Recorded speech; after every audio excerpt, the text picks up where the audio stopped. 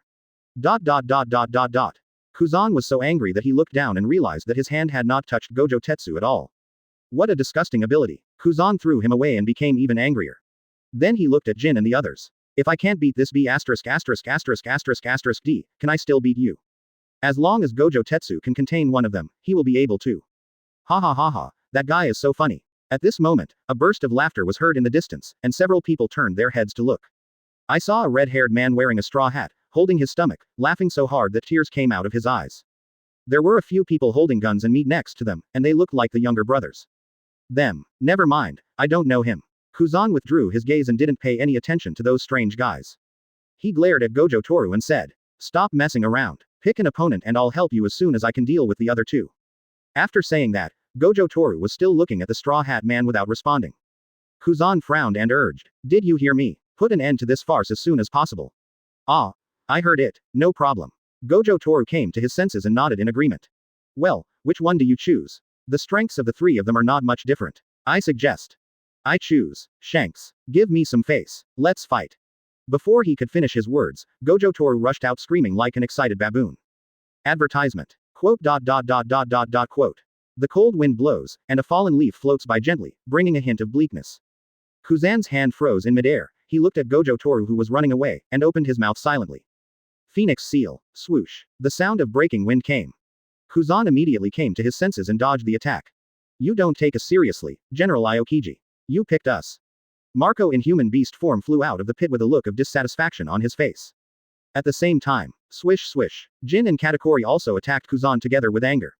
The momentum is even more intense than before. Looks like he's really angry. There was no choice but for Kuzan to go up again and continue the 1-on-3 mode. You can never go on a mission with that guy again. Then it's not a person. The other side. Toru Gojo couldn't wait to fight with Shanks. The sound was like thunder and the wind was fierce. Although both of them are rising stars, even if they are just fighting with fists and feet, their momentum is not much inferior to that of the other side. Shanks stomped his feet hard and threw another punch to meet the opponent's attack. In fact, he is a little confused now. I don't understand why the other party shouted to give him face as soon as he saw me, and why I want to fight. But he didn't think too much about it. He hadn't met such an interesting person for a long time. Bang. Do you know me? After taking the attack, Shanks kicked back and asked curiously. He was indeed curious about this. I have been looking for a partner before, and I don't think I have done anything famous, right? But why can the other party call out my name at a glance, and look so familiar with it? Bang. Gojo Toru rushed forward with a whip kick and began to wrestle with the opponent, grinning. Of course I know him. He's a member of One Piece. He'll be very famous in the future. Shanks pulled his legs back and touched the back of his head a little embarrassedly. It's not as famous as you say. As if he had thought of something, he raised his hand and slammed it on his palm. Oh, right. Do you want to get on my boat? We are all very interesting. It will be fun. Seeing their captain's stupid look, Jesus Bu and his men slapped their foreheads. The other party is Marine, idiot. Also, why are you blushing? Get on your boat. Swoosh. The unsportsmanlike Gojo Toru stepped forward, raised his fist and punched Shanks hard in the stomach. He was punched straight into the bushes, and rolled several times. Jesus slapped their foreheads again. Idiot captain. UB***************. With a loud roar, Shanks angrily pushed aside the bushes. His face flushed red. If you don't want to go, then don't go. You actually attacked by surprise. Before he could finish his words, he saw a blue energy ball the size of his head shooting straight towards him. Danger. Danger. Danger. Shanks' hair stood up instantly, and he gave a warning signal with his observation Haki. Without hesitation, he immediately drew out the griffin from his waist, wrapped it with armament Haki, and quickly raised his sword to block. Boom. Although it was blocked in time. But the terrifying force still pushed him backward madly. Advertisement. And left 2 long grooves on the ground. Ha! After being pushed more than 10 meters away, Shanks yelled, tensed his muscles, and exerted force suddenly, kicking the energy ball to the side of his body. Then, the invincible Kang was actually picked apart. However, the power of Kang that had deviated from its orbit remained undiminished. After crushing dozens of innocent pirates, it slowly dissipated. Seeing this, Shanks let out a long breath. Fortunately, I was not careless and was entangled with domineering in time. Otherwise, with an attack of that power, at least I have to pay with an arm. Thinking of this, he looked up at the white-haired boy and his expression became serious. Gojo Toru casually reached into his pockets, smiled at him, and introduced himself. My name is Gojo Toru. It's not impossible for me to board your ship. I don't hate you. Shanks, who had just been fully alert, suddenly lost his composure. Gojo Toru took off his sunglasses, revealing a pair of eyes that were stunning no matter how many times you looked at them. Then, he explained his technique for the first time. My ability is like a converging infinite series. It will make objects approaching me slower and slower, until they are unable to touch me. And when it is strengthened, it becomes no lower limit, which is a negative natural number, giving birth to a fictional thing like -1 apple, which will produce the kind of attack just now with infinite attraction. Quote. Hashi bean sack. Shanks covered his head, which seemed to be growing something, raised his hand and interrupted. Although your words, infinite, no limit, and negative apples, sound impressive, what does this have to do with you getting on board? Yes. Jesus Bu and his companions were also confused by what they heard and nodded repeatedly. Only Ben Beckman, rubbing his chin with his hand, was lost in thought. Gojo Toru ignored these poor students and continued to talk to himself. To put it simply, what I just did was the forward movement of my ability, infinite convergence. But it's very troublesome to control, and very tiring. Hey, are you listening to me? Shanks raised his hand in protest. Forward. Ben Beckman listened carefully, and his thoughts began to diverge. In this case, is there also reversal? Since you were able to block the previous turn. Gojo Toru raised his palm, slowly turned it over, and put his index and middle fingers together. Then as long as you can stop the reversal again, I will be your crew member, how about that? There really is a reversal. Ben Beckman's quick thoughts. Since he can say that, the power of the reversal must be even stronger. Since the forward rotation is infinitely convergent, then the reverse rotation. Just as he was analyzing Gojo Toru's abilities. Hey, really? Shanks finally understood a sentence and shouted excitedly, then urged. Then come on. Let's have a party after this. Hee hee. The corners of Gojo Toru's mouth rose slightly. Swoosh. The figure instantly appeared in front of Shanks, flipping his hand as if shooting. Reversal of the technique. Shanks was shocked. Although he just spoke lightly, he did not underestimate the other party at all. The domineering aura poured down on Griffin, and his whole body was tense and ready to meet the attack. Haki is superior to the devil fruit, Gojo. He laughed inwardly. Opposite. Gojo Toru's cursed power began to boil, and his eyes were filled with excitement. I just heard him utter softly. Shanks. Get out of the way. Ben Beckman's anxious roar had not yet subsided. The next moment. The blinding red light poured down like a waterfall, dyeing everything nearby scarlet. The forest changed color, swallowing up everything around it in an instant. Chapter 47. This is the reversal. After hearing that the effect of Gojo Toru's ability was infinite convergence, Ben Beckman quickly guessed the effect of the reversal. Infinite divergence. In simple terms, it is attraction and repulsion. This is not hard to guess at all. But he knew nothing about the attack method and scope. If it's just a point attack, even if it's stronger than the forward, just now, Shanks probably can block it, but if it's an area attack. Shanks is also immortal, he will die even without the domineering aura covering his whole body. Damn it. Seeing that the terrifying red light had already bloomed, Ben Beckman didn't care whether he could catch up or not, and rushed over immediately. On the other side, on a tree. The seagull with a den mushi hanging around its neck had its front lit up red.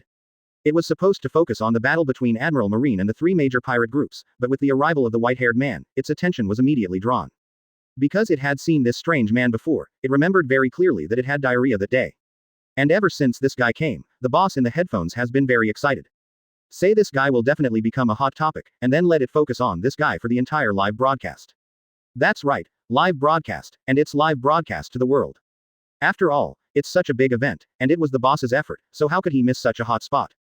At this moment, the red live broadcast made all the people watching on the sea fall into silence. Looking forward to this astonishing blow.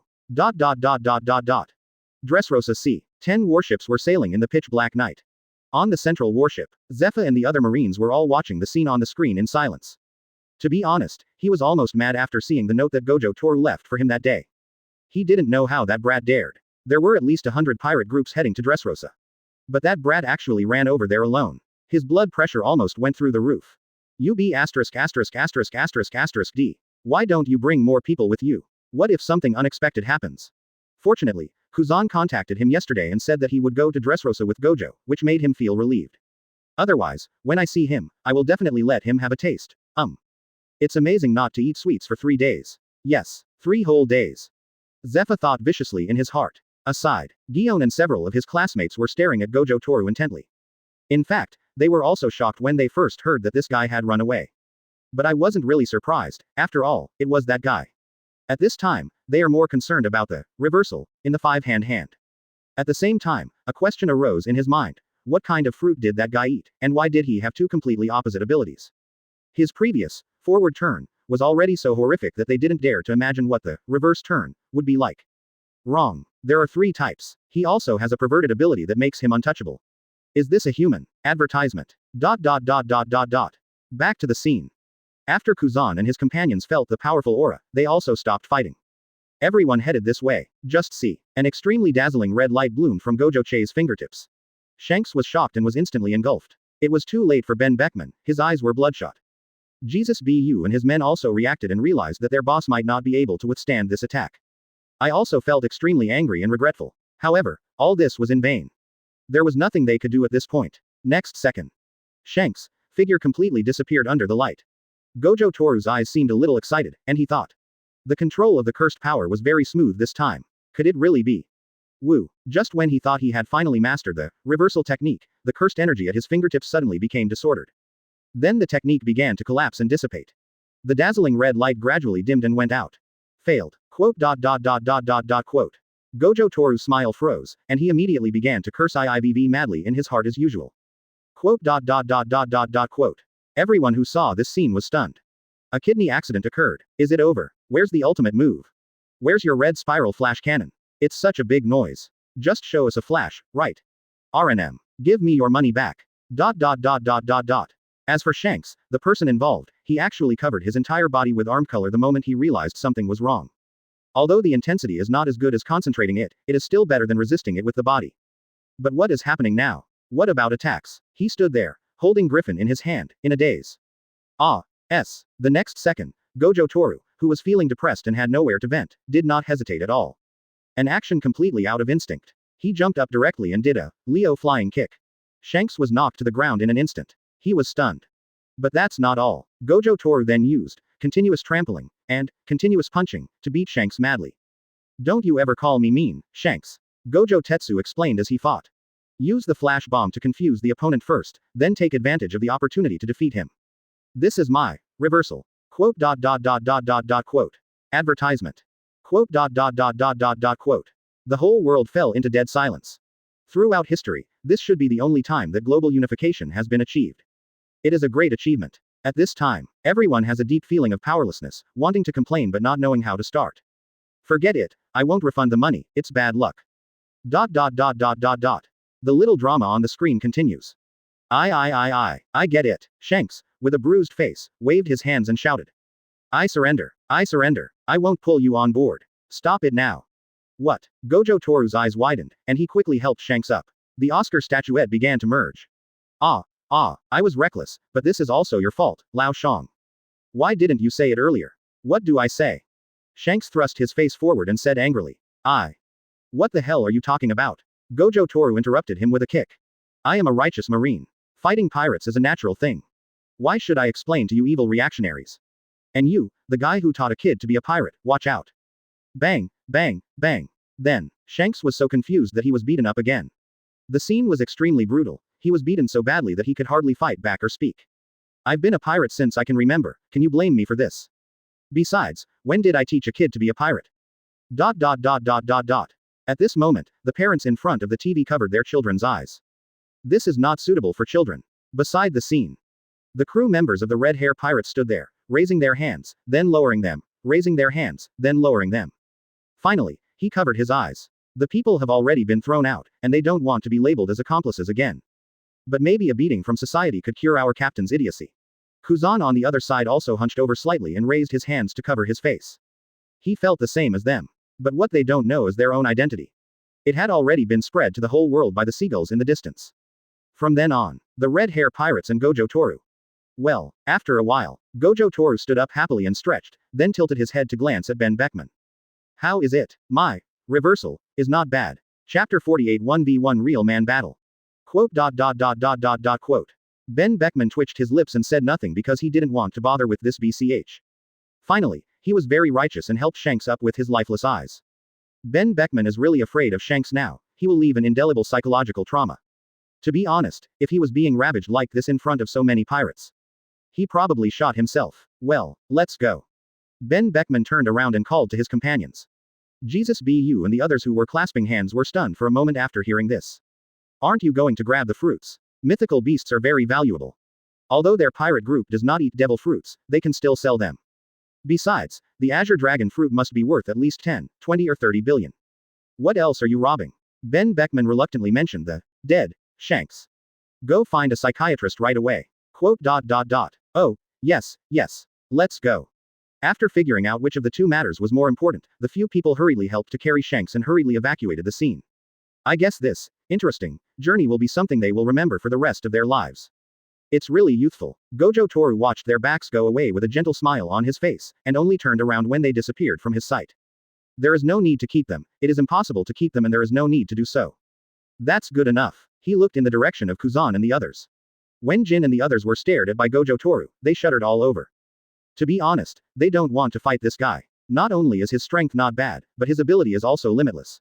But the Azure Dragon fruit is not in hand yet, so we have to fight. This was the most difficult time in their lives. No other. Aokiji noticed their strange expressions and his eyes turned unconsciously. Then, he subconsciously imitated Gojo Toru and quickly gave Jin a Leo flying kick from behind. Next second, bang. Although the stunned Jin reacted with his observation Haki, his body did not. Then he was kicked out by Kuzan's one replica flying kick. It crashed into several large trees before falling heavily to the ground. Tisk, why does this kick feel so good? Kuzan raised his foot, savored it carefully, and sighed. That guy has a lot of tricks up his sleeve. Quote. Marco and Katakuri immediately took a step back, with extremely strange expressions on their faces. Who are the Marines nowadays? Is this still a general?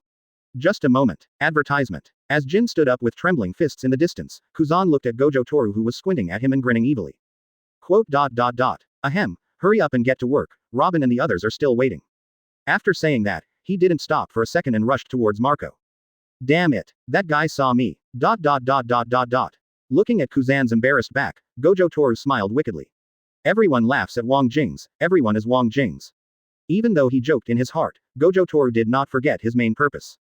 Fight. There's no way you can have a good fight with that guy Shanks. He's the kind of person who won't take you seriously unless he takes you seriously as an opponent. Not pleasant at all, but after treating him like that this time, I should be able to have a good fight with him next time I see him. Well, I'll pay more attention to his movements and go find him. Arrange your travel arrangements. Gojo Toru shook his head, dispelling these irrelevant thoughts and leaving them for later. The most important thing right now is. Next second. His eyes locked onto a figure. Let's have a real fight. Charlotte Katakuri. Hearing this, Katakuri narrowed his eyes slightly. The strength that this young man just showed is not as unreliable as it seems. In short, he is a man worth fighting. Peerless donuts. He took out a trident from the summoned donut and accepted the challenge. The 3 spear tips flashed coldly, Katakuri's eyes were fierce, and his voice was extremely low. This spear is called Earth Dragon. Where do you want it to pierce you? Quote. Gojo Toru was stunned and let out a light sigh. Oops, let him act first. What about the lousy gun? He quickly and inconspicuously scanned the surroundings with his 6 eyes. It was a bit troublesome to carry it on my back before, and I just stuck it into the ground when I first arrived, so I had to look for it quickly. Although I forgot where to plug it in, the 6 eyes with a 360-degree view are still powerful. The abandoned black spear was soon found. Swish swish. After 2 seamless teleportations, Gojo Toru had a spear in his hand. Looking at Katakuri, he lowered his voice to the same low level as the other party. This gun is called Dragon Drill. Let's see whether my Dragon Drill will pierce your throat first, or your 3-headed dragon will dig out my heart first. Quote. Hearing that the name of his gun had been tampered with, Katakuri frowned slightly. Swish, swish, swish. Randomly, he rushed over with the gun tip spinning. Glutinous ball stabs. Oh my god, are you playing with an electric drill? Gojo Toru immediately dodged and avoided the electric drill gun head. Advertisement. There was no intention of confronting the electric drill head on. What kind of good person plays with guns like this? He can complain, but it's not his character not to fight back. Sow. The sound of breaking air echoed through the woods. After dodging the attack, Gojo Toru swept his spear across and attacked Katakuri's long legs. Although he did not have the Haki of armament, the opponent probably had not yet learned how to predict the future and awaken the fruit, so he could not use the elemental method and would definitely be injured if he was hit. As expected, Katakuri simply blasted out a rice cake fist from his side to block. Then there is a fight, and I can just ask Mr. Kaji for advice on his domineering power. Swish, swish, swish. Katakuri leaned back and raised his gun, and the Earth Dragon once again turned into an electric drill, piercing through with a terrifying wave of air. This time, Gojo Toru did not hide. He recalled old man Zepha's words in his mind and tried to mobilize his domineering aura. Clang clang clang. The harsh sound of metal rubbing against each other irritated the eardrums. The unchanged tip of Gojo Toru's gun was knocked out of his hand within less than 2 seconds of contact. Failed. Looking at the slightly trembling palm, Gojo Toru couldn't help but gasp. Without abilities and Black Flash, the gap between me and these people is still quite large. However, this made him more eager to cultivate his domineering nature. In this world, you can't survive without domineering attitude. He instantly retrieved the spear, stood where he was, and looked up at the night sky. The moonlight was hazy, the cotton-like night fog was gradually flowing, and the sound of the wind was slightly cool in early September. Why don't you use your abilities in Haki? Katakuri frowned and did not pursue, questioning. You don't use any abilities, are you underestimating yourself? Well, why does a person think that he will be domineering? Is this the sadness that only comes from the strong? Gojo Toru sighed inwardly and said, a duel between men must be fought with real punches, but I'm still learning how to be domineering. Hearing this, Katakuri was stunned for a moment, then raised the trident again. I see. You are so arrogant. You better watch carefully and then die ugly here. Haha, Lousy is so damn handsome. With a cold shout, Gojo Che pushed aside the air currents and the night fog, moving at an incredibly fast speed. But this is his only advantage at this time. Clang. But, facing Katakuri, who has an extremely high level of observation Haki, this last bit of advantage is useless. Gone completely. At midnight, the gray sky dyed everything in the forest black and gray. Shrouded in a faint mist, an unprecedented disadvantageous situation. Start to proceed. Chapter 49. Learning to be domineering. One word. Fight. Gojo Toru was forced back 20 meters by a shot, and his eyes regained their clarity. He lightly flipped his right hand and raised the spear, pointing the tip of the spear directly at Katakuri, and then shook the spear shaft violently. Snap. The inky black spear tip trembled, and in the blink of an eye, a cold light shot out with a strong wind, and wherever it passed, it directly tore a cavity in the night fog. Sow. The whistling sound almost pierced the eardrums. The pirates who were a little closer were all horrified when they saw the battle in the big area started again, and they retreated in a hurry. But he didn't even blink, as this kind of high-end combat power battle is very rare. Everyone's attention was focused on the black gun that was shot at Katakuri's heart. And just at this moment, clang, a crisp knocking sound suddenly occurred. Facing the spear that was coming at him, Katakuri simply pulled the trident's hand upwards slightly. Without even using his domineering power, the poison dragon drill was knocked away again. But the next second, with a gleam in his eyes, Gojo Toru appeared in midair right after him and grabbed the end of the flying gun barrel. One up and one down, two gazes collided in the air.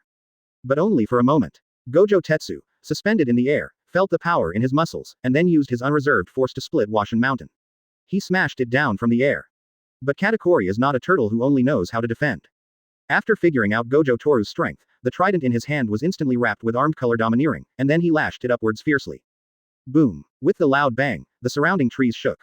Katakuri was like a child swinging a branch, without any skill at all. But the force contained in this blow was like a landslide. Exclamation mark! Gojo Toru's eyes showed a rare look of horror. When he had sparred with Sasuke before, he felt that Haki was a bit cruel, and Katakuri's attack was the full form of killing intent. Given the absolute gap, even resisting is a luxury, let alone breaking the move and counter-attacking. Gojo Toru's reaction was amazing. The moment the gun tips collided, he pulled the gun to relieve the force to prevent the exaggerated force from being poured onto his body. But the moment the spear tip was pulled back, the force from the trident suddenly surged. The next moment, Gojo Toru felt as if he was hit by a speeding train. Advertisement. The tiger's mouth was broken. The arm also lost consciousness for a short time. In his sight, the surrounding environment instantly turned into afterimages, and when he could see clearly again, he had already flown dozens of meters away. The grass beneath him was blown away by the fierce air wave, like a rolling stone hitting the sea, stirring up long waves. If it weren't for the power of the curse, this blow would have definitely broken his bones. Katakuri didn't give him a chance to catch his breath, and shot towards Gojo Toru who hadn't landed yet. Seeing that the situation was not good, Gojo Toru twisted his waist forcefully in the air and fiercely thrust his spear into the ground. Under the huge impact, the spear shaft broke into a strong bow. After reaching the limit of the arc, Gojo Toru bounced back directly and stabbed directly in the air, aiming at Katakuri's face. Gojo Toru's reaction, adaptability and speed were brought to the extreme. Any other pirate with a bounty of over 100 million would probably have suffered the same fate. But as Big Mom's strongest son, Katakuri is stronger than Gojo Toru in both physique and domineering. A cold light flashed in his eyes, and a giant fist wrapped in armed color appeared beside Katakuri and smashed directly into the tip of Gojo Toru's gun. At the same time, the trident in his hand thrust forward. Bite. Gojo Toru's brain was working at high speed, and his 6 eyes were pushed to the extreme at this moment. At the moment his attack was blocked, he pulled the spear horizontally and also pressed against the tip of the trident. This reaction was quite quick, and even Katakuri's eyes flashed with surprise. He thought to himself, this kid is young, but his strength is very good. He is definitely stronger than the generals of the same period, and his future is immeasurable. But the strength that Katakuri has accumulated over the past 30 years is such that the gap between them cannot be made up by a little reaction speed. Buzz. Katakuri used a spear to knock Gojo Toru away, and his legs were instantly wrapped with domineering aura. He then lashed out with a whip kick, hitting Gojo Toru's left shoulder directly. Bang. Gojo Toru raised his legs almost at the same time, and his speed was even faster. And both of them successfully hit each other. But after being kicked, Katakuri just jerked his body to the side. And Gojo Toru, his back rubbed against the ground. He was blown away again, raising a large cloud of dust. Katakuri moved his shoulders, his tone still cold. Nice strength. You're not bad either. Gojo Toru waved his hand to disperse the dust, stood up from the ground with his left shoulder drooped, and replied. His eyes lingered on Katakuri, and his thoughts were flowing in his mind. In fact, he could see the domineering aura flowing in the other person's body. It's crystal clear. Advertisement. But seeing domineering and mobilizing domineering are two completely different things. Even though he knew the trajectory of the flow, he was still confused about how to mobilize the domineering energy in his body. You can only keep trying with stupid methods, and the best stupid method is. Gojo Toru slightly bent his waist, leaned forward, and pounced out in an instant like a cheetah waiting for an opportunity. Let's fight. His speed is very fast, but still not as good as teleportation. This speed is achieved simply by using the cursed power to strengthen the legs and shaving. Katakuri looked at him and slowly twisted his neck, making a crisp, crackling sound. Then, the moment Gojo Toru came closer, he raised his fist wrapped in armament Haki, ready to knock him away again. When Gojo Toru saw this unstoppable punch, he exerted force on his feet, twisted his body, and barely dodged the incoming punch, stopping abruptly at his side. Taking advantage of the powerful inertia, he spun around and punched Katakuri in the temple. After they had just kicked each other, he finally understood. When facing someone who is better than you in every aspect, skills are meaningless. Unless other abilities are used. But under some strange psychological influence, Gojo Toru wanted to defeat the ant's son with his physical body. Buzz. With a flash of observation Haki in his mind, Katakuri reacted extremely quickly and covered his head with armament Haki. Bang. After a muffled sound, Katakuri was knocked back several steps, and the metal decorations on his body made a rapid, rustling, sound. Gojo Toru pulled one back. Without being complacent, he kept trying to mobilize his Haki in his mind, and at the same time rushed out again, kicking Katakuri in the abdomen.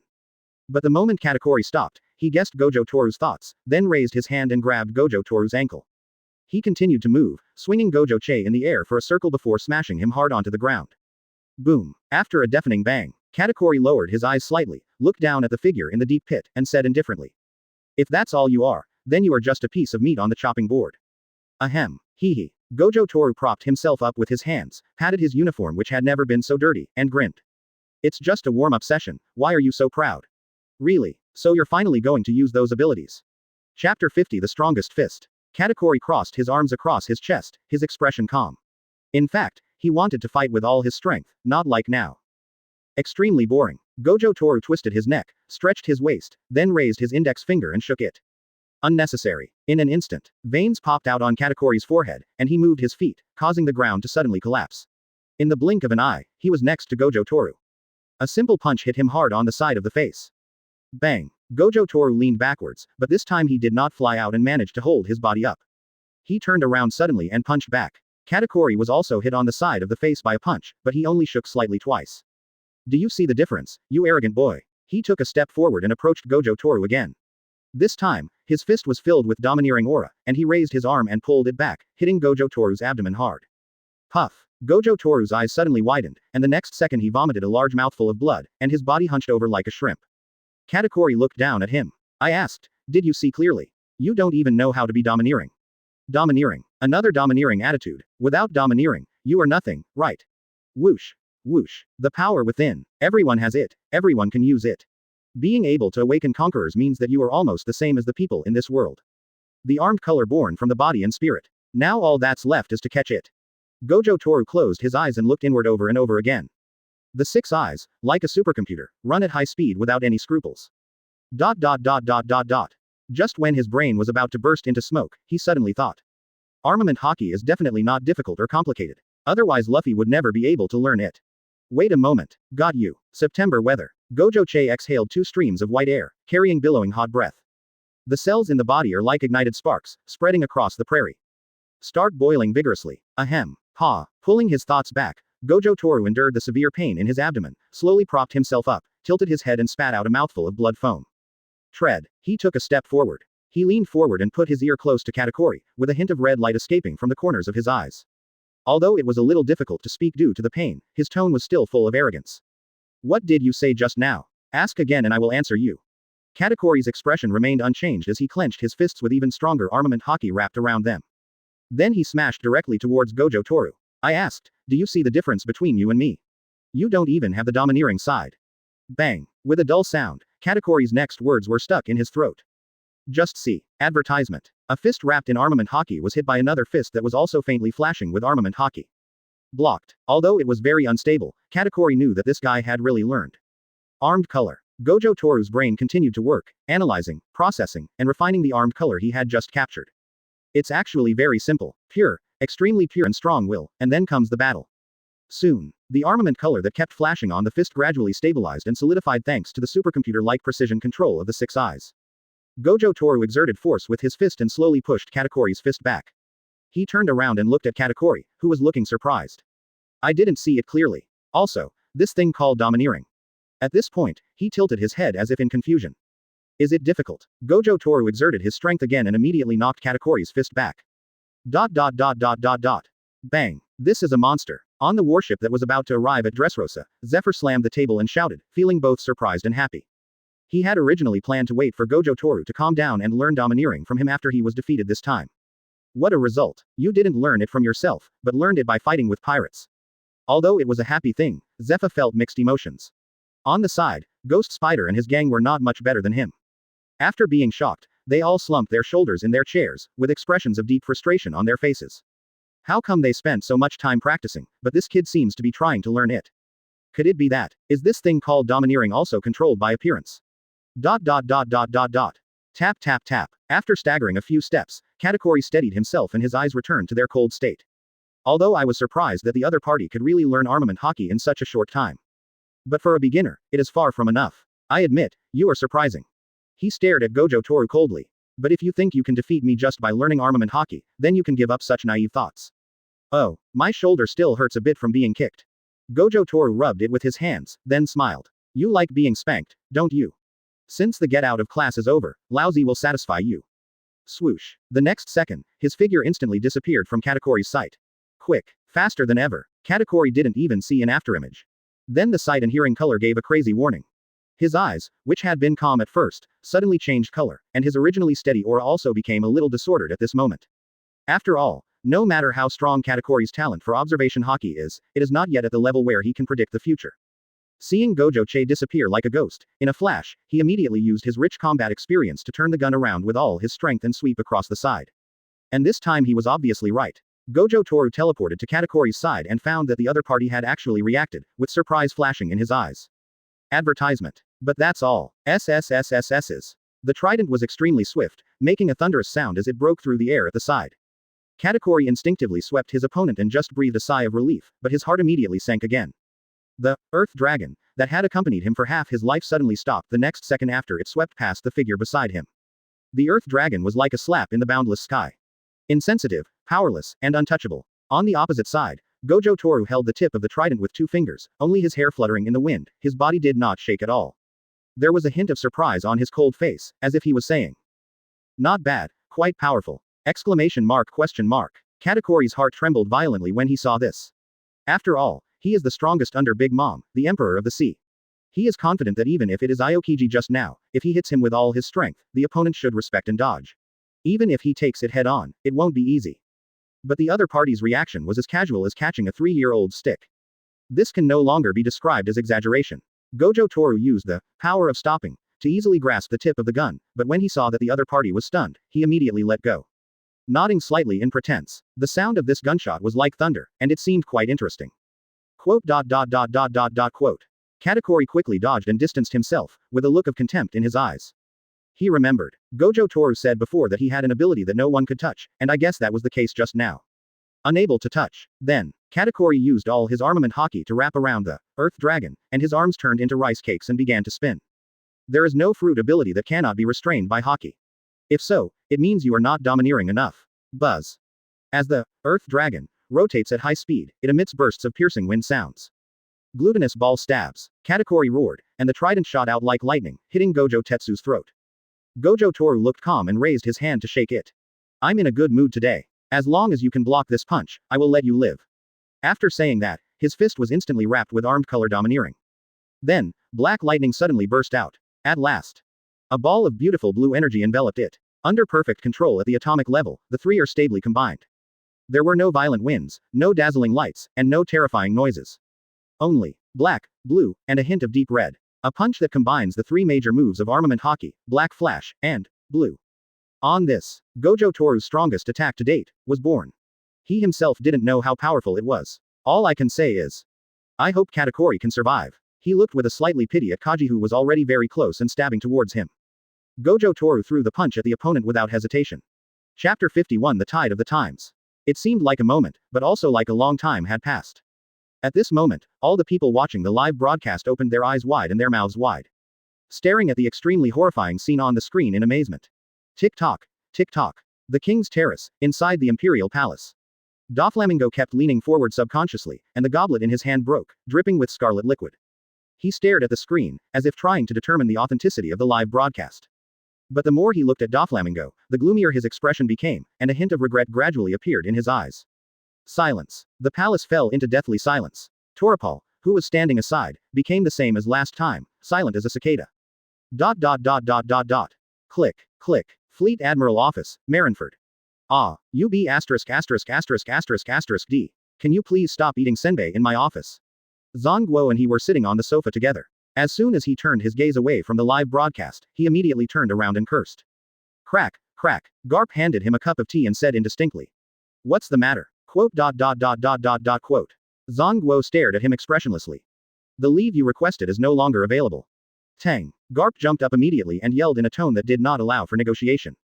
No, I want to go back to the East Daxia Sea to see my grandson. Seeing the two of them staring at each other and neither of them willing to give in, he felt a headache. She rubbed her temple and sighed. You guys need to understand the main point. The most important thing right now is him. As he spoke, he pointed at the young man on the curtain who was walking away with his hands in his pockets. Yes, yes, Zongguo and Garp immediately sat up straight, nodded, drank water, and thought. I see. You understand again. Bang. Zongguo put down his teacup and looked at he seriously. Last time it was an accident. This time, I will make sure he feels at home in Marine. Punch a hole in your office, huh? Garp on the side couldn't help but complain. Everything in the house is his. Everything that belongs to him belongs to the family. Are you going to start talking about your family members as soon as you get into the family? I advise you to give up now. Stop slandering me. Advertisement. Sengoku glared at Garp. Are you the wisest general or am I the wisest general? How could I make the same mistake twice? Hee, I'm not a wise general, but I haven't been stabbed in the eye by anyone in front of me. Quote. Zongguo resisted the urge to take action, stood up, found a rejected document from his desk, and signed his name on it without hesitation. Then he went back to the sofa and slammed the document in front of Garp. This time, even the world government can't stop me. I say that. For a while, the name Gojo Toru is like a meteorite that suddenly appears. With unstoppable force, it plunged into the tide of this era of chaos and turmoil. And quickly became the focus of world attention. Dressrosa. Step. If you connect it as soon as possible, it may still work, but you need to find a better doctor. After the punch, Gojo Toru waved his hand and turned away. Also, you are really good, Ghana. Behind, next to the shattered earth dragon, Katakuri was lying on his back, staring blankly at the sky. At this time, there was only a neat arc-shaped blood hole the size of a football on his left shoulder. Blood was flowing like a stream. The entire left arm lay alone beside him, motionless. Lost without any resistance. The domineering aura that can be skillfully controlled as soon as you learn it, the strange and terrifying black lightning, the extremely domineering blue light ball. It's totally not a dimension. Katakuri sighed sincerely in his heart. That guy is really strong, unreasonably strong. There is absolutely no feeling of reluctance. It was a real pleasure to witness such a beautiful punch. I just don't know that guy. Did you try your best? Katakuri. Finally, the next second after hearing his brother's voice, Katakuri, whose consciousness was blurred, fell into a coma completely. The other side. Gojo Toru walked step by step, tilted his head and glanced away, then knocked the bird unconscious and turned off the live broadcast. After all, what follows is a bit rough. The faces of the more than 1,000 pirates who gathered on the opposite side changed drastically, and they pointed their long swords and muskets forward. I saw the white-haired young man walking towards me slowly. His body was a little messy due to the previous battle, and there were a few beads of sweat on his forehead. But when he looked up at them, he was laughing with his mouth breathing hot air. Advertisement. Tell me, what kind of beasts are you? What? The pirates, who had no idea what was going on, retreated slowly as if they were facing a formidable enemy. Gojo Toru wiped the sweat from his forehead, chuckled, and continued to ask. Do you like to attack your own kind? Hearing this, the pirates suddenly felt a little panicked. They seemed to understand that this marine was not going to let them go. Which pirate who can come here does not have the blood of his own kind on his hands? Just in this country, they have lost count of how many local residents they have killed today. Men, women, old people, children, as long as they were seen and there was money to be made, they were basically either killed or loaded onto ships to be sold as slaves. Now the entire city of Dressrosa has been paralyzed. Seeing that no one spoke, Gojo Toru nodded slightly. Then I feel relieved. Quote. Among the crowd, the evil king, who was unwilling to give up the azure dragon fruit, was also among them. If there was anyone present who hated Gojo Toru the most, it would be him. The alliance he had just formed was destroyed, and not a single one of his subordinates was left. Add to that the naked threat now. The evil king's face twisted, and after glancing around, he shouted. He's alone, come on, skin him alive. The more than 1,000 pirates present are all elites who walk on the edge of a knife. They can fight even against a powerful general in an open battlefield. The evil king had suffered a great loss before, and now a fierce light flashed in his eyes, and he was the first to roar. Kill. Pirates are all brave men, and they will not hesitate to use their numbers to bully the minority. They all swarmed towards Gojo Toru. You guys started it first. Gojo Toru smiled and stretched out his hand, and the black spear stuck in the ground in the distance instantly flew into his hand. Snap. He swung the spear with one hand fiercely, making a loud bang, and then the whole person shot out like an arrow from a bow. He grasped the end of the spear and swung it directly at the pirate who was rushing towards him. The sound is like a tiger's roar, and the cold light is like the moon. Many pirates were startled by the terrifying sound, and were immediately terrified. Before they could see clearly. Bang! With his inhuman blow, Gojo Toru smashed the chests of the 5 pirates who were rushing towards him, causing them to collapse and fly backwards, knocking over their companions behind them, making it difficult for them to stand up again.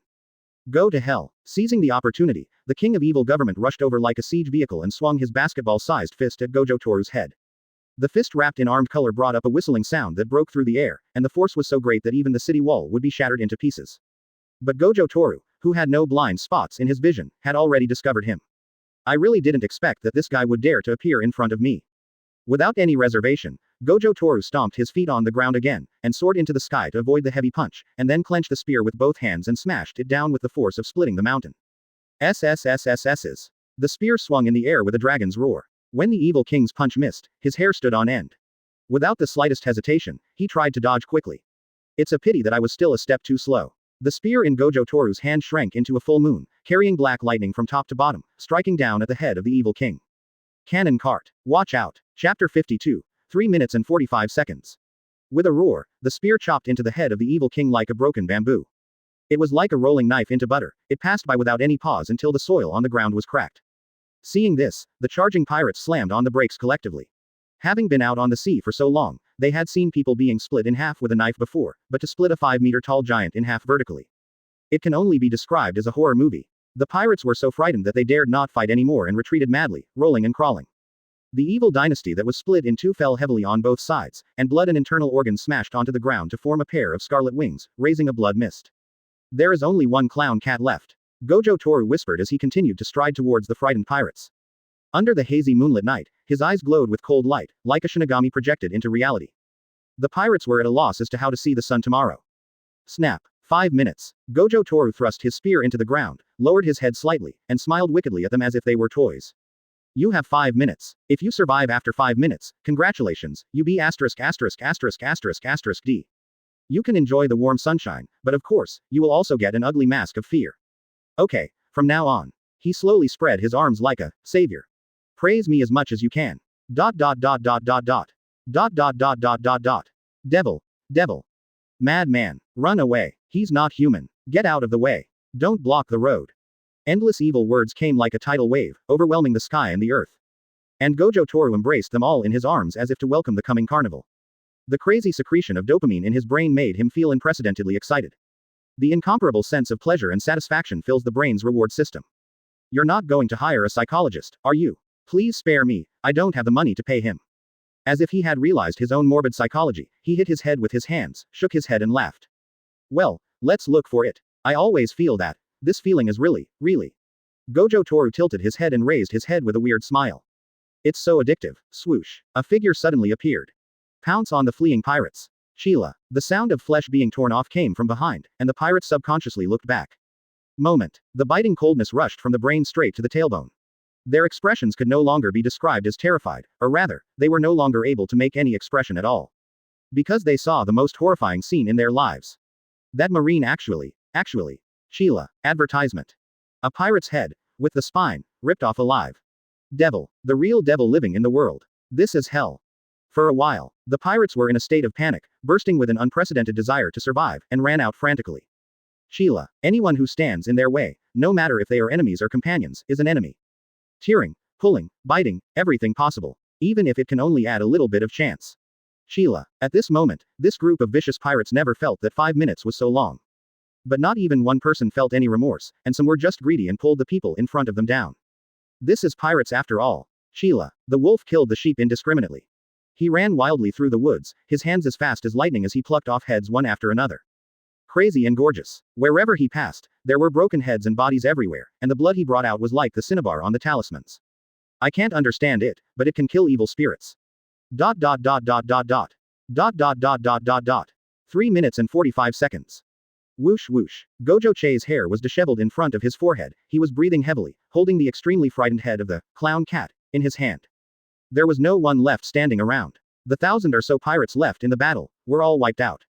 Boom. Gojo Toru dropped the head in his hand, kicked the big tree next to him and sat on it.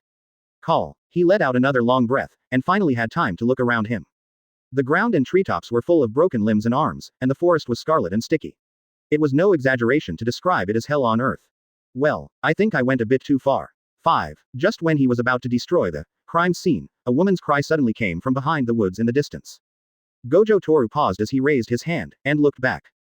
Gion, Zephyr and other Marines were looking at him with pale faces. They had seen Gojo Toru's terrifying killer look on the gangster island.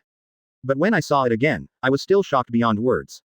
When the other Marines saw this scene for the first time, the shock in their eyes was much more exaggerated. Some even leaned against the tree and vomited violently. The story of Gojo Toru's heroic battle with the Admiral and Marine had long been known throughout Marine. But everyone understood that it was just a competition, and no one used their full strength. No matter how talented one was, he was still just an individual. But now that they have seen this guy, using the word human to describe him is still too modest. They would even believe if they were told that he is the incarnation of Satan. Seeing the people coming, Gojo Tetsu naturally didn't intend to waste his last bit of energy. He smiled and waved at them. Old man, Miss Gion, did you bring dessert? This is human language. Advertisement. Gion is still a girl after all, and it is inevitable that she feels nauseous when seeing such a bloody scene. She was holding back in front of so many people, but when she heard him say dessert, the white cream instantly overlapped with the brain flour on the ground. Mouth. Area. Thinking of this, Gion hurriedly turned around, pushed cake away, covered his mouth and ran away. Quote. Gojo Toru stepped over the stumps and came closer, smiling awkwardly but politely at Zephyr.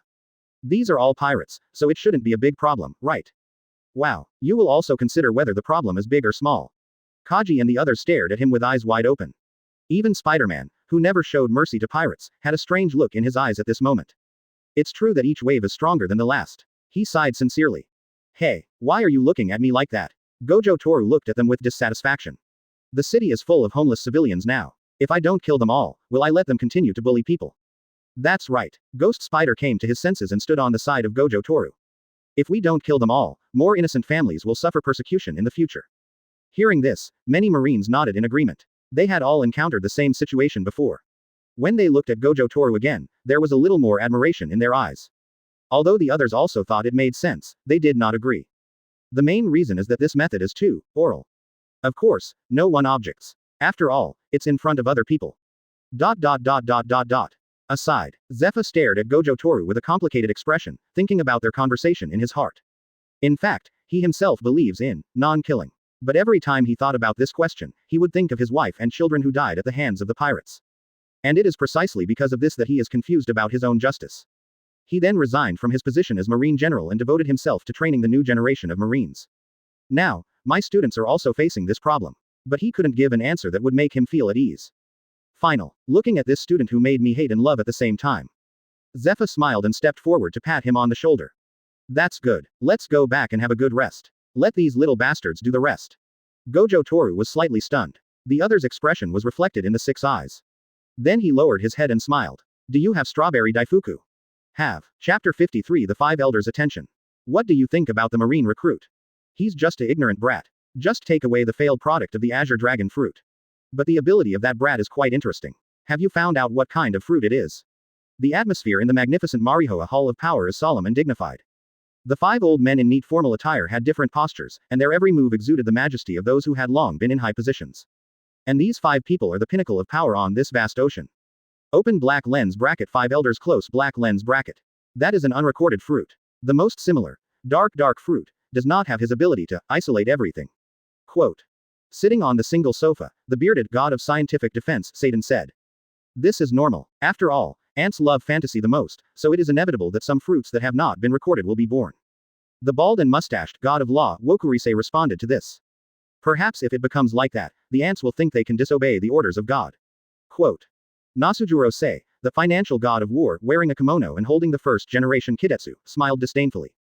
That's why they are ants. They will never understand how high the world is.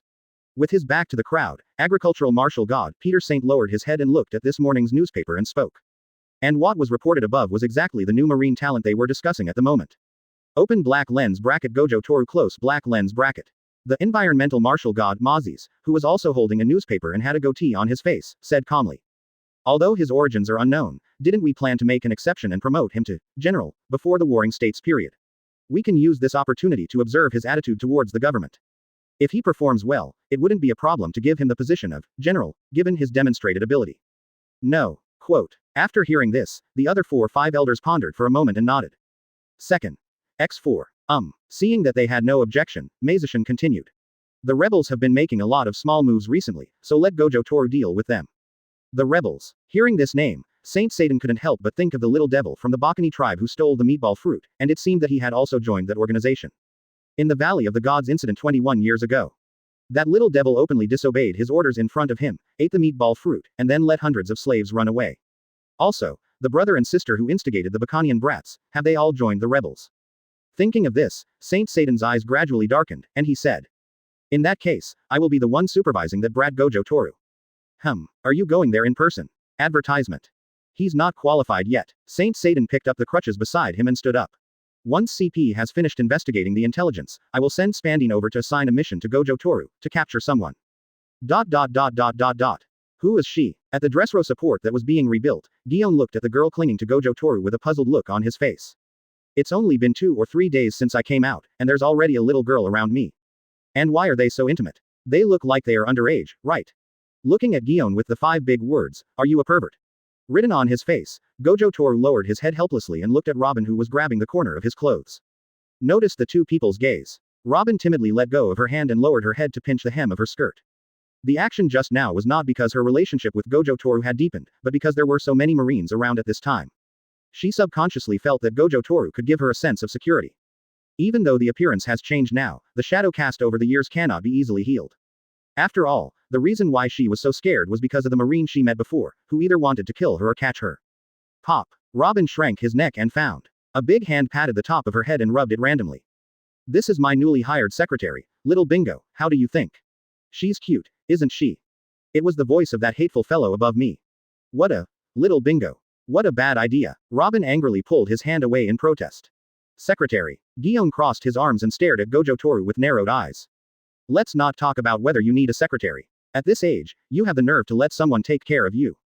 Hey, don't look down on Little Bingo. He has a serious doctorate degree. Toru Gojo said proudly. Bah, I was looking down on you. Gion strode forward and rescued Robin from his hands, who was crumpled into a chicken coop. Bend down and help her arrange her hair. This guy didn't do anything excessive to you, right? Hey, who do you think I am? The perverted store manager after the rain. Shut up. Oh, advertisement. Gojo Toru's expression fell, he squatted aside and began to draw circles on the ground with his hands. Robin looked at his boss's frustration, and suddenly felt that this big sister was much more approachable.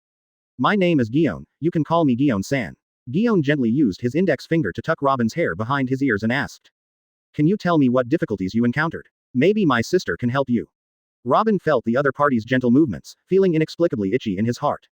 Blinking her eyes, she shook her head and said, all my relatives have passed away. They have been hunted before, but they have been solved by the boss. Thank you Sister Zhuanyuan for your concern. Gion paused for a moment, then helped Robin adjust her skirt more carefully. At least that kid knows how to behave. If anything happens in the future, or if that guy Gojo bullies you, you can come to see my sister. It's useless, after all, you Gion-san is so weak, and you won't change anything if you go to her. Hee. Toru Gojo poked his head from the side. Bang. A punch went straight to the head, let's see. Gojo Toru pointed at the fist that hit the air above his head and smiled evilly at Robin. So don't have bad thoughts about your boss, you can't escape. Toru Gojo. Gion punched him twice angrily, but it still had no effect. On the contrary, Toru Gojo became even more arrogant. Robin pulled Gion's hand and persuaded. Gion-sama, please give up. I already know how bad my boss is and I won't give him another chance to bully me. Did he really bully you? Yeah, I was scared to death yesterday. Hearing this, Gion glared at Gojo Toru fiercely, but did not waste any more energy and pulled Robin towards the warship. Tell me what he did. Later, my sister will definitely help you get revenge. Well, the boss blew a man's head open in front of me, leaving my face covered with blood, minced meat, brains. Area. Little Bingo, please don't say such terrible things. Gojo Tetsu looked at Gion to his left and Robin to his right. After seeing the two people gradually leaving and getting along harmoniously, I felt relieved. Then he took out a phone bug from his arms, pressed several numbers one after another, and called. Some accounts should be settled. Chapter 54 Give a sweet date. The call was connected quickly. Mr. Gojo. Well, do you know why I want to see you? Of course. I have already prepared a sumptuous breakfast, and I am just waiting for your Excellency Gojo to show you the favor. There was a ding-dong sound on the other end of the phone, as if the food was still being served. Gojo Toru smiled. Doflamingo, what's wrong? You haven't even taken the throne of the king yet, but you're already enjoying yourself. No, your Excellency Gojo may not know me very well. I still care about my people very much. From the sound of it, your Excellency is now at the dock. Those maintenance personnel are all my people helping. The same is true in the city. I'm doing my best to fix this mess. Come on you be asterisk asterisk asterisk asterisk asterisk D. Gojo Toru glanced at the skinny workers. Your people, I take them to be your slaves. Someone at Doflamingo's end was reporting in a low voice. If you listened carefully, it sounded a bit like a little girl's voice. The clinking sound of cutlery disappeared, probably indicating that the dishes had been served. Mr. Gojo, when they were human beings, they couldn't survive, but when they were slaves, I was able to feed them. Compared to that, isn't this a kind of salvation? Alright, I don't care about that. Wait. After saying this, Gojo Toru hung up the Den Mushi. The issue of slavery was not something he could resolve simply by saving one or two people. Although he himself was disgusted by the issue of slavery, the world was completely rotten. Instead of messing around without considering the consequences, it would be better to strengthen himself and take a drastic measure directly. The world needs a radical change, not just some small medicine. Gojo Toru looked at the thin but motivated workers, for a while, sighed softly, and then left for the king's terrace. It's time to make money. 9 o'clock in the morning. Gojo Toru, who had just disappeared from the dock, came to the magnificent banquet hall, put down his bag, and started eating directly at the table. This is the first time we meet. Tell me, Dover, how do you plan to deal with those nobles? Yeah, come to think of it, I still can't believe that you are really so young. Doflamingo sat opposite, not paying attention to Gojo Toru's rude behavior, and continued. Of course, those nobles who are just sitting there doing nothing will be used for their own benefit. How do you plan to take it and use it? Gojo Toru swallowed the food and stared at him. It's very simple. Advertisement. Doflamingo gestured for someone to pour wine for Gojo Tetsu and said with a smile. Kill the goose that lays the golden eggs, and then train capable people to take their place, so that Dressrosa can become the largest arms exporter. Oh, he is still a leader who values talents, but selling arms. Gojo Toru waved his hand to stop the maid from pouring the wine, shook his head and chuckled, then changed the subject.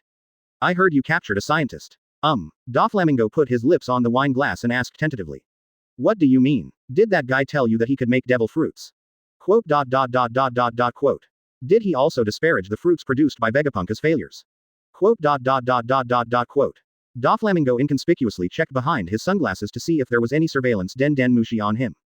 Don't look at it. I didn't put anything on you. Damn it. You still say no. Can't you keep that thing in your head? Gojo Toru pursed his lips tightly, forcing himself not to look at his expression, and said. That guy can't make a perfect devil fruit, and the blue dragon fruit that Vegapunk made is not a failure. Hearing this, Doflamingo fell into a brief silence, and the hand holding the wine glass gradually tightened. After a moment, he raised his head and drank the wine beside his mouth, his face gloomy. You mean I was deceived? But how can I believe you? Mr. Gojo Toru. This was the first time Doflamingo called him by his full name after they met, which showed how bad his mood was. But Gojo Toru didn't care. After all, anyone who encounters this situation will be furious. You go through so much trouble to get a legendary devil fruit, and then get tricked into giving it to someone else, and the trickster turns out to be a loser. How can you make a devil fruit? Is it fake? He really has become a joker. To be honest, Doflamingo also didn't want to believe what Gojo Toru said. Advertisement. But compared to the seemingly unreliable Caesar and the Gojo Toru who killed the vice chairman with one punch. No matter how you look at it, Gojo Toru's words are more convincing. In this world, the one with the biggest fist is the one that matters. If Gojo Toru wants to get something from me, he can just rob it directly. There is no need to deal with these things that are not worthy of being mentioned. But he just gave a large sum of money to Caesar. So, I was really treated as a clown. The more Doflamingo thought about it, the angrier he became. Veins bulged on his forehead and he wished he could tear out Caesar's flesh and skin him alive. Seeing this, Gojo Toru could no longer care about laughing, and hurriedly comforted the little joker. Although that guy's strongest skill is salesmanship, his scientific research ability is still quite good. If he can't make a devil fruit, you can lock him up and study other things to make money. After a pause, he asked another question. What do you think is the most profitable? After hearing what Gojo Toru said, Doflamingo's anger subsided a lot, and he answered without thinking. Arms and human trafficking. He also realized that Gojo Toru was a unique marine. Not only did this guy not mind using the fruit he provided to cause trouble, he could even be said to be happy about it. Moreover, unlike other marines who cannot tolerate any injustice, he did not show any strong opposition to human trafficking. It's easy to communicate with this kind of people, and anything can be put on the table for discussion. Gojo Toru nodded up and down, then waved his hand. These two do make money, but it's not stable and it's not good for your reputation. Don't forget that you are the king of a country now. This guy has now truly become the king of Dressrosa, and he probably has some sort of deal with the five elders, which is why the Marines didn't arrest him. So, you have a more profitable and stable method. Doflamingo became interested and was curious about Gojo Toru's answer. Because this person is really very different, it's magical. I can't say it's more profitable, but it's definitely more stable and more famous. Gojo Toru took a sip of juice and smiled, looking at Doflamingo.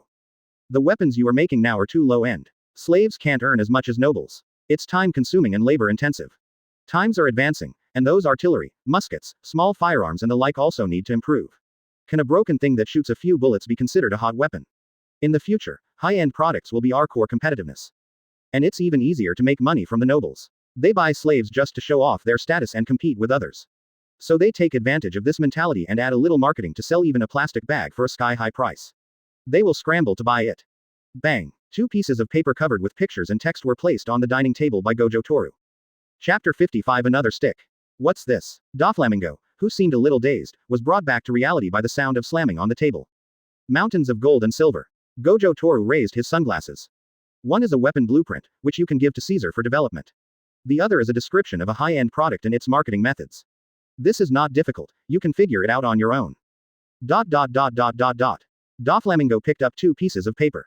The pictures on it are indeed weapons, such as cannons, vulcans, armor-piercing shells, missiles, and finally an atomic bomb. What kind of bomb is this? However, these weapon drawings are not detailed, and many core technologies are not marked. But with the help of text description, it should not be a problem to whip Caesar hard and realize these things. The other one is for regular items, such as electronic products and luxury goods, woohoo 8 gates. Really, these things are much more powerful than today's muskets and cannons, and the marketing methods are also very novel. It is no exaggeration to say that they are mountains of gold and silver. Very tempting stuff. Doflamingo raised his lips in a strange arc, and then changed the subject. But why do you want to cooperate with me? Giving these things to Marine will give you a lot of credit. Tisk, what merit do I need? How much is merit worth? Gojo Toru looked disdainful and curled his lips. The West Blue Army will definitely buy these things, and all the profits will be from the military funds allocated by the world government, which is the real big money. Doflamingo was stunned at first, then he lowered his head and laughed. Mr. Gojo's attitude towards the world government really surprises me. He raised his head and tapped the wine glass with his right index finger. Is your excellency dissatisfied with the world government? Same here. Gojo Toru waved his hand nonchalantly and joked with a smile. After all, Doflamingo's dream is to destroy the world dominated by the celestial dragons and become the king of the world. It's a bit sad that Luffy turned him into a newspaper-reading king, with a single shot from the Great Ape King Spear. Therefore, when cooperating with him, Gojo Toru does not need to have any unnecessary concerns in this regard. But the premise is, he must be completely subdued. Bang! Gojo Toru suddenly stretched out his hand, accurately grasped the small hand that quietly stretched out from under the table, and then took advantage of the situation and lifted up the person hiding under the table. Big eyes, round face, small mouth, unique transparent eye mask, and slightly curly green short hair. Well, she's a very cute little girl. However, her devil fruit ability is not as cute as her appearance and name. Granulated sugar. Paramesh, a childlike fruit. The person with this ability can turn the people they touch into toys, and after they become toys, the relevant people will be erased from the memories of others. It can be said that this is a very buggy ability in the world of pirates. Is this your family too, Dover? Gojo Toru turned his head and smiled warmly. How can you let a child run under the table? It's so dangerous. As he spoke, he picked up Tang, who was standing there in a daze, and gently brushed the dust off her dress. Advertisement. This. Doflamingo stared at the hand holding the sugar, his heart full of confusion and shock. Isolated. No contact at all. No. Gojo Toru shouldn't be able to see and hear the Haki. Moreover, even the observation Haki cannot detect sugar's ability. In the eyes of others, she is just an ordinary little girl. I even used special silk thread to shield the area under the table. But how did Gojo Toru know this? He can even react and use his abilities. Could it be that? Doflamingo secretly gasped. Why aren't you talking? Gojo Toru let go of Sandu, walked over to his side, put his hand on his shoulder, and slowly applied force with his 5 fingers. Don't say you're just a Tianlong who's been stripped of his identity. Even if you're a real Tianlong, you're nothing to me. Lousy lets you live and cooperates with you because he's giving you face. I'm giving you face, so just do it. If you keep doing these little tricks, forget about your ambitions and dreams, Lousy will make you spend the rest of your life in prison reading newspapers. Do you understand? As soon as the words fell. Boom. A majestic and profound aura burst out from Gojo Toru's body. The violent and unparalleled air wave, with him as the core, surged like a raging wave, sweeping across the entire King's Terrace. Snap. Click. Click. Tools, bricks, pillars, land, all cracked under the Conqueror's crushing force. It was as if real pressure was coming at him like an overwhelming tidal wave. All the weaker people in the palace suddenly lost consciousness without a sound. The sugar, who was closest to him, had no power to resist and instantly fell to the ground unconscious. Doflamingo clenched his teeth, veins bulged on his forehead, and beads of sweat the size of beans slowly slid down his cheeks. He tried his best to resist the overwhelming and violent pressure. He even tried to release his conquerors to fight against it, but he was pushed back like a mantis trying to stop a chariot and could not be released at all. Final. Doflamingo lowered his head and spoke word by word through his teeth. I understand. Swoosh. As he finished speaking, the terrifying conquerors, who looked like a demon, instantly disappeared. Who? Doflamingo suddenly felt his body lighten, and he supported himself on the corner of the table with his hands, breathing heavily as if relieved from a heavy burden. Ha ha ha. I said you're a smart guy, Dover. Gojo Toru also changed his expression immediately, laughed and patted his shoulder. Do your job well. I will never mistreat my partners. Then he asked, you should have heard of the Crescent Hunter, right? Advertisement. I've heard that mythical beastmen are quite famous on the sea. Doflamingo hadn't recovered yet, and he was panting and answering questions unclearly. Gojo Toru returned to his seat, took out a pink devil fruit from the backpack he brought, and shook it at Doflamingo. Exclamation mark. Animal type, mythical beast, dog fruit, nine-tails fox form. Doflamingo recognized the fruit almost immediately, it was exactly the same as the description in the fruit illustration. But what shocked him was not that Gojo Toru took out another mythical beast species, but that he thought of an outrageous possibility based on what the other party had just said. You can. That's right. Gojo Toru interrupted him directly and said with a smile. I told you that if you do your job well, I won't treat you unfairly. Do you understand now? Clear. Doflamingo nodded decisively without any hesitation this time. Artificial fruits and the like were immediately forgotten. Isn't it really nice to just catch them? Auction. Must auction. He secretly thought. Wait until it's sold, then find another opportunity to buy it back and continue bidding. In the blink of an eye, Doflamingo came up with a theory of perpetual motion machine, and his heart was even more excited. As for Kaido the Beast and the like, he is not familiar with them. My only partner is Gojo Toru. The rest are customers. Seeing his expression, Gojo Tetsu raised the corners of his mouth slightly, with a look of satisfaction. That's it. By the way, even if I invest my technology in those things, 50% of the shares is not too much, right? The words fell. The excitement on Doflamingo's face froze instantly. But soon, he gritted his teeth again. Not too much. Well, remember to send my money to the dock, and Lawson's family to send them home, that's it. Gojo Toru smiled even more satisfied, and without stopping, he picked up his bag and turned away. I'm very optimistic about your ability to get things done, keep going. Out of the king's terrace. Gojo Toru's face turned pale as paper in an instant, and he frantically pressed the teleport button in his mind. Damn, this Conquerors is really awesome, haha. Trying hard not to faint, his figure flashed rapidly across Dressrosa. Soon, when Gojo Toru finally saw the two women who had just been separated for a short time, he raised his hands and grabbed them, and his whole body instantly collapsed. Bingo-chan, Gion's sister, save her quickly. Bang. Chapter 56 Gojo and Robin get lost. Near dawn, Gojo Toru opened his eyes. Bedside. Little Bingo. Robin was lying there, sleeping soundly.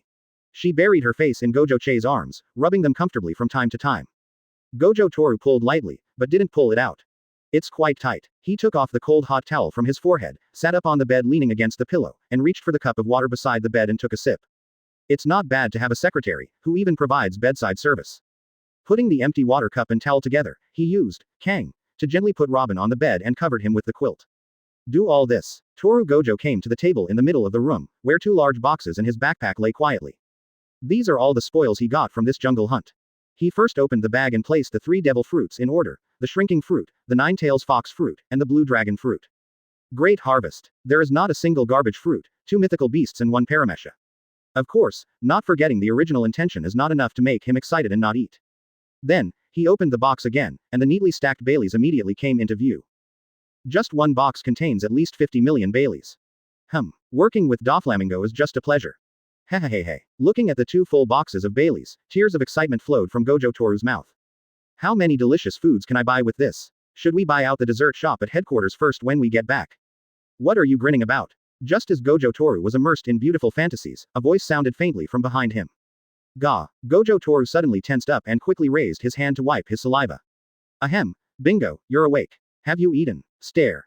Robin squinted his eyes, looking at his boss on the left and the two cash boxes on the right. As for dinner, I've already had it, but I still don't have money for tomorrow's meal. As she spoke, she walked over to the cash box. Pick up a stack of Baileys.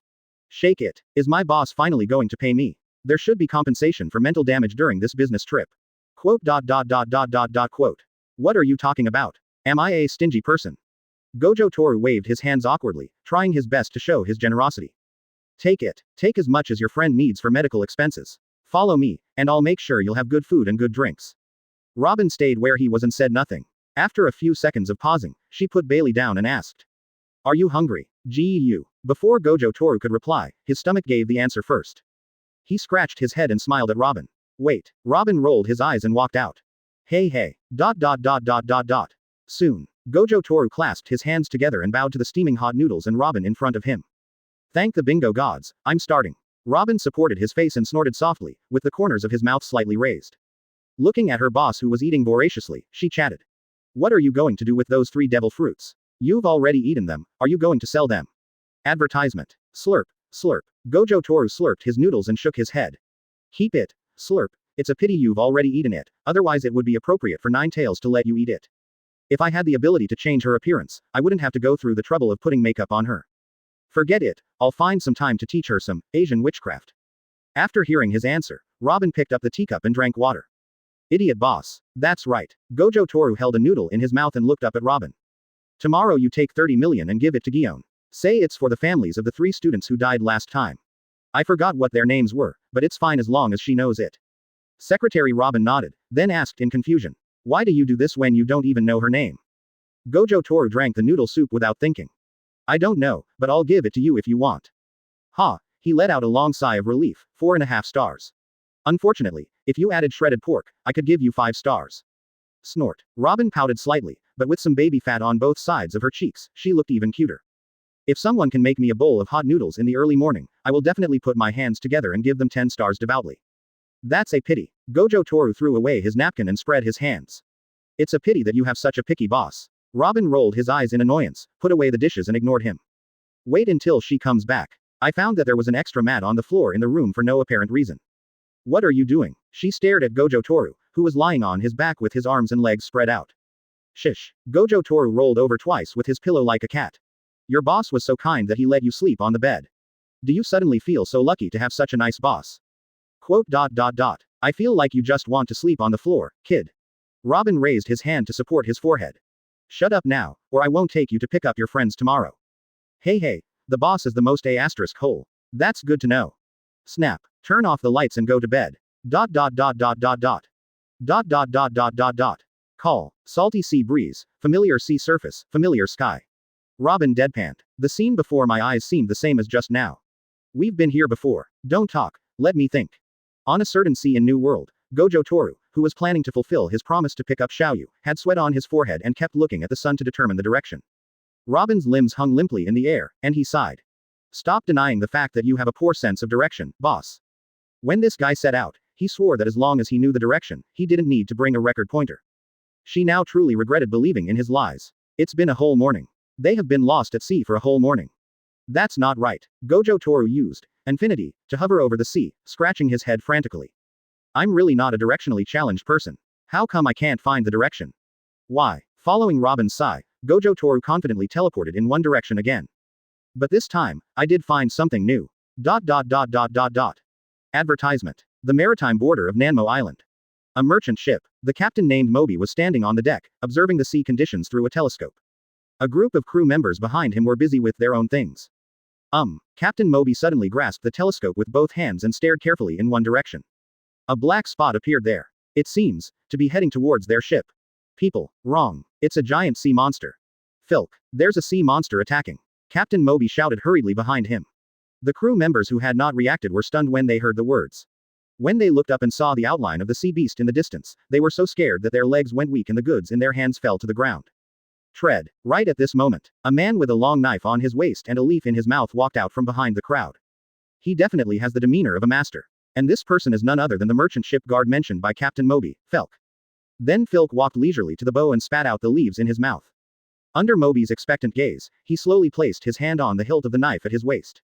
Just a moment. The sea beast in sight is getting closer and closer, but its size is also getting bigger and bigger. It has a horse face, ox horns and a snake body, and its size is extremely exaggerated. Judging from the visual observation alone, the head is at least 50 meters long.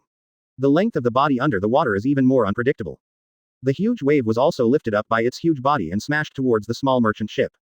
Felk looked straight ahead and swallowed subconsciously. Just before the ship was about to be swallowed alive, he finally gritted his teeth and drew his sword. After all, I am also a swordsman. Swoosh. Felk's sharp flying slash instantly cut through the air. Although the size of the sea beast is quite different, the next second when the attack lands on the sea beast, Boom, boom, boom. The huge sea beast was instantly torn into pieces by the terrifying force. Grinded into minced meat. Green blood splashed all over the sky like a waterfall. Flash sale. The life and death crisis was resolved in an instant. Quote. Quote. After 2 seconds of silence, there was a sudden burst of fierce cheers on the ship. Filk, Filk, Filk is so strong. However, listening to the cheers around him, Felk, who was covered in beast blood, was very confused. How could my slash have such an effect? Huh. Captain Moby, who was standing by, laughed excitedly. What do you mean? That wasn't you. Yeah, Felk said with a sad face. He was almost scared to death just now. Captain Moby swallowed his saliva and said tremblingly. Then who did this? Ahem. Chapter 57. The Evil Bad Pigeon. Have some tea, my lords. On the merchant ship, Captain Moby and Felker smiled flatteringly. Thank you so much for saving me. The crew members behind the two of them also looked at them with admiration. Gojo-sama is indeed the pirate nemesis. Ever since I watched the live broadcast that day, my whole family has immediately become your fans. Gojo-sama, can you give me an autograph? My son likes it very much. You. What a ridiculous name. Gojo-sama's title is clearly One Punch Man. He is a fake fan. Gojo-sama, just sign for me. Bullshit. It's Pirate Buster. You're One Punch Man. Sounds like a bald man, and Gojo-sama's hair is so flowing. You are. Listening to the quarrel gradually rising beside him, Gojo-che huddled on a stool, holding a teacup, sitting like a minion. These titles are awesome. So can I reject all of them? Captain, do you know which direction Nanmo Island is? At this time, the reliable Robin raised the key question. Hey, Nanmo Island. Captain Moby, who was serving tea, paused, then asked with a puzzled look on his face. Aren't you coming from Nanmo Island? Quote. Quote. Quote. Robin and Gojo Toru's expressions froze instantly. Seeing the expressions of the two people, the atmosphere on the scene gradually became weird and awkward. I feel. The crew members who believed in the pirate nemesis were the first to break the silence. Gojo-sama must have seen that we were in danger, so he bypassed Nanmo Island to rescue us, right? No one responded. Then everyone's eyes turned to Gojo Toru, who was covering his face. Ahem. Gojo Toru quickly stood up, pulled the snickering Robin over, and hurriedly said goodbye. Thank you. Well, we have important things to do, so we'll leave first. Please remember to follow traffic safety regulations. Swoosh. He didn't finish his words. The two figures disappeared on the merchant ship. The rest of the people looked at each other in silence for a long time. Moby put his hand on his chin and tapped his jaw twice, stammering. Why are you all standing there like idiots? Go get some work. Also, don't tell anyone about what happened today. Do you understand? New. Namo Island. This is a city with a port full of merchant ships. Most of the ships traveling to and from New World would stop here for supplies and trade. It can be said to be a large transit station. This has prompted a large number of people to come here to find work. The workers coming and going to load and unload cargo accounted for almost half of the people on the dock. With the addition of the caravans coming and going, it seems particularly lively. Just like Zhengzhou railway station in the previous life. There are a lot of people. This will also lead to a lot of speculative activities. Advertisement. Bang. Less than 5 minutes after arriving on the island, Gojo Toru caught the umpteenth pickpocket who was trying to reach into his trouser pockets. He looked at the 8 or 9-year-old kid with some numbness, and raised his chin behind him. Be more conscious, or should I help you? The boy's arm was lifted up, but he was not afraid at all. It's not like he hasn't been caught before, so the worst that can happen is a beating. Muttering in his heart, he pouted and looked back. I was dumbfounded. 1, 2, 3, 5, 6. Behind Gojo Tetsu, there were 6 children, both boys and girls, tied together and tied to a rope like a centipede. One of the girls saw him looking at her and put on an awkward smile. Boss, I'm so sorry. We were all caught. Quote. Quote. The boy was stunned for several seconds, then immediately panicked and looked at Gojo Toru. I'll go with you. Let them go. I'll do anything for you. Oh, they are still in the same group. Gojo Toru's eyes lit up and he was no longer sleepy. He likes this kind of drama of sticking his neck out for his partner and devoting himself to his friends, and then he comes to play the evil bad pigeon. Hearing the noise, the busy workers around stopped what they were doing and looked over here. However, when they saw those little pickpockets, they shook their heads and continued to mind their own business.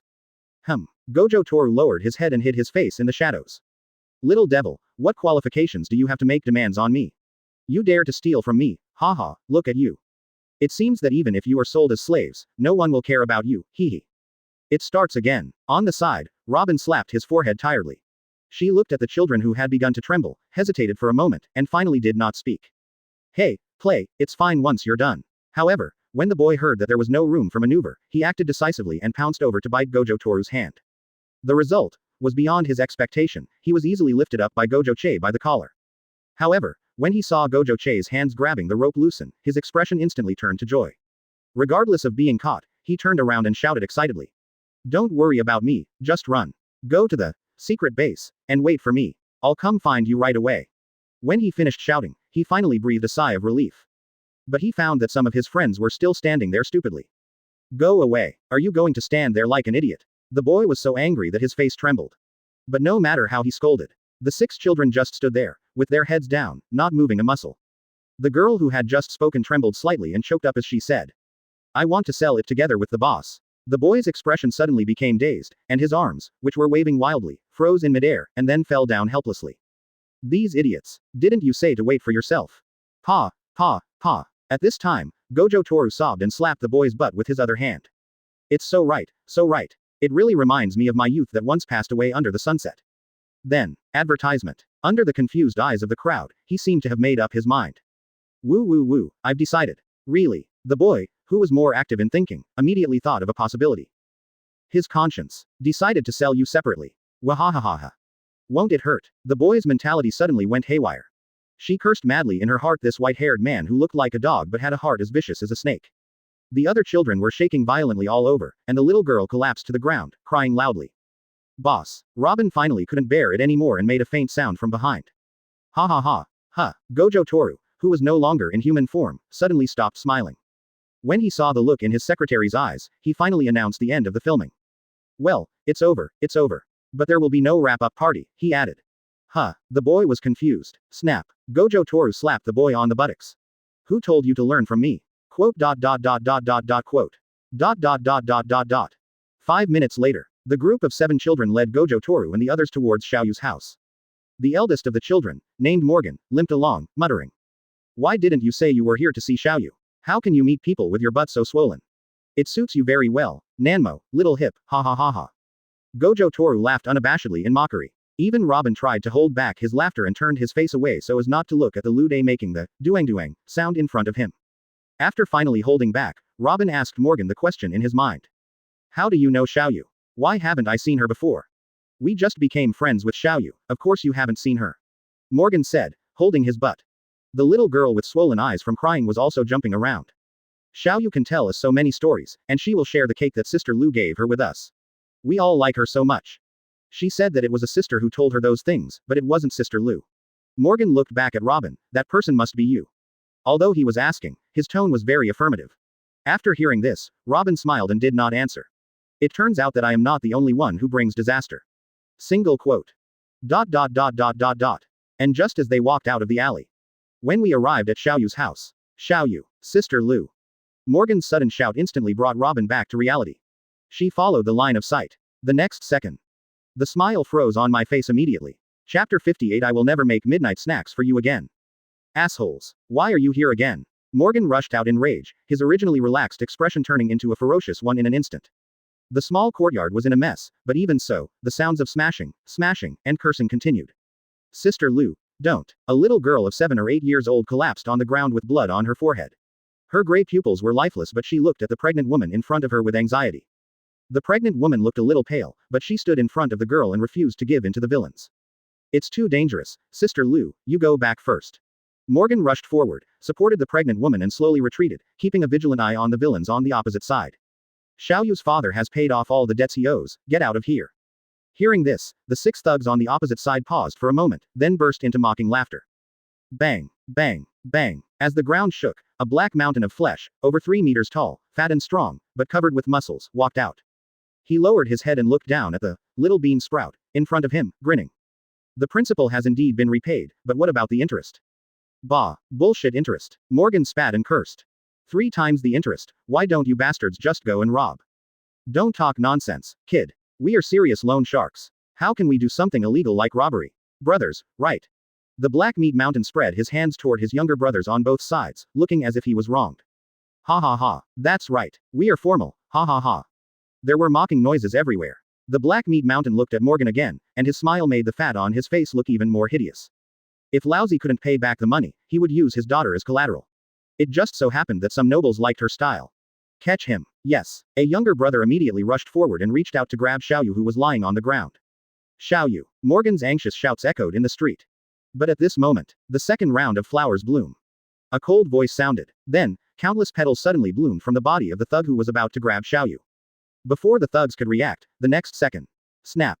Ah, the horrifying sounds of bones breaking and screams suddenly resounded through the streets.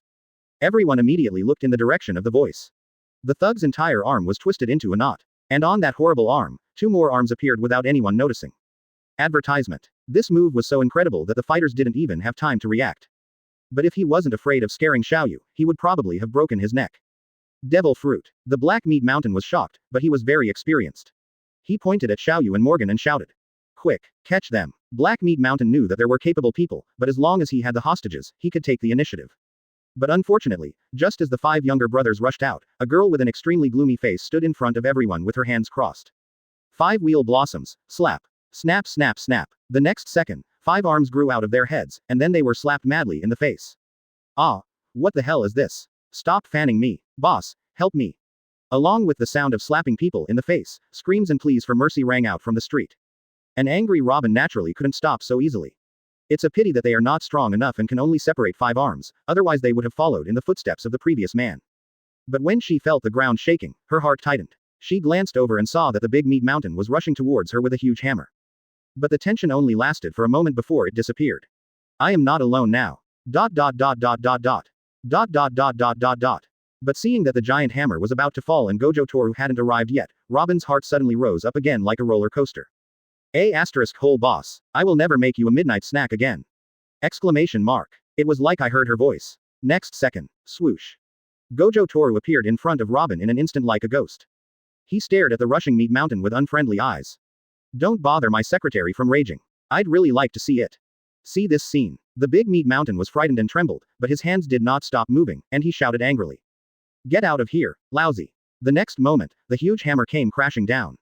Morgan and the others were startled in their hearts, but before they could utter a word, the next scene made them all drop their jaws in shock. I saw Gojo Toru standing still, and he didn't even shake when he was hit by the giant hammer. He didn't even shake at all. Gojo Toru slowly raised his hand, and then the Big Meat Mountain strangely put its head into his palm automatically. As the 5 slender fingers slowly exerted force. Click, click, click. Advertisement. The sound of bone breaking suddenly came from the Big Meat Mountain's head. Ah! Screams rang out immediately. The ferocity that the Big Meat Mountain had just displayed was completely wiped out by this terrifying force, and it could only let out meaningless wails. The remaining brothers who were still being slapped were already frightened out of their wits. He kowtowed hurriedly and begged for mercy, but after a few kowtows, his head was broken and bleeding. However, Gojo Toru didn't even look at it, and dragged the huge meat mountain that looked like a dead dog into the alley. Come, let me hear what other businesses your company has. My lord, I was wrong. I will never look for their family again. Ah. Shut up. Dot dot dot dot dot dot. As the tragic wails gradually died down, the street fell into deathly silence. Everyone turned their gaze towards the remaining thugs, and their eyes gradually grew colder. Morgan helped the pregnant woman sit on a chair, then called the children to join him. Beat them. Seeing the boss speak, the kids immediately rushed over and started punching and kicking the thugs. The screams started again. The other side. Robin carried the immobile Xiaoyu to the wheelchair, then took out a tissue and gently wiped the blood off her forehead. Xiaoyu stretched out her hand and groped in the air. Sister Bin, is that you? It's me. Robin put his face into her palm and spoke softly. Xiaoyu stroked her facial features and laughed. It was the first time I saw my sister get angry just now. It was very cool. The sweet voice remained the same as always, not affected at all by the crisis just now. Robin smiled, and then heard Xiaoyu say again. Sister, didn't Dad come back with you? In an instant, Robin's smile froze on his face. When she thought of Xiaoyu's father who had been put in prison, she couldn't open her mouth. However, Xiaoyu, who didn't hear any response, seemed to have noticed something and paused her hand on Robin's face for a moment. But, things soon returned to normal. She stroked Robin's eyes and said with a smile. By the way, sister, have you found your partner? The voice of that big brother just now sounded super reliable. Found it. Robin used a tissue to gently wipe Xiaoyu's gradually moist eyes, with a trembling voice. He is a very good and bad person, and he is also someone who can make Xiaoyu better. Sister, you can't lie to Xiaoyu. It's true. Quote. Quote. Hee. It seems that my sister has brought me good luck again. Chapter 59. The man on the other side of the phone. In the alley. Ah, a heart-wrenching scream was heard, but the sound stopped abruptly as his jaw was smashed. Gojo Toru looked coldly at the body of flesh with shattered bones and lying limply on the ground, then stepped over his head and walked out of the alley. He smiled at Morgan who was looking out of the alley. Why? You think it's cruel. Although I have lived in chaos since I was a child, the dead people I have seen are completely different from the scene before my eyes. Morgan was horrified by this situation. Thinking of his previous behavior, his body began to tremble involuntarily. It was like walking at the gate of hell. Gojo Toru walked over and spoke calmly. Of course, I have to be more humane to people, but for these bastards who have brought disaster to countless families, I have to be 10 or 100 times more ruthless to let them know what they can and cannot do. Know why I let you go? Quote. Because, we are still human. Well, even if it's me, I would steal and rob if I couldn't survive. This is due to people's instinctive fear of death, which is still within the scope of human struggle. But the kind of people who can obviously survive, but take the initiative to steal and rob, those who harm others are not worthy of being called human beings. I will not care about you today, but you must remember everything you saw today. Quote. I understand. I will never become that kind of person. There was a disgusting smell in the alley. Gojo Toru said nothing more and turned away. That's right. But after taking 2 steps, he turned around and smiled at Morgan. You go and clean up the place, it would be bad if you scared other residents. Quote. Quote. Morgan, who was still thinking, suddenly turned around like a rusty machine, with disbelief in his eyes. You should be able to remember it better this way, come on. With a wave of his hand, Gojo Toru left without looking back. All that was left was a corpse that was no longer human and Morgan whose brain was broken. Quote. Is this curiosity killing the cat? The faint whisper mixed with the stench added a touch of desolation to the alley. Hurry and bring the tools. Be careful, the door is falling. Ping pong. The crisis has been resolved, but Xiaoyu's family is still not at peace. The children's group members were busy working back and forth in the messy courtyard. Robin sat next to the wheelchair, comforting Xiaoyu. Although Sister Lu, who was pregnant with a big belly, was still a little frightened, she took the initiative to bring desserts from her home and feed the busy little ones. Gojo Toru watched outside the yard for a while, and finally joined the repair work. The main reason was that the little ones were not very nimble, not because he smelled the fragrance of desserts. Advertisement. But because of his joining, the messy courtyard was soon tidied up. Gojo Toru, who contributed the most, naturally got the food he wished for. Leaning against the reinstalled door frame. While eating mousse, Gojo Toru looked at Sister Lu who was holding her waist. To be honest, Sister Lu, I always feel that you look familiar. Madara, with her short orange hair and some freckles on her face, looks like someone I've seen somewhere before. But I just can't remember it, maybe it was a minor role that flashed by in the anime. Huh, Sister Lu looked over in surprise and then said jokingly. Although you don't need this old-fashioned way of chatting up people with your looks, but I'm pregnant and still married, so be careful not to get beaten. Hearing the conversation, Robin also turned his gaze over. He. Please forgive me. Look at the look in my secretary's eyes. It's like she's looking at a rotten apple resurrected from a garbage dump. Gojo Toru clasped his hands together and begged for mercy. Then he quickly changed the subject. By the way, Sister Lu, what does your husband do for a living? Why didn't he come back today after such a dangerous incident? Sister Lu narrowed her eyes upon hearing this, and her expression became even more strange. Ah, Xiao Che, it's useless to sow discord between us. My husband and I love each other very much. Give up now. Quote. Quote. There's no way to chat today. Where's her husband? Come back quickly and take this overconfident woman away. Gojo Toru slowly slid down the door frame, the small plastic spoon in his mouth hanging down limply, looking as if he had lost all desire to live. Ha ha ha ha. Xiao Che is so funny. Gojo looked over with a dead look. Quote. Please don't say something that could lead to misunderstandings. I'm not your toy. Puff. Gojo Toru turned his head, and Robin and Xiaoyu, who had just laughed, had already turned their heads and looked away. He glared at the back of the guy's head who had no respect for his boss. Sister Lu, who was holding her waist, leaned back in her chair as if she had lost all the strength to laugh. Okay, actually my husband is a bank clerk. He was supposed to go home for the day before yesterday, but something happened. He will be back in the next 2 days. Ah, before she finished speaking, she suddenly covered her stomach and screamed. Then his face turned pale, beads of sweat oozed from his forehead, and his expression was extremely painful. Swoosh. Gojo Toru teleported over and supported Sister Lu who was about to fall. Advertisement. What's going on? It's time to give birth. Robin is running towards this side. Sister Kelu, it's not time for you to give birth to a baby yet. Xiaoyu's eyes were full of urgency. The bloody smell in the air made everyone's heartstrings tighten. Premature birth. This thought instantly appeared in everyone's mind. Boss, no need to remind me. Gojo Toru didn't dare to touch Sister Lu, so he picked her up along with the chair, and then quickly looked at Morgan. Where is the hospital? Morgan, who was also anxious, immediately calmed down and pointed in a direction. That direction. In the center of the city. Swoosh. After knowing the direction, Gojo Toru took Sister Lu and disappeared from the spot in an instant without listening to any extra words. After the rest of the people recovered, they also rushed to the hospital. Xiaoyu reached out and held Robin, speaking very quickly. Hurry up and go to Sister Lu's Den Mushi to inform Uncle. Robin was stunned for a moment, then quickly reacted. Then wait here for a while, I'll be back soon. Yeah, don't worry, I'll be fine. ... Without wasting a moment, Robin rushed into Sister Lu's house, lifted up the wet hair on his forehead, and began searching in the living room. However, after searching the entire living room, I couldn't even find a trace of the Den Mushi. Without time to think, Robin rushed into the bedroom. Finally, I saw the Den Mushi and the phone book on the bedside table. Robin grabbed the Den Mushi and dialed the number marked, husband, according to the phone book. Bulu bulu. ... Bulu bulu. ... Snap. Connected. Then, a steady male voice came from the microphone. Hello, this is Senior PK, who is this? Chapter 60 The Influence of Gojo Toru. Hospital. Toru Gojo sat in a chair outside the emergency operating room, frowning. Tap tap tap. Hurry and chaotic footsteps came from the other side of the corridor. Morgan ran over with his friends, and Robin pushed Xiaoyu and followed far behind. Brother Gojo, how's Sister Lu? Morgan and Xiaoyu came closer and asked him hurriedly. And Gojo Tetsu. He leaned his head against the wall and shook his head. Seeing this, several people's eyes suddenly became moist, but before the thunder struck. I'm not a doctor, aren't you just asking me nonsense? Gojo Toru looked at them in confusion. Quote. Quote. Quote. Can't argue with that. Oh, right, he asked. Have you informed Sister Lu's husband? He has to be there for such an important matter as the birth of the child. Robin nodded. I have notified him. He was supposed to come back today. His ship just entered the waters of Nano Island. He should be here soon.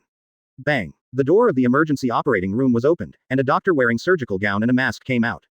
Doctor, how is Sister Lu? Morgan and Xiaoyu hurried over. The doctor was also a little anxious. He held a form in his hand and glanced at everyone. Finally, his eyes locked on Gojo Toru. Are you a family member? Let me tell you about the situation.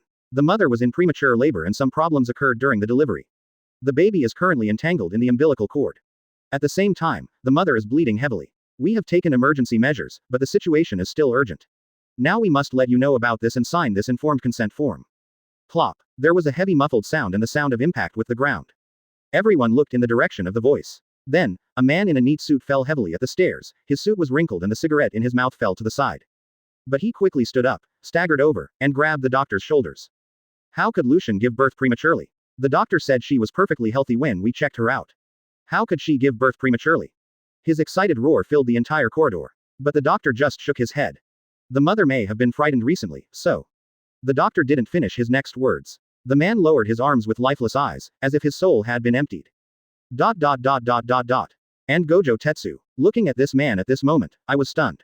Sister Lu's husband is the cadre under Dover. Advertisement. Senior. No, this is not important. What's important is that this plot doesn't exist in the original novel. Didn't Lucian give birth smoothly in the original novel? He was supposed to go home for the day before yesterday, but something came up. Sudden. What Lu Jia said not long ago came to Gojo Toru's mind. Yes, Senior should have been home the day before yesterday, so what happened today wouldn't have happened, and Sister Lu wouldn't have been frightened and given birth prematurely. It was supposed to be like this. But my arrival has caused the world to shift. I have come into contact with Dover several times, and the people around him will naturally be affected. Thinking of this, Gojo Toru's face turned grim. However, now is not the time to dwell on this. Gojo Toru strode up to the doctor, quickly explained and asked. Hello, doctor. I am a user of the devil fruit ability. I can clearly see through the human body. So, will this help with the current situation? Swoosh. At once, everyone's eyes lit up. Senior quickly got up and stared at the doctor, waiting for his answer. The doctor looked Gojo Tetsu up and down. Are you serious? This is no joke. Gojo Toru didn't waste any words. He took off his sunglasses and glanced at him. Your lungs are black, you probably have a smoking habit, your left kidney is atrophied, and you have 3 kidney stones, you have hemorrhoids. Okay, I believe you. The doctor quickly raised his hand to interrupt, and then looked at Senior. This young man's ability can indeed help us judge the situation during childbirth more accurately, but this requires your consent. I agree. Anything is fine as long as Lucian and the child can be saved, Senior said without any hesitation. He didn't even bother to find out who Gojo Toru was. Hearing this, the doctor didn't waste any more time and took Gojo Toru into the operating room. Then come and change into sterile clothes, young man. Bang. The heavy door of the emergency operating room was closed, the rest of the people were isolated outside the door, and the corridor fell silent. Lucian. Looking at the incandescent light indicating that the operation was in progress, Senior leaned against the wall weakly and slowly slid down to the ground. Thinking of Lucian, he covered his face and trembled slightly. He already knew what had happened from the phone call. She must have been very scared at that time, right? If I had been at home at that time, would Lucian have not become like this? And I was still out there, doing things that Lucian hated. Advertisement. Thinking of this, Senior couldn't help feeling uncomfortable again. Don't worry. Robin pushed Xiaoyu over and comforted him. As long as the boss is here, everything will be fine. That's right, brother Gojo is so powerful, sister Lu and the baby will definitely be safe. Xiaoyu also agreed. 5. It was not until then that Senior realized something was wrong. Recalling the appearance of the young man just now, he was stunned. That person just now is the Gojo Toru mentioned by the young master. Immediately, Senior rubbed his face hard and showed a bitter smile. I'm a pirate, but when something goes wrong at home, I have to rely on a marine. I'm really. The pure white corridor fell into silence again. Half an hour later. Snap, the blinding incandescent light went out. The door of the emergency operating room was reopened, and Gojo Toru, sweating profusely, walked out, straightening his coat. Gojo-sama. How is it? Seeing this, everyone quickly surrounded him. Senior also stood up immediately and took a step forward, his eyes full of anxiety. Gojo buttoned up the last button and proudly put his hands on his waist. I personally went into battle, so what could possibly go wrong? Of course, mother and child are safe. After that, the corridor was quiet for 2 seconds. After confirming that I heard it correctly, suddenly, excited cheers rang out. The children rushed over and hugged his thighs. Gojo-sama is so strong. I told you that with brother Gojo here, everything will be fine. Gojo Ni is the most powerful man in the world. The excited little guys surrounded Gojo Toru and almost threw him into the air to celebrate. Alright, stop arguing, we are still in the hospital. Seriously. Gojo Toru was also very nervous about Lucian's unexpected premature birth. After all, there must be a reason for this. In short, something has changed somewhere. Thank you, Mr. Gojo Toru. Senior walked up to Gojo Toru and thanked him sincerely. Thank you so much for saving Lucian and my child. Well, you are from Dover, right? There was no emotion in Gojo Toru's tone. Senior's pupils shrank suddenly, and his heart instantly rose to his throat. Chapter 61. Farewell arrangements. Sir, you know me? He is not even an officer now, and has never shown his face in front of Gojo Toru. He doesn't understand why this famous marine knows him. But the consequence of a pirate being recognized by a marine. Gojo Toru looked at the disheveled senior. To be honest, I really liked this character when I watched anime. Just to make his vegetative wife smile, he took off his expensive suit, wore ridiculous clothes and did despicable things day after day for years. His experience can be said to be one of the most sad stories in One Piece. Do your job well. I understand. Senior was a little slow to react and just stood there in a daze. Gojo Toru smoothed out the wrinkles on his suit and looked at him. Dover will expand his business in Dressrosa. I will say hello to him. You can just do the work and stop fighting. Senior's eyes widened. Sir, you just follow the arrangements. Gojo Toru stood up and put his sunglasses back on. If you don't want to encounter something like today again, then find a stable job, bring your wife and children to live with you, and start a new life. In this rotten world, no one knows whether they will live or die in the next second. If you want to survive, you must not only become strong, but most importantly, take on the responsibilities of a husband and a father. Lies will eventually be exposed. Don't wait until it's too late to regret, that will be meaningless. After saying that, he took Robin and Xiaoyu and left. Morgan, who seemed to understand what was going on, looked left and right, and finally followed with his friends. Senior still hasn't recovered from the shock. He looked at his neatly ironed suit in the direction where the white-haired, blue-eyed boy left. Thinking back to the sweat on his face just now, and the few words that changed my life, I felt so strong and gentle, so upright and open-minded. This is a truly amazing person. Senior was now in deep adoration of the departing figure. Bit her lip. Turn around and ask the doctor about the situation. Not long. Senior stood quietly beside Lucian's bed, holding their child carefully in his arms. He tried to speak several times, but when he saw Lucian, he became timid again. Lucian looked exhausted and asked with a smile, "Is the baby cute? I haven't even seen it yet." "Oh, yeah. Very cute." Senior quickly bent down and gently placed the child next to the pillow so that Lucian could take a closer look. It's really cute. Let's give the child a name. Gimlet. Senior straightened his back, but after he finished speaking, he looked at Lucian cautiously. Advertisement, what do you think? Lucian pretended to frown, and waited until Senior was so nervous that he was sweating, then he chuckled. Very good. I can tell from listening to him that he is a brave and determined little guy. Call. Senior breathed a sigh of relief as if he had lost all his strength. Lucian covered his mouth and laughed secretly, then seemed to have thought of something and asked again. By the way, where are Xiao Che and the others? Thanks to Xiao Che, Xiao Jimmeret and I are safe and sound. I don't know how to thank him enough. I was even teasing him before, he. Hearing this, Senior was stunned. The man's words just now reappeared in my mind. Take responsibility. Lucian. Senior suddenly looked extremely serious and looked directly into her eyes. Lucian was startled, then glared at him. Why are you shouting so loudly? You're scaring the baby. Senior said nothing more. He bent deeply towards Lucian, who was lying on the bed. Lucian blinked blankly. What are you doing? I'm sorry, Lucian. Senior kept bowing, his lips trembling slightly. In fact, I'm not a bank employee at all. I'm just a pirate, the kind you hate the most. I'm sorry. In order to prevent you from leaving, I deceived you with a despicable lie. Although it's inappropriate, I really don't want to lie to you again for a second. I don't want to leave you in Gimlet, so no matter what I do, I just beg you to forgive me. Senior said all this with tears in his eyes and clenched his lips, only to find that, apart from the ticking of medical equipment, there was no other sound in the ward. The room fell into silence for a long time. Pop. Just when he was in great torment, a hand gently rested on his head. I know. A voice sounded softly beside his ears. I knew it a long time ago. I asked the bank, and they said they didn't have an employee like you. Senior's pupils trembled violently as he looked at the floor. I want to speak, but I can't say anything. At this moment, the hand gently stroked his head, and the voice sounded again. Although I don't know your real job, I believe you will tell me on your own initiative. I just didn't expect. She asked. Will you continue to be a pirate in the future? Senior's vision suddenly blurred and tears welled up in his eyes. He said, I will change to a proper job. Advertisement. Take you and Gimlet with you and live together forever.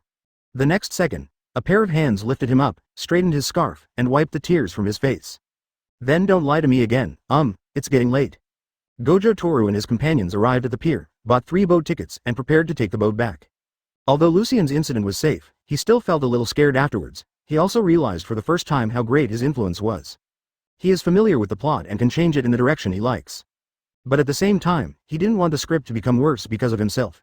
That would be a really unpleasant feeling. So he didn't want to have too much contact with Lucian, at least for now. And go back. It's time to improve my abilities and take the script into my own hands. After checking the tickets, we prepared to board the ship. Gojo Toru turned around and took the large suitcase from Morgan's shoulder. Morgan rubbed his sore shoulders and frowned in confusion. Brother Gojo, is there something urgent? Why are you in such a hurry to leave? You didn't even look at Sister Lu and the baby? Robin and Xiaoyu had the same doubts and were waiting for his answer. Bang. Kicked Morgan's A. Where do so many children come from? Gojo Toru stared at him. You guys will follow Senior to Dressrosa. If I find out that you steal again, I will beat you to death. Don't look at other people. I'm talking about you, Morgan. As the boss, you should take the lead. If you don't impress me next time we meet, I will beat you to death.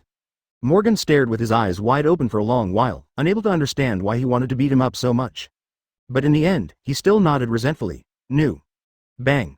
Nu. Rubbing his ears, Gojo Toru nodded in satisfaction. Okay, then let's say goodbye to classmate Xiaoyu. We can still meet in the future anyway. Immediately, the members of the children's group came forward and hugged Xiaoyu as a farewell. They knew that Xiaoyu was going there for treatment and they were happy for her from the bottom of their hearts, so there were no sentimental and tearful scenes. Soon, several people made an agreement to meet later. Gojo Toru and his companions boarded the boat. Several little guys were standing by the dock, waving their arms high. Morgan didn't turn around and leave until the boat gradually disappeared in the orange afterglow. Brother Gojo, I will remember everything today, and I will definitely become a man who impresses you. Chapter 62 Arrogant Spandine. 3 days later, Xiaoyu was sent to the headquarters senior hospital for treatment. Toru Gojo even asked his father to visit her for a day, which made her more positive about the treatment. The medical level of the headquarters is very mature. Most disabled Marines can receive the best treatment here and can basically be cured. Of course, this is almost all thanks to Vegapunk's technology. The medical expenses were paid by Gojo Toru, but with the help of old man Zephyr, various subsidies were provided, so in the end, not much was spent. A few days later, Gojo Toru's training is on the right track. Every morning, he leads the elite training camp for physical training, and in the afternoon he focuses on the development of his domineering aura and techniques.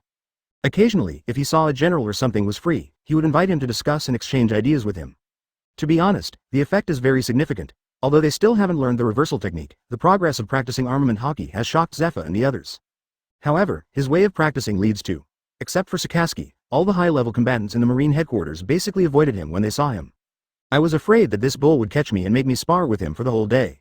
Even Kizaru had already run away. After fighting a battle that day, he said that he was going to the Marine Science Corps to help that night. In the lonely training ground, Toru Gojo held a barbell as high as a building and practiced frog jumps around the track with one hop after another. Not far away, several heads lined up in a row, poking their heads out from the gate and looking over here. The top one, the Fire Mountain, asked silently, "How long have you been dancing?" 2 hours of frog jumping, 3 hours of pounding warships, every day. Hua Xiaoshan took a deep breath. Won't this guy get tired? I don't know, probably not a human, Kaji complained. Hearing this, Ghost Spider, Doberman, Fire Mountain and Flying Squirrel above and below all nodded in agreement. Gion and Robin, who were standing nearby, listened in silence to the school violence against Gojo Toru by several people. Feeling emotional, It has been almost half a month since Gojo Toru and his companions returned. During this period of training, Gojo Toru's training volume increased every day. All kinds of training equipment are directly stretched to the limit of the body's endurance. After a lot of bang bang bang, and then another bang bang bang, it's all right. This physique is so exaggerated that it makes people envious. Gion sighed and turned to look at Robin. Let's go, Mr. Zephyr said this morning that your documents have been delivered. I'll take you there to get them. Uh-huh. Robin nodded obediently, then waved to the people on the other side. Seniors, I'm leaving now. See you this afternoon. Hearing this, several Zhongding turned their heads and waved at her. Bye, Bingo. Is it time for dinner? Is there any juice to drink this afternoon, Bingo? Advertisement, come find us if you have any problem, hello. After these days of getting along, Robin, with his interpersonal skills honed since childhood, quickly gained everyone's favor and recognition as a non-student. She has now become almost the darling of the group in the entire elite training camp. Gion rolled his eyes at those greasy guys with disdain and walked towards the office building with Robin. The main gate of Marine headquarters. Get out of the way, an arrogant voice sounded. Then, the man in a striped cape and a black suit kicked the guard at the gate of opening and swaggered into the Marine headquarters with two of his men. Stand. When the guard who was kicked down was about to stop them again, the old guard at the side stopped him. The old guard shook his head at him. They are a CP department independent of the world government. We can't afford to offend them. Hearing this, the guard frowned, feeling very dissatisfied. You can't break into the Marine headquarters, well. The old guard sighed and said nothing more. When he was young, his character was even stronger. So he's an old guard now. Lord Spandine, is it really okay for us to do this? Spandine glanced at the CP who was speaking. Remember, we only need to obey the orders of the 5 elders. No one can delay even a second in the tasks assigned by the elders. Click. Spandine pulled out a loaded pistol and tapped him on the face. Since you're new here, I'll let you off this time. Remember this for the future, do you understand? The newcomer swallowed his saliva and nodded quickly. Clear. Spandine grinned, revealing a smile that made people feel uncomfortable at first sight. Just as he stepped onto the stairs of the office building, he paused. In the sight, 2 girls, one big and one small, walked out of the building, talking and laughing. Spandine narrowed his eyes and looked closely at the girl holding the ID. After a while, he shouted at the 2 women's backs. Stop, you two, Gion, who was about to take Robin to dinner, stopped and looked in the direction of the sound. Advertisement. After just one look, Gion's brows immediately frowned. Spandine, what's up? I really didn't check the calendar before going out, and I was unlucky enough to run into this piece of shit. Of course there is something. Spandine came over slowly, staring at Robin. Have I seen you somewhere before? Robin's heart skipped a beat. I did my makeup today under the guidance of Satoru Gojo. Although my technique is not as exquisite as his, there are almost no major flaws. But, has it been discovered? And why this man? Robin looked at the murderer who destroyed O'Hara and felt a little breathless for a moment. Seeing this, Spandine confirmed his judgment a little more. But he couldn't remember where he had seen this girl for a while. But she definitely has a problem. Spandine stared at Robin and waved his hand. Come with me and take it away. Yes. The 2 CP members lowered their heads and then stepped forward to arrest the person. A figure stood in the middle. It was Gion. She placed her hand on the hilt of her knife and stared at Spandine coldly. What do you want to do? This is our Marine. However, Spandine narrowed his eyes and sneered. I suspect she is a wanted criminal with a bounty on her head from the world government. I'm going to take her back for questioning. If there's no problem, I'll send her back to you. Send it back. Gion was absolutely certain that if that were the case, little Bingo would never be able to come back safe and sound. Although I don't know why this guy targeted Bingo. Gion drew his sword directly. Don't even think about it. Why, what are you, a little colonel in Gion, going to do? Spandine smiled wryly and said, I'm here on a mission from the 5 elders. Do you want to rebel against the world government? The veins on Gion's forehead twitched and he thought to himself that this was trouble. But she didn't give up, and said seriously, even if that's the case, it's the Marine Fleet Admiral's job to handle it. It's not your turn as a CP leader to meddle in other people's business. Spandine laughed wildly and said, I repeat, I am acting on the orders of the 5 elders. If he came to the Marine headquarters normally, he might be afraid, but now he is not afraid at all. With the 5 elders behind him and without doing anything out of the ordinary, he would basically not run into any problems that he couldn't solve. What's wrong with arresting someone? It's no big deal. Maybe my judgment is correct. Spandine smiled contemptuously and waved his hand again to signal for arrest. Chapter 63. 5 elders. Some of the Marines near the office building ran to find their superiors, while others turned their heads away and pretended not to see anything. Thinking of what the well-behaved and sensible little Bingo would face, Gion's eyes sank. She exerted force on the handle of the knife and began to gather strength throughout her body. Sow. The next second after the sound of the blade breaking through the air was heard, the 2 CPs reacted instantly, attacking Gion ruthlessly with punches and kicks. They have been on guard. The extremely swift attack came directly at Gion's vital points. Haha, don't think that you Marine are the only one with elites, Spandine sneered. These two new CP members were carefully picked by him. Even if they are not as good as Gion, the difference between the two of them together is probably not much. But he didn't have that much time to waste. Bang. Crackle, clackle, clackle. The seabirds resting in the square flapped their wings and flew up, and the loud gunshots broke the midday tranquility. The sudden pain caused Gion to stagger slightly, and her body leaned forward unnaturally as she dodged. Plop. Fell heavily to the ground. The bullet scratched a bloody mark on the spider tattoo on Gion's thigh, and blood immediately seeped out. But it wasn't too serious. After all, Spandine didn't dare to go too far. You deserve it. Spandine glanced at Gion, who was lying on the ground, retracted his gun, and turned to walk towards Robin. He stared at the panicked Robin and grinned. Haha, I will make up for the precious time I wasted on you. He reached out and grabbed Robin's arm, however. Swoosh, swoosh, swoosh. Several sounds of breaking through the air rang out from all around. There were 4 figures falling rapidly from the air in the building. At the entrance of the square in the distance, a large group of young Marines are approaching rapidly. Bang! A hand suddenly clamped Spandine's wrist before he could react. Before he could see who was coming, snap, instantly, Spandine stood still with his eyes wide open. Snap! Another sound of fracture. 2 seconds later, Spandine looked at his 2 severed fingers and suddenly let out a howl like a pig being slaughtered. Click! Click! Click! Then, the 3rd, 4th, and 5th. The white broken bones were visible, and blood gushed out, splashing in front of Gojo, and in the air. However, under his terrified and rapidly shrinking gaze, Gojo Toru crushed his palm, wrist, and arm inch by inch with his hands. Finally, Gojo Toru threw him to the ground like trash. Advertisement. He rolled on the ground in pain, covering his arm and screaming heart-wrenchingly. The other 2 CP members were horrified and rushed back. One of them was on guard against Gojo Toru, and the other went forward to check on their leader. However, Gojo Toru's cold eyes did not change at all. With a slight raise of his hand, the 2 CPs were instantly crushed into a pool of minced meat by Kang. The Marine who was a step slower made everyone feel nervous and they couldn't help but slow down a bit. Robin was immune to the disease. He trotted to Gion's side and squatted down to check his injuries. Zhongguo and others came and frowned deeply when they saw this scene. Take Gion down to get bandaged. Then everyone stood aside and waited for Spandine's dog to stop barking. No one cared about his injury. After a long time, the midday sun gradually rose.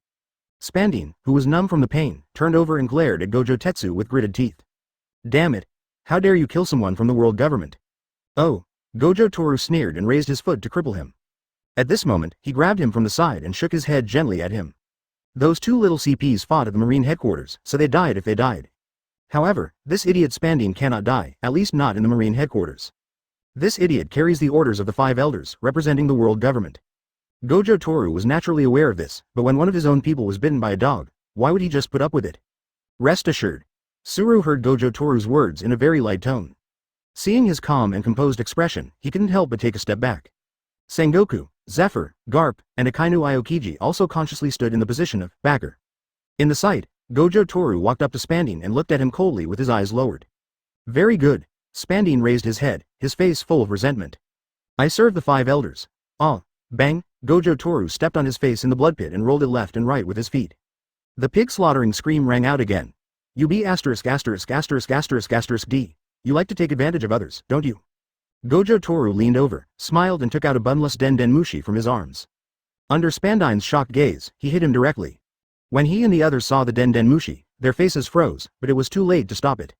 Bulu bulu, bulu bulu, the unique ringtone, rang for 2 seconds. Click. Got connected. While crushing Spandine, Gojo Toru asked casually, 5 elders? Gojo Tetsu. On the other end of the phone, Satan looked at the blue-eyed Den Mushi and frowned. You only need to complete the tasks that Spandine notified you of, and do less unnecessary things. Gojo Toru sneered. Did you let this stupid dog go? Advertisement Den Mushi was silent for 2 seconds. Where's Spandine? You can tell that the other party's tone is very unhappy. Gojo Toru glanced at Spandine, whose eyes were gradually becoming distracted, and said. It looks like a dying dog. Do you know what you are doing, Gojo Toru? Saint Satan said word by word. What I do? Gojo Toru smiled. I also want to ask, you who let the dog come up to bite me, what are you planning to do? Satan Sheng choked. He didn't expect Gojo Toru to answer like this. Knowing what kind of person Spandine was, he immediately guessed what had happened. But this is not the reason for Gojo Toru's attitude. Saint Satan's face suddenly turned gloomy. The superiors liked to speak harshly, and no matter what they said, the inferiors could only accept it obediently. This is nothing, after all, there are differences in status. But this little Marine actually dared to talk back, which made Saint Satan feel uncomfortable. Especially since the other party resorted to violence, Satan Sheng became even more unhappy. He said sternly, Gojo Toru, do you think the world government won't kill you? Things have come to this point, and Zangguo naturally can't just sit there and watch any longer. He hurried over, snatched the Denden Mushi and explained. 5 elders, calm down. This kid saved the elite training camp and killed hundreds of villains before. Some time ago, we wiped out nearly 100 pirate groups in Dressrosa, saving the reputation of a member of the world government. Although these things are nothing, his mind and body are inevitably affected. I heard that he often has headaches in the middle of the night and can't sleep. I think if there is a mission, it is better to hand it over to other generals. Seiden Shang on the other end of the phone was silent. This Sengoku deliberately said those achievements to secure Gojo Toru's position as a meritorious official, and then said that he was unwell to shirk his responsibilities. His reputation as a wise general is not groundless. Garp also came over with his nose pinched. This guy is just a recruiter who is nothing. What kind of mission can he accomplish? It would be safer to leave it to Sakazuki and the others. The snack flew away, and he turned his head and glared at Gojo Toru. Why don't you hurry up and start training? Do you really think that the world government has no one to use and would come to a poor kid like you? Seiden Shang finally understood that the two guys were singing the same tune and were here to ask for a reward for Gojo Toru. He took a deep breath and pondered for a moment. The world government has seen Gojo Toru's contributions. After unanimous discussion among the 5 elders, he will be awarded the rank of general. Tisk, who cares? A white-haired disdainful voice floated over. Saint Seiden pretended not to hear and spoke again. Also, after Gojo Toru completes his mission, whether he succeeds or not, you can come to Marineford and choose a devil fruit as a reward. Don't let the world government down. To be honest, he had not expected that everyone in Marine would side with Gojo Toru. Otherwise, Gojo Toru would be just a small figure in his eyes. But for the sake of Marine stability, Saint Seiden doesn't mind giving some small favors. I was just tricked and I feel very unhappy. Why don't you thank the government? Zangguo asked loudly. Gojo Toru curled his lips. He didn't even take the thunderfruit, which was placed on the Sky Island. How could he want one from you? But he didn't say anything more. The mission depended on his mood. There was no one to practice within the headquarters, and he had long wanted to go out and find someone to fight. Gojo Toru accidentally stepped on Spandine's arm and broke it.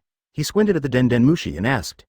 What do you want from me? Chapter 64 Conflict the next day, late at night. What? The world government asked you to fight the Revolutionary Army. Robin, who had just heard the news, widened his eyes and looked shocked. This is different from the last time in Dressrosa. Kuzan is the leader and Gojo is his deputy. They are dealing with a group of pirates who are fighting among themselves. This time, Gojo Toru was theoretically a lone commander, and he was facing the regular army.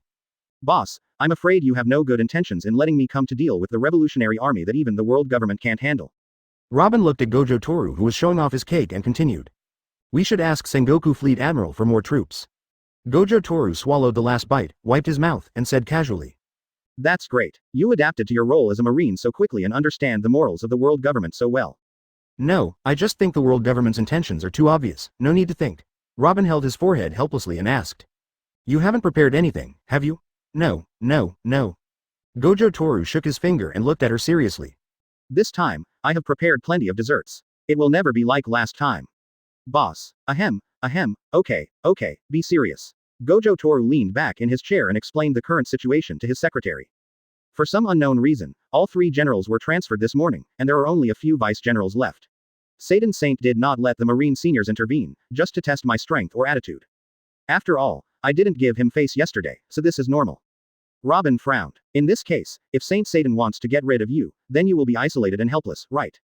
Dumb tape, your boss is very strong. Gojo Toru smiled and said leisurely. They are just some little tricks that are not worthy of being shown on the stage. Well, this guy isn't worried at all. Or even some expectations. Robin looked at him curiously. What are your plans? She didn't want the guy who saved her life to be in danger of being assassinated at any time. Even though we know that Gojo is very strong, it is easy to dodge an open attack but hard to guard against an arrow from the dark. Slacking off and making trouble in secret.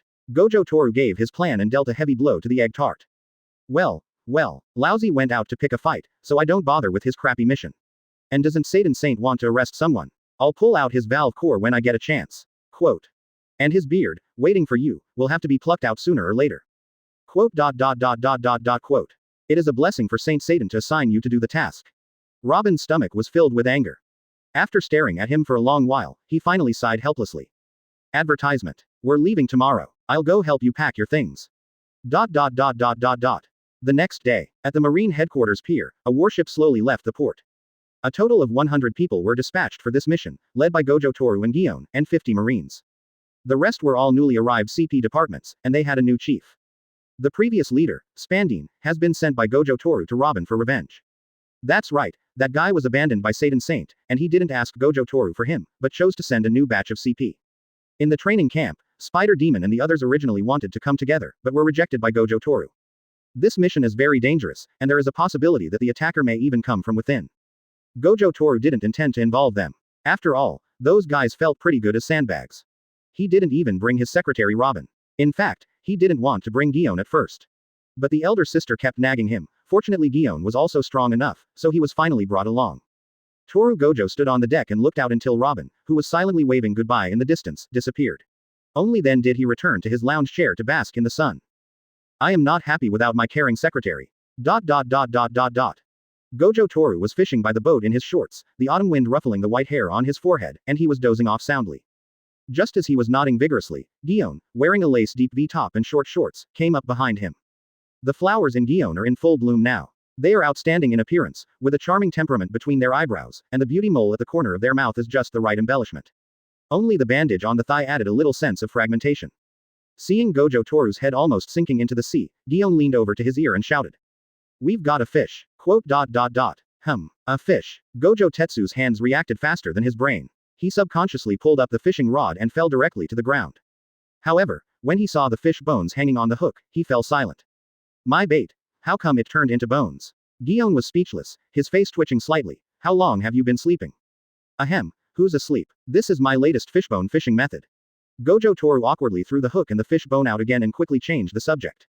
Where are we? Just entered the East Daxia Sea. As he said this, Gion snatched his fishing rod and put it aside, then explained his intention. Don't sleep yet, your soldiers are about to fight with CP. Gojo Toru frowned, put on his flip-flops and asked, what's going on? You should go and have a look yourself. Then, Gojo Toru followed Gion to the cabin. Boom boom boom. Advertisement. As soon as he entered the cabin, he immediately sensed a clear sense of tension. In the spacious cabin, two groups of people were facing each other. The Marines glared at the CP group opposite them, while the CP had disdain on their faces. Judging from the situation, a fight could break out at any time. But probably due to the other party's identity, the Marines just stood there without making a sound. If he hadn't seen people, Gojo Toru would have thought he was on a ghost ship. Hearing the footsteps, many eyes turned over, and realizing it was their superiors and Gojo Toru, the Marines immediately straightened their backs and stood still. Gojo Toru walked to the aisle between the two groups of people, looked back and forth for a moment, and then looked at the Marines. What are you all doing here? Someone come explain it. Hearing the question, a burly Marine stood up, raised his hand and saluted, his eyes angry. Report to the commander. I'm Captain Booker. They're occupying the cabin and won't let us live there. They want us to live in the cargo hold, but the hold is moldy and can't be lived in at all. The other Marines nodded one after another, their hearts filled with resentment. Gojo Toru's face darkened, he turned his head and glanced at the CPs, and asked. It's your turn. Come on, give me a reasonable explanation. He looked and saw that the cabin was large enough to accommodate 100 people, so there was no problem of not having enough space. However, faced with his questioning, the CPs curled their lips and sneered, looking fearless, and just stood there with their arms folded. There is absolutely no intention to explain. Ahem. A voice came from behind the crowd. Then, they moved aside, and a man wearing a white mask gradually appeared behind them. It was the leader of CP. I saw that person kneeling in front of the small table, sipping the tea in front of him leisurely, and said lightly. CP personnel are all carefully trained talents of the world government. They are not used to living with other people. Please forgive me, Lord Gojo. It happens that I have just brewed some tea. Let's have a taste together. It sounds polite, but that condescending attitude does not conceal the contempt. The couples on the side seemed to be coordinating with each other and laughed contemptuously again. Seeing this, Booker and dozens of Marines stared silently at Gojo Toru. Then Gojo Toru laughed, and laughed happily. No wonder Gion came to find me. So you're the chief of CP0. As he spoke, he walked through the CP members and slowly approached the small table. CP0 chuckled and shook his head, handing over a full cup of tea. Gojo-sama is the leader of this mission, so there is no need to address him as such. Team leader. Gojo Toru didn't take the cup, but picked up the teapot beside him and started fiddling with it. CP0's hand holding the tea stopped in midair. After a brief silence, a stream of boiling hot water of uniform thickness slowly flowed down along the top of the CP0's head. Along with it, there was Gojo Toru's slightly smiling voice. You still know that Lousy is the leader. Go get him. Chapter 65 Crushing. Without any warning, the tea poured down directly. CP0 threw out the teacup, and with a swish sound, his figure flashed into the distance. However, tea was still pouring on the head. Gojo Toru appeared in the same position as him, maintaining the same actions as before. CP0 used, shaving, again in disbelief, leaving several afterimages in the cabin. But no matter how fast he is, Gojo Tetsu would appear next to him accurately, and the thin water column did not even sway, all pouring on his head. Swish. CP0 ducked back to the desk, but this time Gojo Toru didn't follow. The teapot was empty, not a drop was wasted. CP0, whose skin was burning and soaked all over, stared at Gojo Toru in disbelief. Does he really dare to attack anyone as per the intelligence report? How can he, a sailor with no position, offend CP0, the highest intelligence agency directly under the world government? Sir. The CP members stared angrily and immediately rushed over, aiming their long knives at Gojo Toru. As long as their superiors give orders, they dare to rush forward and subdue this arrogant marine. Sir Gojo. Upon seeing this, the sailors quickly gathered around and guarded Gojo Toru, confronting the CP members tit for tat. Their position is very clear. Even though Toru Gojo does not have a military rank, as the leader of this mission, he is the core leader on the ship. What's more, just pouring water on that guy's head is worth fighting for him. I have long been unhappy with those CPs with their nostrils turned upward. Gion also stood steadily behind Gojo Tetsu, pressing his hand on the handle of the knife. Although sister he specifically told her not to conflict with CP0 before leaving, she was also a marine, so how could she just sit idly by in such a situation? Besides, I was helped by the man in front of me not long ago. She didn't think this lawless man would end the matter so easily. Gion murmured in his heart. What will he do this time? Other side. Are you going to rebel against the world government? CP0 was ready to go, glared at Gojo Toru and shouted angrily. Toru Gojo, don't think I'm a waste like Spandine. You are not much different from him. Elites are not used to living with other people. Do you know that this is Lousy's warship?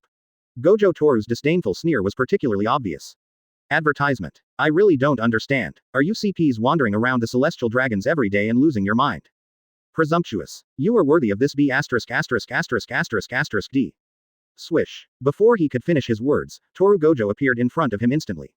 When CP0 saw this, he was once again shocked by the exaggerated speed, but he was already on guard. With a fully charged finger gun, he immediately stabbed the incoming figure fiercely. As a result, when I extended my finger, there was no sense of force, and I only heard a soft pop sound. Gojo Tetsu trains with the general every day, but he doesn't even bother to make a move when facing this guy. Directly pushing, no lower limit, to the extreme, taking a step forward with an absolutely crushing attitude. Moment. The mask shattered. The terrifying pressure directly pressed CP0 to the wall. Bang. The solid wooden wall shattered under the huge force, and a semicircular pit appeared. The surrounding CPs reacted, hurriedly drew their swords and guns and rushed over, preparing to besiege Gojo Toru. But then, Gion's shout sounded from behind. Marines, listen to the order. This mission was personally assigned by the Five Elders. It involves the secrets of the world government and is of great importance. In order to prevent the leakage of intelligence and the possibility of causing trouble, we are ordering to expel the idlers and others. Anyone who dares to disobey will be killed on the spot. Captain Booker drew his flintlock rifle on the spot, took a step forward, and said in a deep voice. Load. Click. There was a loud sound of gun loading, and 50 Marines raised their guns at the same time, aiming at the CP members. The CPs felt a chill in their hearts and subconsciously stopped, holding their weapons nervously as if they were facing a formidable enemy.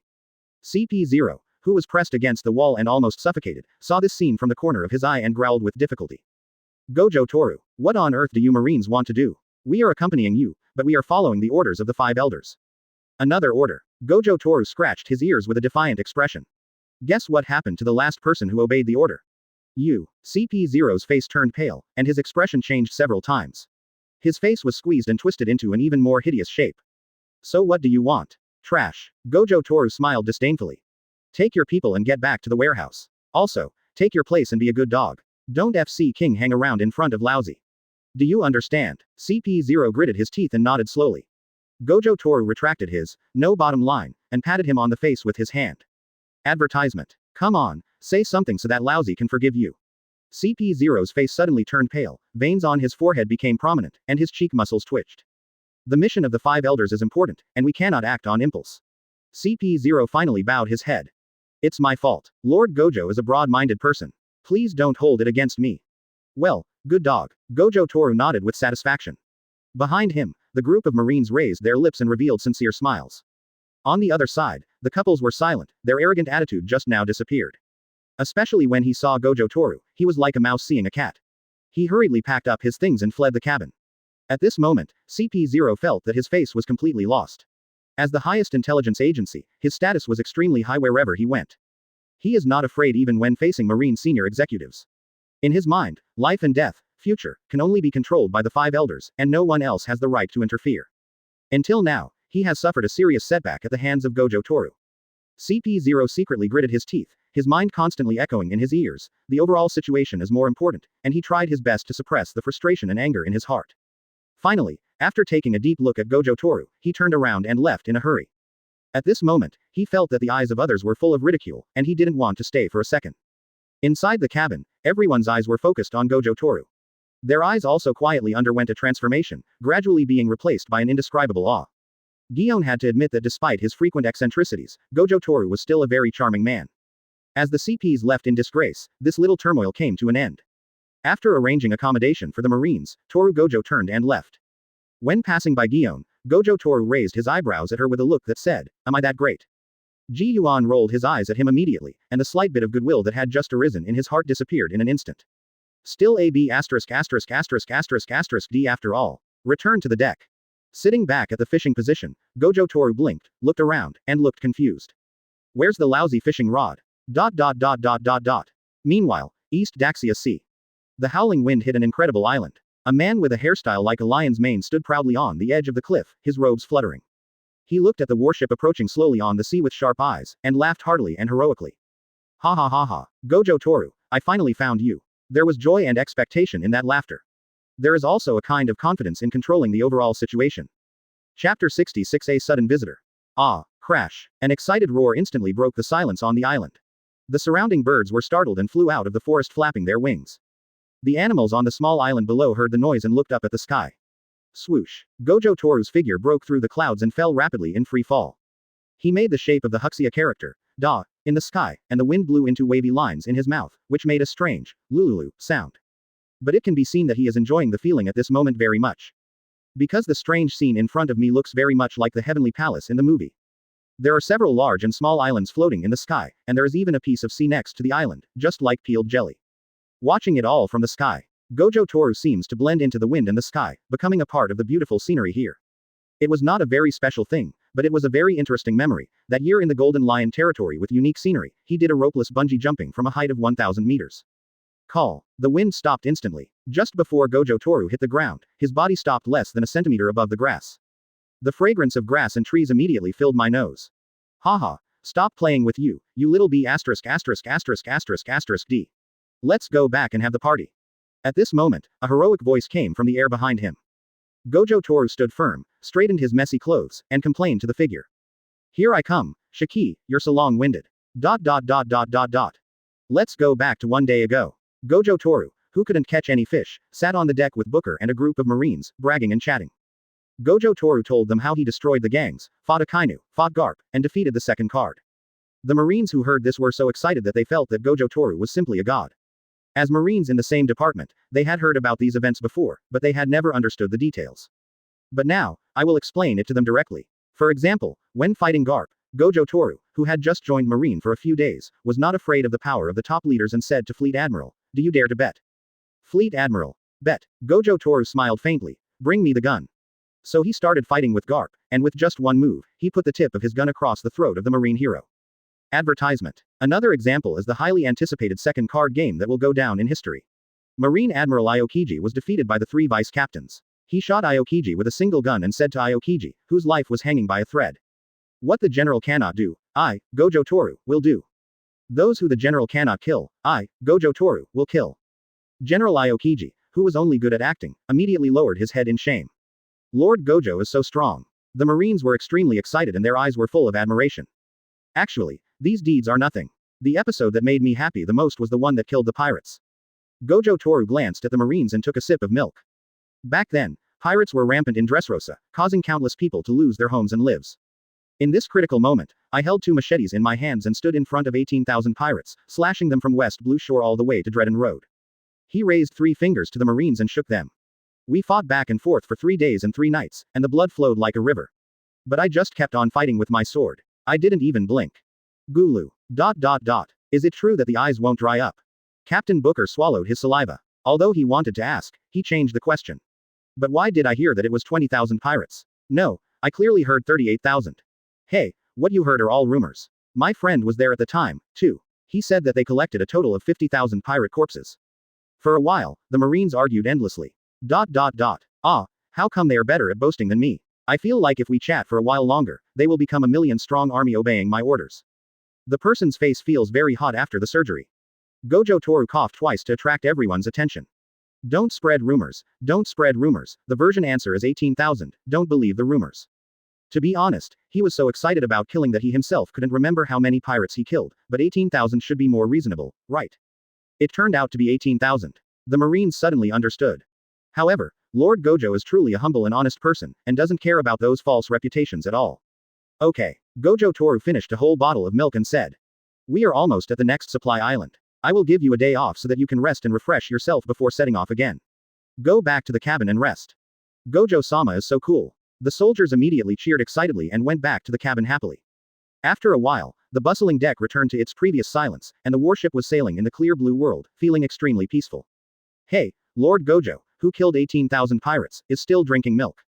Advertisement. Gojo Toru, who was holding an empty bottle, heard someone behind him speaking in a sarcastic tone to him.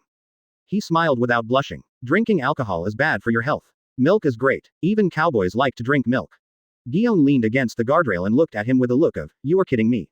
I've never heard of a cowboy liking to drink milk. Hey, come here and let me tell you something. Gojo Toru coughed twice, beat the rhythm with his feet on the deck, and sang. I'm a cowboy musical note. I only order milk in the bar musical note.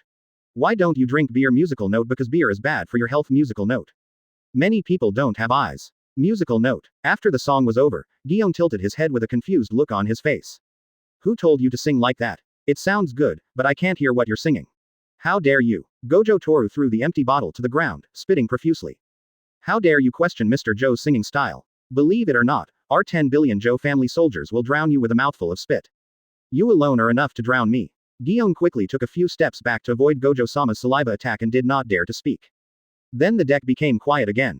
Gion lay on the guardrail, looking at the endless sea. From the side, her legs were extremely slender, and her hips were slightly raised from the back waist. Without the cover of the cloak of justice, her rounded petals were highlighted. Damn it. This woman actually fought back. Quote. Gojo Toru's expression froze, and he quickly pushed his sunglasses up and looked away. Damn. This damn 360-degree view without blind spots. It makes him look very vulgar.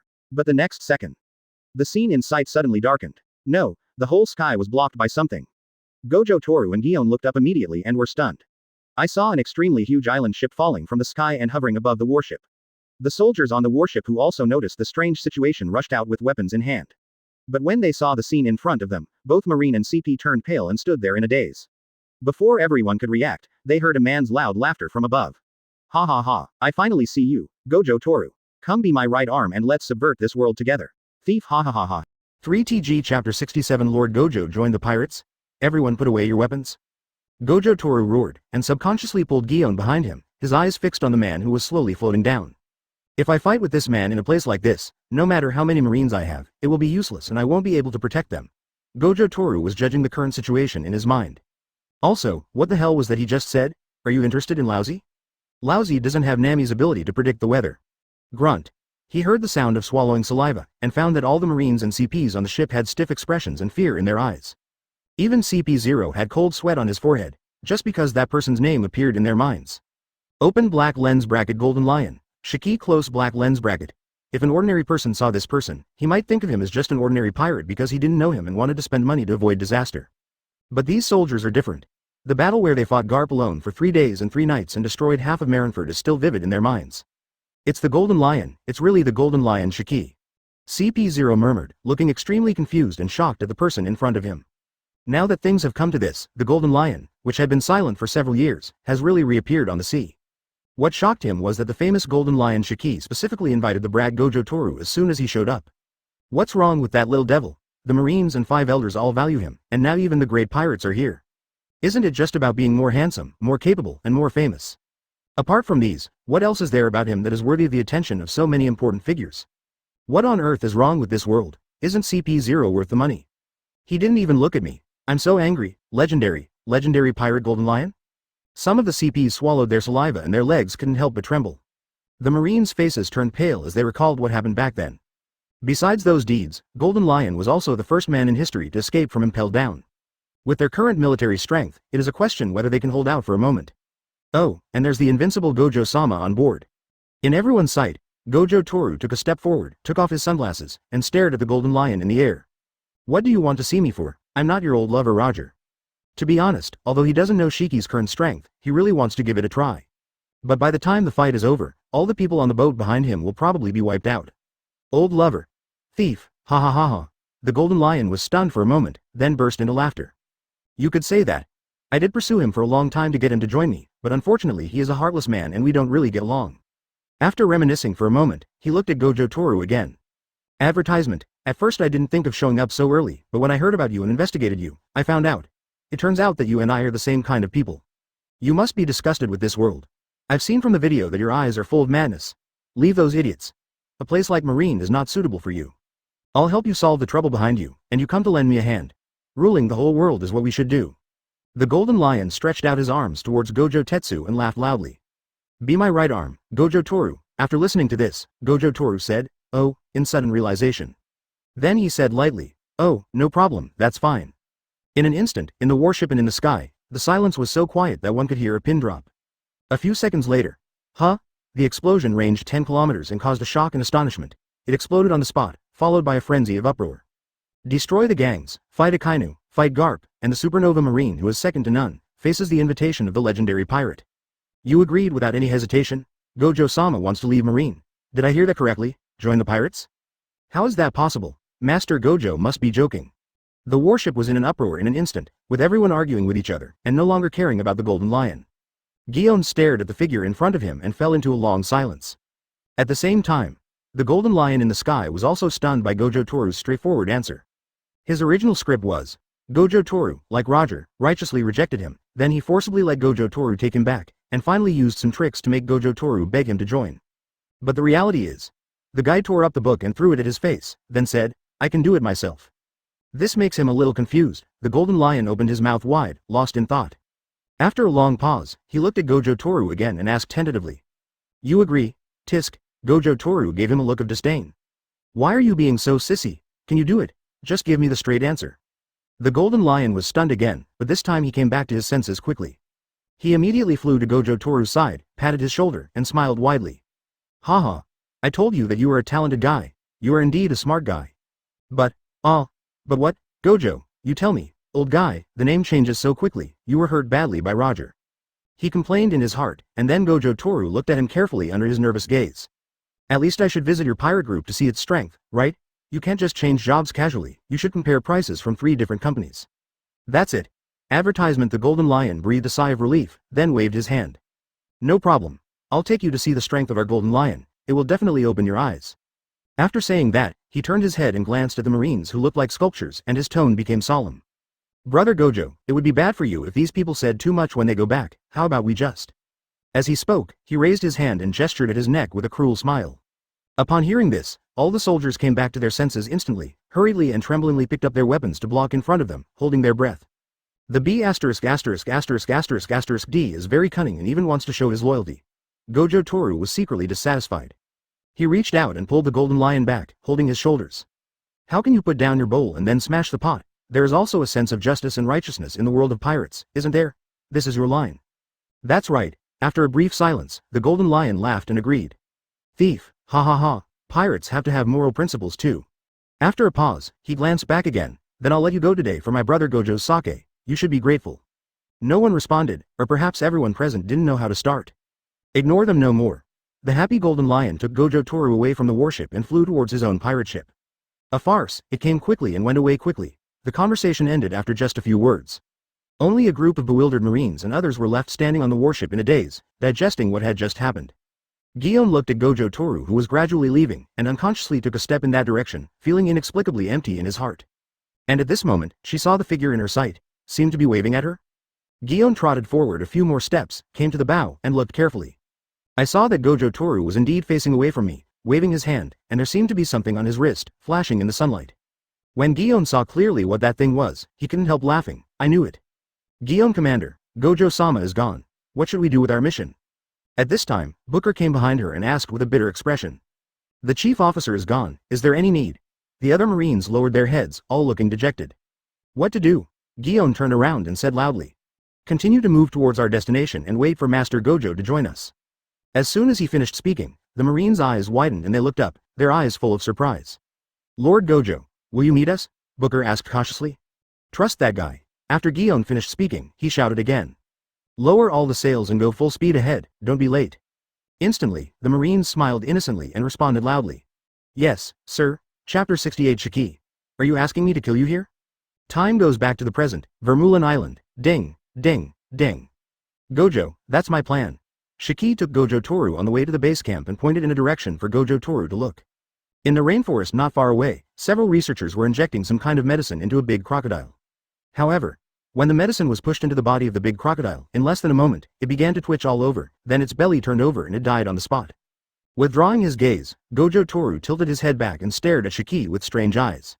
He did know what Shiki was planning to do, to use the evolved beasts to destroy the East Sea. But the upgraded version of IQ seemed to be developed only more than 10 years later. Seeing Gojo Toru's sight, Shiki patted his shoulder and said with a smile. Research is bound to fail. What I want to show you is the IQ of those special animals and plants that are unique to this island. This was the reason why he did not fly back directly and took Gojo Che through the rainforest. Shiki pointed to the abnormally shaped corpse of a large crocodile lying on the ground in the distance and explained. After I came to this island, I found that many animals had become ferocious after eating plants containing the ingredient, IQ. Their strength was several times stronger than that of ordinary animals. But they are not perfect yet. Once we develop a more perfect IQ, it will be time for me to implement my comeback plan. After hearing this, Gojo Toru couldn't help but despise Shiki in his heart.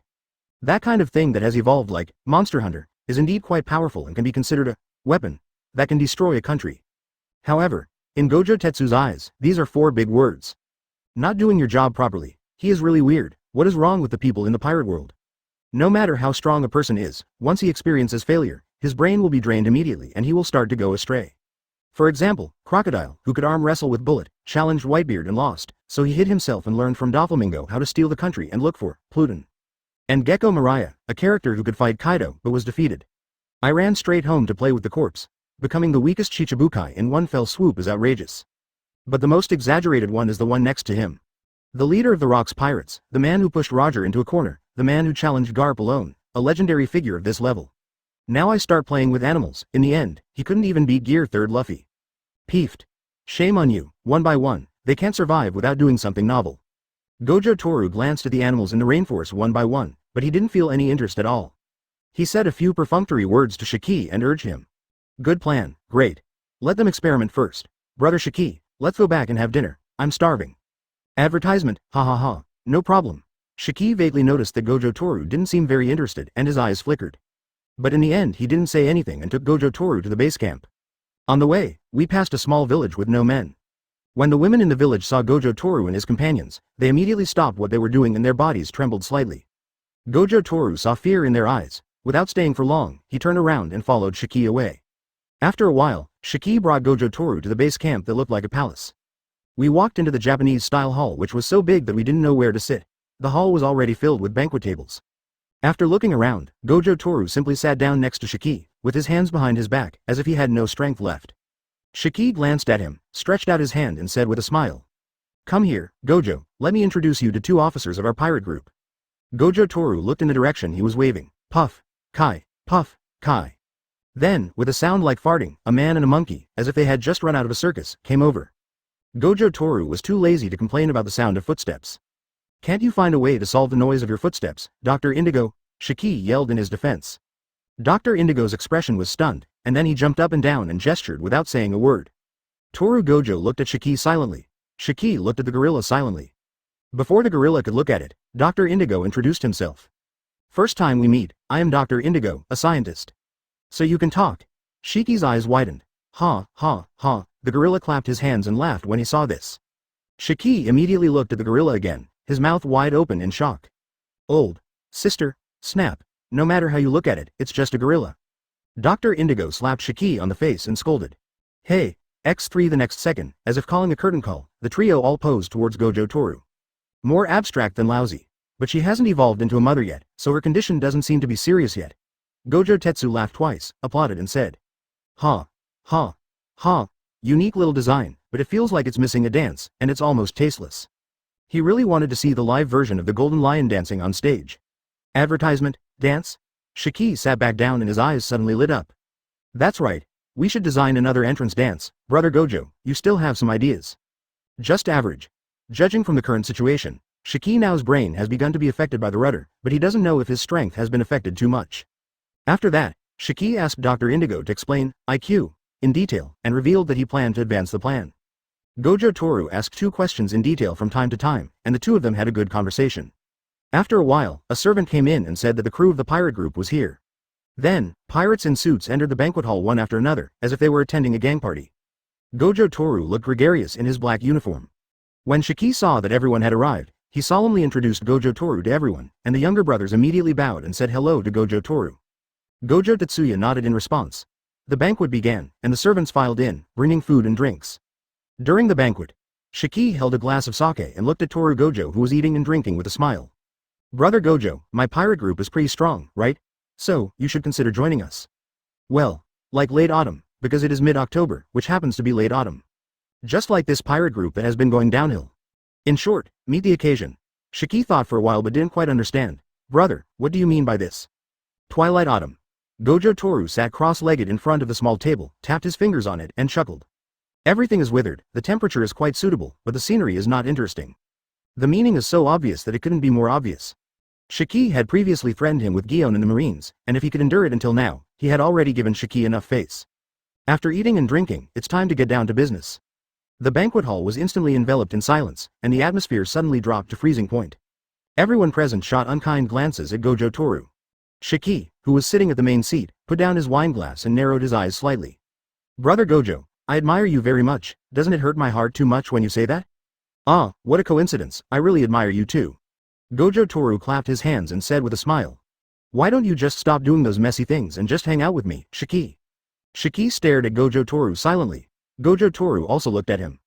That is to say, Shiki suddenly spoke, his eyes extremely sharp. Your answer is to tell me to kill you here now, right? Advertisement Chapter 69 The strongest in the world. It means to beat you up and then take you as my younger brother. After saying that, Gojo Toru stood up, took off his sunglasses, stretched his legs left and right, and began to warm up. He had no way of trying to talk back, so it would be useless no matter how much he said. It would not be too late to talk after he knocked Shiki down. Then, Gojo Toru looked around the hall and spoke again. Who's going first? Ding ding. Shiki stood up slowly, stared at Gojo Toru and said sternly. Brother Gojo, you are too arrogant. Are you thinking of going against us alone? The next moment, bang, bang, bang. The doors on both sides of the conference hall were broken open one by one, and nearly 100 pirates walked out with weapons in hand, staring at Gojo Toru. In an instant, the situation became tense. Ha, ha, ha, ha, ha, don't blame me for being too honest. Just relying on these rotten sweet potatoes and stinky bird eggs, you want to take my life. Isn't this too much of a joke? Shiki brother, Gojo Toru didn't care about the bluff at all, and laughed at Shiki. I have no interest in joining these pretentious guys who have no ambition to be strong. Shiki frowned, and then heard Gojo Toru say, if you can follow rocks, then you can follow me, Gojo Toru. This world belongs to the strong. You should have known that by now. The words haven't finished yet. Gojo Toru attacked without any warning, technique forward, blue. In an instant, the entire meeting hall seemed to have fallen into a storm, and everything was swept away. Shiki's face changed slightly. He knew the power of Gojo Toru's move and immediately activated his fruit ability, but he only had time to protect the 2 cadres beside him. The rest of the brothers were so frightened that they tried their best to break free from the suction. But it was all in vain. Boom! The terrifying blue gravity ball centered on Gojo Toru and tore the entire building apart. More than 100 pirates were instantly reduced to dust, their skin, flesh, bones and blood torn apart and crushed layer by layer. There was no living creature within 100 meters, only Gojo Toru, Shiki, and 2 other cadres were left. After an unknown amount of time, everything became calm and peaceful, leaving only the bare palace and a scarlet ground. The place is cleared, come on. Gojo Toru hooked at Shiki. Better than in Dressrosa, Dr. Indigo whispered. The power of the move that Gojo Toru just performed was definitely greater than before. The gorilla patted his chest and echoed. Shiki said nothing, not a word. He was as angry as he was confident just now. This brat had the guts to just wipe out most of his own brothers. He even destroyed the palace. Gojo Toru, you are very good, but since you have taken action, you should be prepared. Advertisement Shiki slowly stretched out his hand, aimed at Gojo Toru, and squeezed it hard. The float fruit was activated. Boom. The next second, the ground around the 5 stripes surged and twisted like a raging tide. In the blink of an eye, it transformed into a lion hundreds of meters tall, a symbol of strength and majesty, and wanted to devour Gojo completely. It is definitely much stronger than it will be in a decade. Then I feel relieved. Gojo Toru raised the corner of his mouth, and his body suddenly shot out. The cursed power in his body turned into a spring flood, rushing into his palm, and he performed, Kang. Without any ripples in his heart, he collided violently with the lion's head. Boom. The collision of the two forces instantly distorted the surrounding air. Crack. The lion's head made of earth and rocks began to crack inch by inch, and the cracks spread across the entire head with a crackling sound.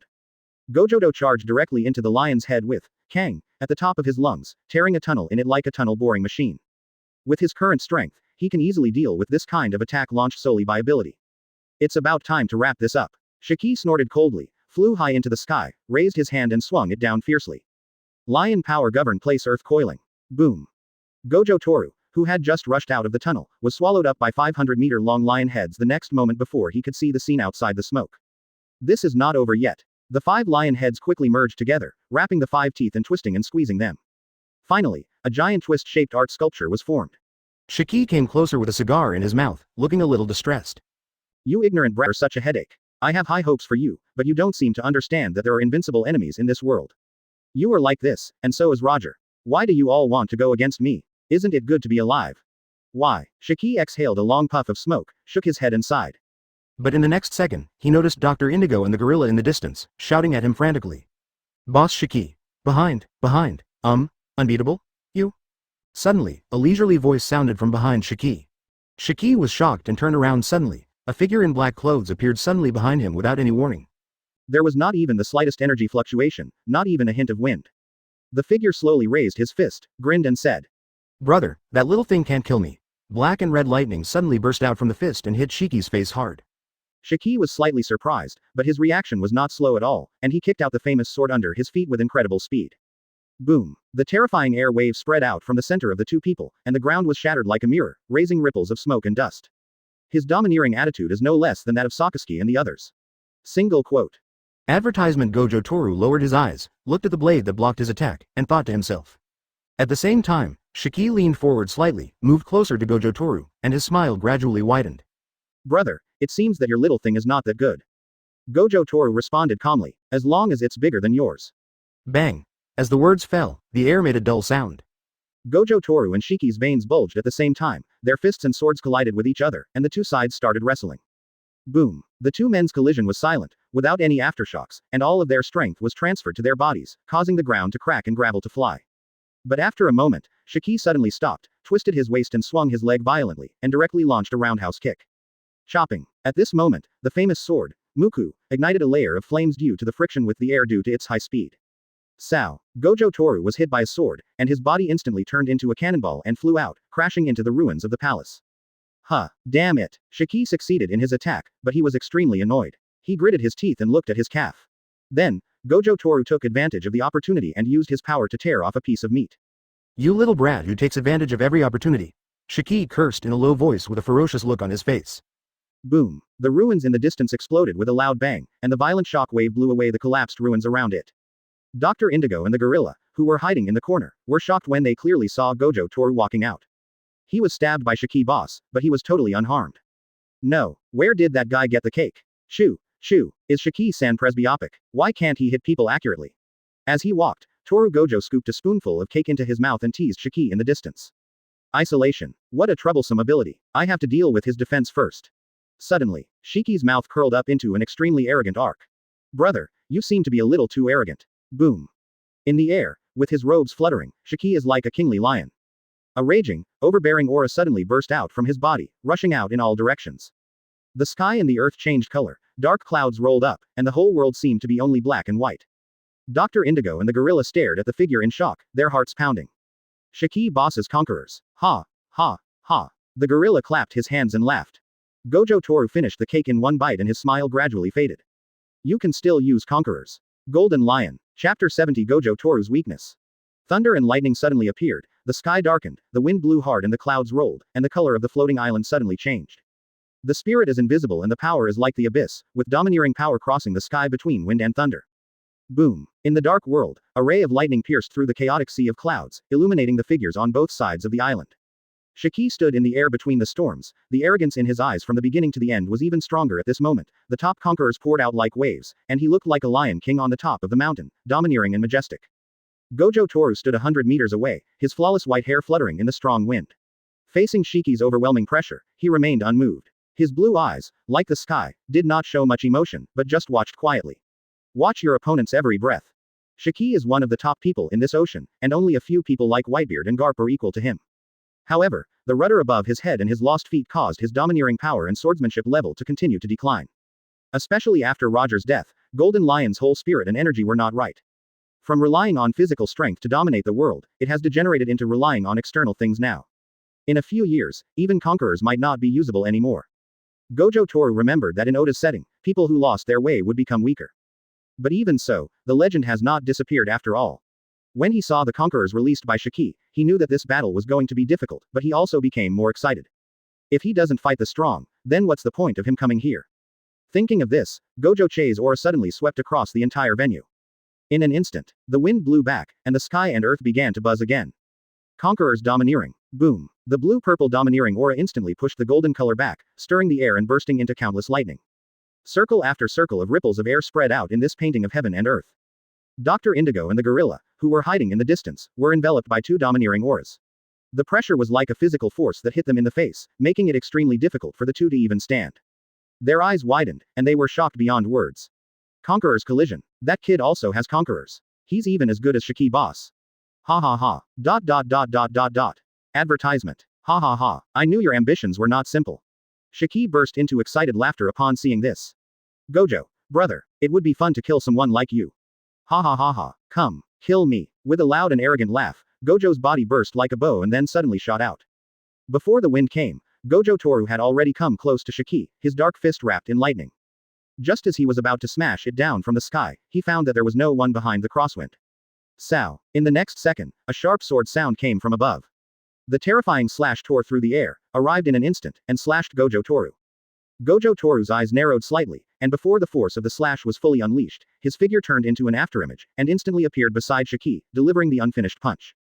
Boom. The explosion was accompanied by a hurricane-like gust of wind, which blasted a fan-shaped air wave in the air, and the raindrops that had just fallen were sent back to the revolving heaven curtain.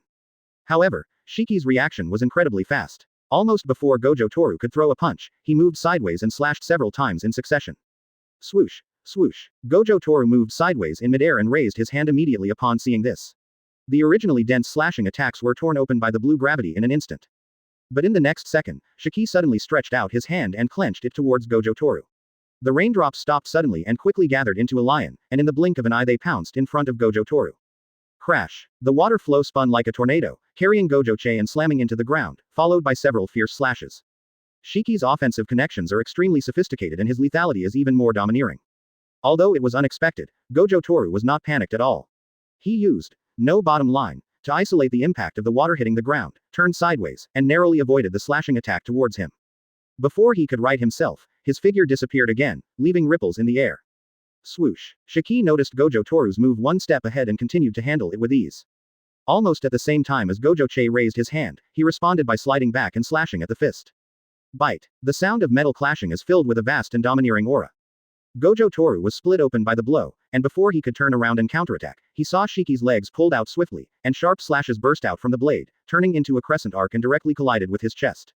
Advertisement. But even though Shiki's combat experience far exceeded Gojo Toru's, when the slash fell on him, it was still stopped in midair by no bottom line. Gojo Toru took the slashing blow, and his fist, wrapped in black lightning, smashed towards Shiki who had just retracted his action. At the same time, the other hand was placed across the abdomen, holding Shiki's body with Kang. Swoosh. The two sides exchanged 3 moves, but it only took a moment. In the eyes of the few pirates who had just arrived after hearing the news, there were just 2 afterimages running around. The rain curtain was shaken back to the sky one after another, and it never formed once, and then the 2 figures flew one after another into the distance. The only 2 officers present who could see clearly were Dr. Indigo and Gorilla.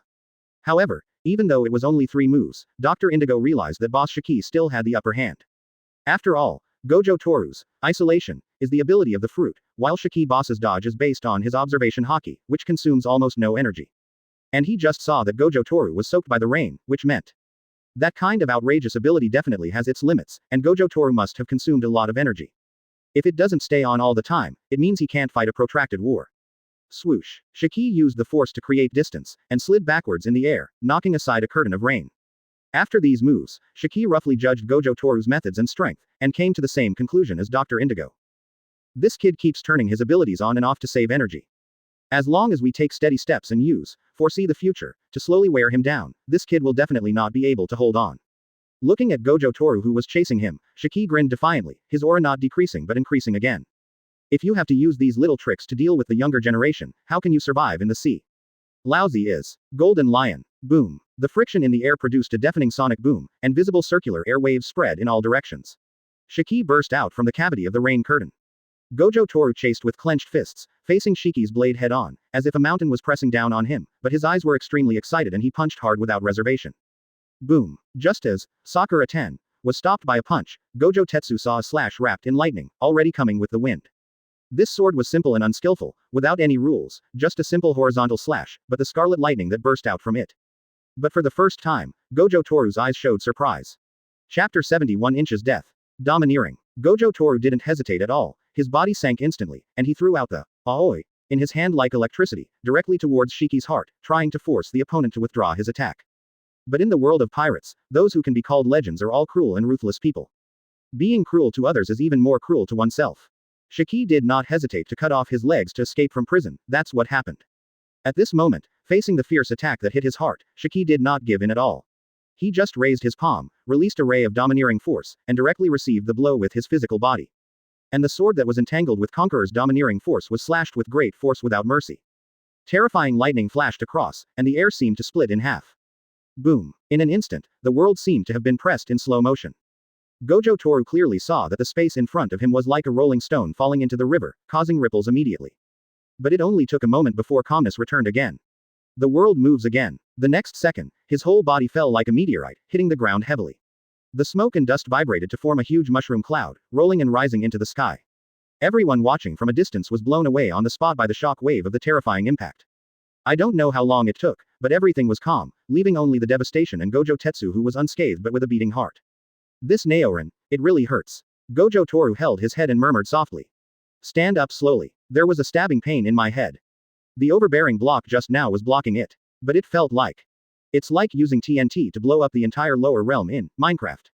The host almost made him smoke. It was only by running his brain with full power that he could stabilize the no lower limit, otherwise the knife would really be able to break through. Gojo Toru had experimented with Garp before, asking him to beat himself with a tyrant. As a result, after one punch, he was not injured but was knocked out of action. But fortunately, he had that experience. The moment he saw Ba Matang, he had already started to dissipate heat from his brain. Huh, it would be nice to have a water cooler. Gojo Toru rubbed his head and muttered, then raised his head and looked at Shiki again. Ha ha ha, brother Gojo, is there something wrong with the turtle shell? Shiki stood proudly in the air with his hands behind his back, his golden mane and feathers flying, and his eyes rested on Toru Gojo below. Whispering sound. Gojo Toru curled his lips and counterattacked yin-yang. Advertisement. Why are you putting your hands behind your back? Rheumatism can't help but feel cold. Quote. Shiki's face twitched twice and his smile became stiff. At this time, the palm of his right hand behind his back was bloody and trembling uncontrollably. Sharp-tongued kid, wait until Lousy breaks your turtle shell and see if you can still be arrogant. Stop talking nonsense. Come on, Lousy, please kill me. Boom. The battlefield that had already become calm suddenly collapsed into a pit under the heavy stamp, and the flying gravel was blown away. Gojo Toru's body seemed to be knocked out by a huge force. He clenched a fist with one hand and rushed towards Shiki who was flying in the air. Shiki was furious in his heart. At this moment, he no longer held back anything. All his strength exploded. Coupled with the ability to predict the future for a short period of time, his combat power was astonishing. He was hanging in the air and saw Toru Gojo coming at him with the force of thunder, and the sword that was wrapped around Conqueror struck him directly in the head. Boom. Before the famous sword even got close, it let out a whistling and explosive sound, and the extremely tough blade trembled under the terrifying impact. Although Toru Gojo can block with no lower limit, but without the blessing of reversal technique, to resist the tyranny, the magic power is like opening a floodgate to release the flood. There is a high probability that the magic power will be drained out after a few hits. Seeing the terrifying knife strike, Gojo's brain secreted adrenaline crazily, and unparalleled excitement instantly filled his body. This is all bullshit. Blue, black flash, armament. Open. Gojo Toru's body did not stop, his expression was almost crazy, his white hair was blown back by the strong wind, and he punched directly. Boom. Gojo Toru punched the blade right on the target. Unparalleled power burst out from his fist, bringing out a crisp, crack, sound. His finger bones instantly cracked and his body fell to the ground again. The unstoppable Shiki was ultimately unable to withstand this reckless punch and was sent flying backwards. Swoosh. While still in the air, Gojo Toru had already adjusted his body shape. The moment he landed, he bent his body like a fully compressed spring, his leg muscles tensed to accumulate energy, and then he catapulted towards Shiki again. Shiki faced Gojo Toru, and the surprise in his eyes was immediately replaced by endless excitement. He raised his hand and shouted. Drink. Boom. A stone lion nearly 1,000 meters tall was summoned immediately. Its terrifying power rolled up clouds and rain curtains, and swallowed up the 5 sudden attacks. Gojo Toru punched the terrifying lion, and then, as if facing a falling meteorite, he stepped forward but his body slid backward madly. Before he could stop, the golden light came straight to his chest and abdomen. After Shiki summoned the lion, without any pause, he flew in front of Gojo Toru and delivered a powerful punch, hitting him hard in the chest. Buzz. Instantly, Gojo Toru felt a sharp pain in his brain, and even his heartbeat stopped for a moment. Advertisement. The next second, blood gushed out of his mouth and nose. But Gojo Toru did not fly away. While punching down, he reached out and pushed Shiki's arm away. Then he tensed his muscles and punched him in the chest with an elbow. Boom. Although Gojo Toru's CPU was almost burned out in this round of fighting, even if Shiki's observation Haki could predict the future, he couldn't attack and dodge at the same time. Unless he retracts that punch. The result is obvious, both of them are equally crazy. After exchanging blows, Shiki was hit by an extremely powerful elbow, which left a dent on his chest and he immediately spit out blood. Gojo Toru suppressed his dizziness and did not intend to miss the opportunity to get close to Shiki. Without stopping, he instantly gathered his armed color in his left fist and poured it into Shiki's face. But Shiki exploded with all his strength and his reaction was extremely exaggerated. His eyes were filled with bloodthirsty fanaticism, and he clenched his fists to stop the force. His figure flew up into the air, and then he threw a powerful headbutt from top to bottom, hitting Gojo Tetsu's head fiercely. Drink. Dong dong. 2 muffled sounds exploded between heaven and earth. As soon as Gojo Toru punched out, there was a roar in his head, and he was instantly blasted into the ground. All the thoughts in my mind collapsed in an instant. Dot dot dot dot dot dot. Dot dot dot dot dot dot. Although Shiki was fanatical, he was not feeling well at the moment. The rudder above his head was broken and his head was buzzing. This time, 2 brain disease patients were communicating about their conditions. Who, ding, ding, ding, ding. Shiki landed on the ground with both feet, breathing heavily, staggering a few times, and supporting himself to walk in front of Gojo Toru. Her golden hair fell down and was draped over the golden feather robe, and the right side of her hair was quickly dyed blood red. He looked at Gojo Toru, who was lying on the ground with a dazed look in his eyes, then raised his hand and touched his head, his palms full of hot blood. Snap. He raised his foot to stab Gojo Che's throat, but for the first time in his life he missed and the long knife sank into the ground. Shiki staggered a few times and pulled out his knife. Kai. The sound of entering flesh was heard. In an instant, Gojo Toru's pupils stopped twitching. Staring into the air, breathing diffuses. Shiki's throat was filled with blood foam and his voice was hoarse. Brother Gojo, I have advised you, isn't it good to be alive? Chapter 72. Yo. Sashibuli. As the mission ship arrived at the nearest destination, Rogue Town, Gion ordered everyone to go to the island to replenish supplies. At the dock, base commander, Colonel Katakambo and Gion stood together, looking at the Marines handing over supplies not far away, and laughingly talked about what had happened recently in the headquarters. On the other side of the warship, a CP agent who had just boarded the warship pushed open the moldy cargo hold door. He bowed slightly towards CP0, who was sitting on a mat at the far end. Sir. Quote. Sir. CP0 had a gloomy expression and his eyes were slightly dazed, as if he was thinking about something and gritting his teeth. However, after the CP shouted several times, he came to his senses. Ah, why are you arguing? If something goes wrong during my training, will you use your life to pay for it? If you have something to say, just tell me. Sir, look at this. CP0 first put another layer of padding on the damp mat, and then reached out to take the information after hearing what his subordinates said. On a small piece of paper, the text was replaced by special characters, the same size as the paper, and there were very few characters, only 5. But the meaning behind it made CP0 look shocked. Open black lens bracket Gojo Toru is dead close black lens bracket. Exclamation mark. CP0 had practiced a few moves with Gojo Toru and understood how abnormal that guy's abilities were. It could be said that he couldn't even touch him. But after seeing these words, even though he dreamed of the other person's death, he couldn't believe it at this moment. After Gojo Toru left with Golden Lion that day, he sent an elite to gather intelligence and secretly follow them. Although Gion said that Gojo Toru would definitely come back, he couldn't completely believe Gion's one-sided words. That damn guy never finds anything strange to him. After repeatedly checking the note for a long time, CP0's breathing gradually calmed down, and he returned to his usual high-handed attitude. He raised his head and said, "Go and contact Chirusa again and make sure the information is accurate. I will report this matter to the 5 elders. Don't neglect it." "Yes, sir." After his subordinates left, CP0 stood in the cargo hold and slowly turned around to scan the rat's nest, where they had lived for several days. Then he came to the deck, looked at Gion who was chatting and laughing in the distance, and the Marines who were busy and excited, and laughed out loud with a gloomy expression. "Waiting for Gojo Toru to join us. He. I really want to see your expressions when that happens." Anyone who has anything to do with those who disrespect the creator will be punished accordingly, hehe. Dot dot dot dot dot dot. And the other side. Shiki looked back at the corpse in the distance and threw away the sticky clothes. Advertisement. Revealing his strong chest with dark purple bruises, he slowly walked towards Dr. Indigo and said in a deep voice. What are you standing there for? Stop Lousy's bleeding. Dr. Indigo, who had not yet recovered from the captain's fatal blow, waited until Shiki came up to him and spoke to him. Only then did he recover and hurriedly helped him to the medical department. Fortunately, the rudder on Shiki's head was not completely broken and did not injure his brain. With Dr. Indigo's special medicine and bandages, Shiki was in no danger of death except for the pain, as they were just external injuries. Boss. Dr. Indigo stood beside the bed, shaking the medicine in his hand. What should we do with Gojo Toru's body? To be honest, it is not a good thing for them if Gojo Toru died here. That guy is obviously the key training target of Marine. From what they found out, there are people who have a close relationship with Gojo Toru. Former General Zephyr, Hiro Garp, current General Akainu, Aokiji. Dr. Indigo suddenly stopped moving and didn't even notice that the medicine in his hand spilled on his clothes. After a quick calculation, he suddenly panicked. Gojo Toru's network of connections, it seems like all of them are Marine's top brass. Thinking of this, he turned to Shiki who was sitting beside the bed with a stiff neck and added with a bitter expression.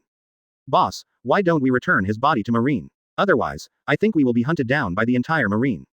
Bullshit. Who do you think Lousy is? Shiki turned his head, stared at Dr. Indigo's worried eyes, and said word by word. Lousy is the golden lion of the sky pirates, Shiki. Gojo Toru was killed by Lousy, so Lousy has the final say on how to deal with him. Besides, do you think Marine will stop chasing us if you give us a corpse? What a joke. Just let them come. When Lousy attacked the Marine headquarters alone, those generals are playing house somewhere else now. After that, Shiki slowly walked to the window and looked at the mess outside. It's a pity that he doesn't want to take over this world with me. He turned around suddenly, stared at Dr. Indigo and the gorilla, and said in a low voice. But there is one thing that Gojo-kun said that is correct. What? Dr. Indigo asked cautiously. I really am going backwards as I live. Shiki looked up at the ceiling and smiled wistfully. I, the golden lion Shiki, actually intend to use those ridiculous beasts to rule the world, hehe. He's right, Mukcho. It's the right time. Advertisement. Wow. Shiki's aura suddenly changed, he grabbed a brand new golden haori and put it on, then turned around and strode away. Throw all those bullshit plans into the trash. Set sail for new world. Let those little babies in the greenhouse see the horror of a real pirate. Thief ha ha ha ha. Inside the ward, Dr. Indigo and the gorilla looked at each other as they looked at the departing figure that seemed suddenly familiar yet strange. They both saw the shock and excitement in each other's eyes. The golden lion is back. Dot dot dot dot dot dot. Outside the ruins of the palace, there was a crowd of people. The remaining 100 or so pirates were carrying wood back and forth and cleaning up the devastated battlefield. The sky gradually cleared up, and sunlight filtered through cracks in the clouds, forming golden beams of light on the floating island. The bleak autumn wind, the lingering smell of gunpowder, and the crisp footsteps. Ding ding ding ding. Shiki walked slowly, heading in the distance in a direction that no one dared to approach. Boss. At this moment, he heard hurried footsteps behind him, followed by a shout. Something's happening. Shiki turned his head and stared at the younger brother who came over unhappily. Explain. Our people saw CP agents on the island. The flies. Shiki's expression darkened. Send someone out to find him and kill him. I lowered my head and looked embarrassed when I heard that. But, that guy seems to be a special ability user. He disappeared mysteriously when the brothers chased him. I think we need to send out some cadres. What do you think? Boss. Boss Shiki, are you listening? The younger brother raised his head and looked at the boss with a slightly confused look. He saw Boss Shiki staring blankly ahead, not listening to what he was saying at all. Just as I was about to look in that direction, I heard a voice not far away. Hey, Sashibuli. Chapter 73 Reversal. I was startled by the sound and looked over quickly. The figure that came into view startled him immediately. This person is not. Is he dead? Aside, Shiki ignored his men who were sitting on the ground in fear and stared at the figure opposite him in disbelief. Gojo Tetsu. Under the dazzling sunlight, Gojo Toru's body looked a little hazy, and the blood on his white hair had not yet dried. Why this guy? Why still? Gojo Toru, who was sitting on a rock, looked at Shiki who was stunned and grinned. Have you eaten? I still have a lot, do you want to eat some? Why are you still eating so vigorously? Didn't he kill himself? Shiki's heart was shocked. Looking at the desserts placed in front of him, an unprecedented look of astonishment appeared on his face. Is it true? You mean I'm still this strawberry daifuku? Gojo Toru pointed at himself, then at the half-bitten daifuku. Isn't it obvious? Of course they're all real. And they're delicious. Ignoring his witticism, Shiki frowned tightly. Resurrection from the dead, how could there be such an outrageous thing in this world? Can the devil fruit do this? How did you survive? Oh, that's what you're asking. Gojo Toru suddenly realized. Afterwards, he felt as happy as if the teacher had asked him a question that he knew the answer to.